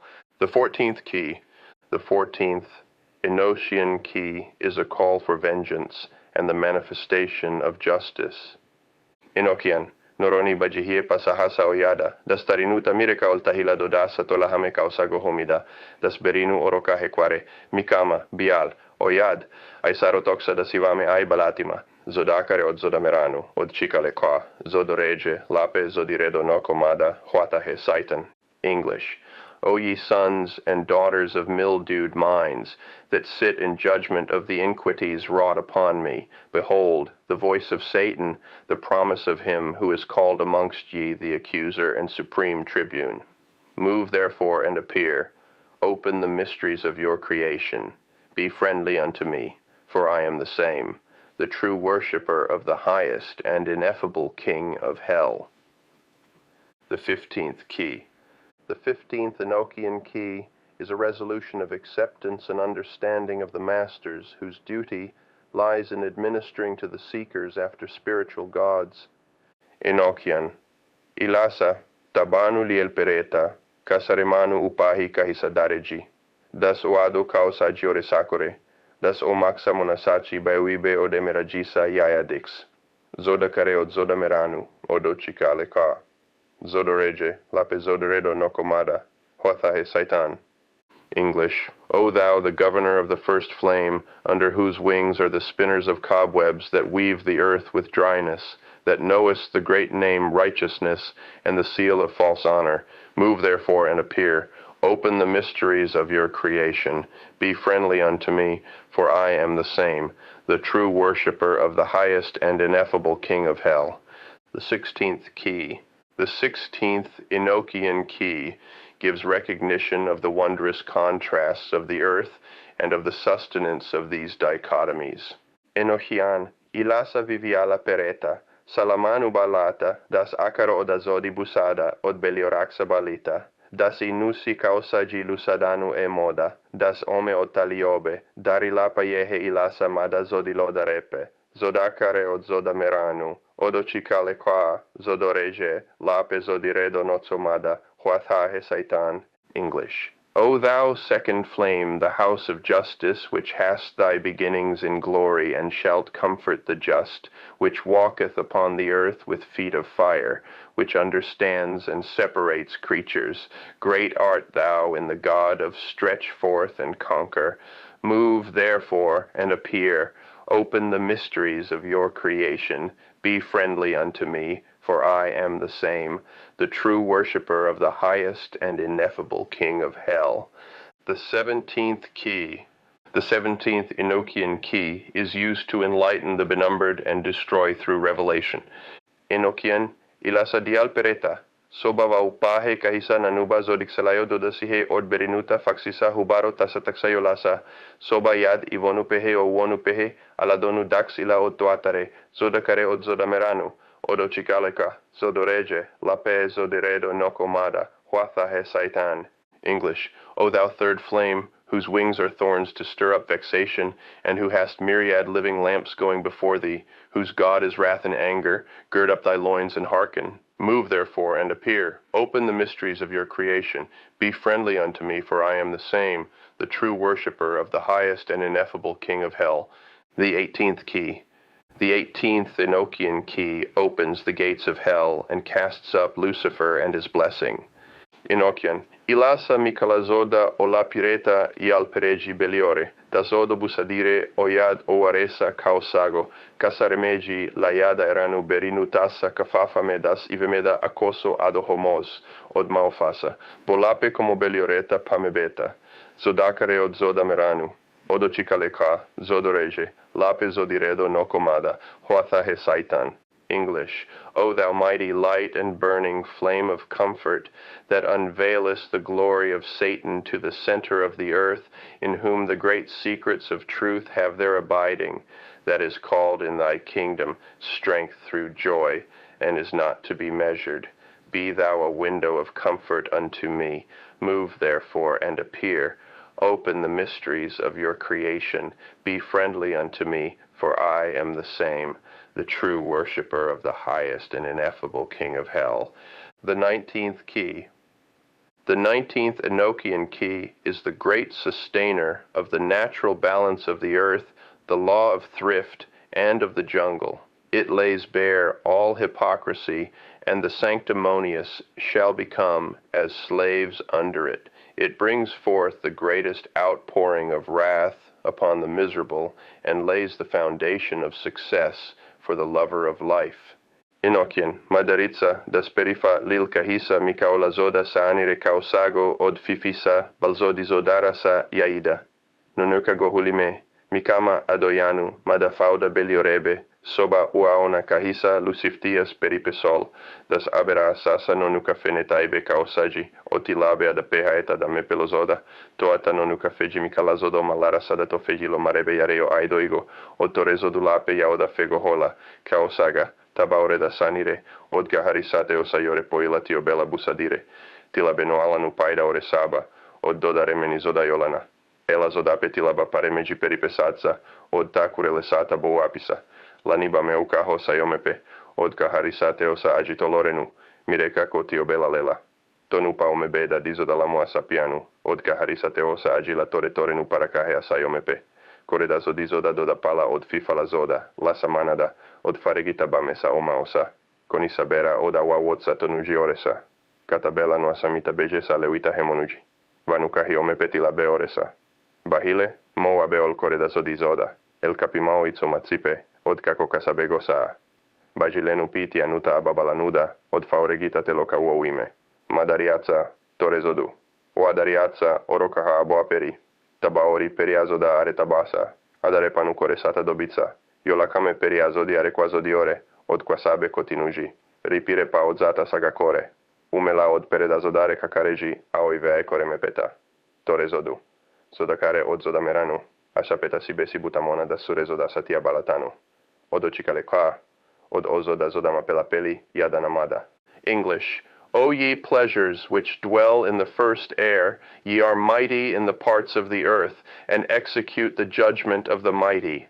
Unto you it is said, Behold the face of Satan, the beginning of comfort, whose eyes are the brightness of the stars, which provided you for the government of the earth, and her unspeakable variety, furnishing you a power of understanding to dispose all things according to the providence of him that sitteth on the infernal throne, and rose up in the beginning, saying, The earth let her be governed by her parts, and let there be division in her. The glory of her may be always drunken and vexed in itself.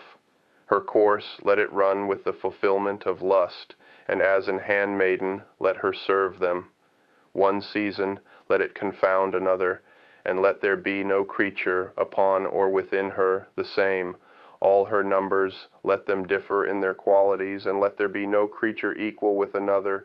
The reasonable creatures of the earth and men, let them vex and weed out one another, and their dwelling places, let them forget their names. The work of man and his pomp, let them be defaced.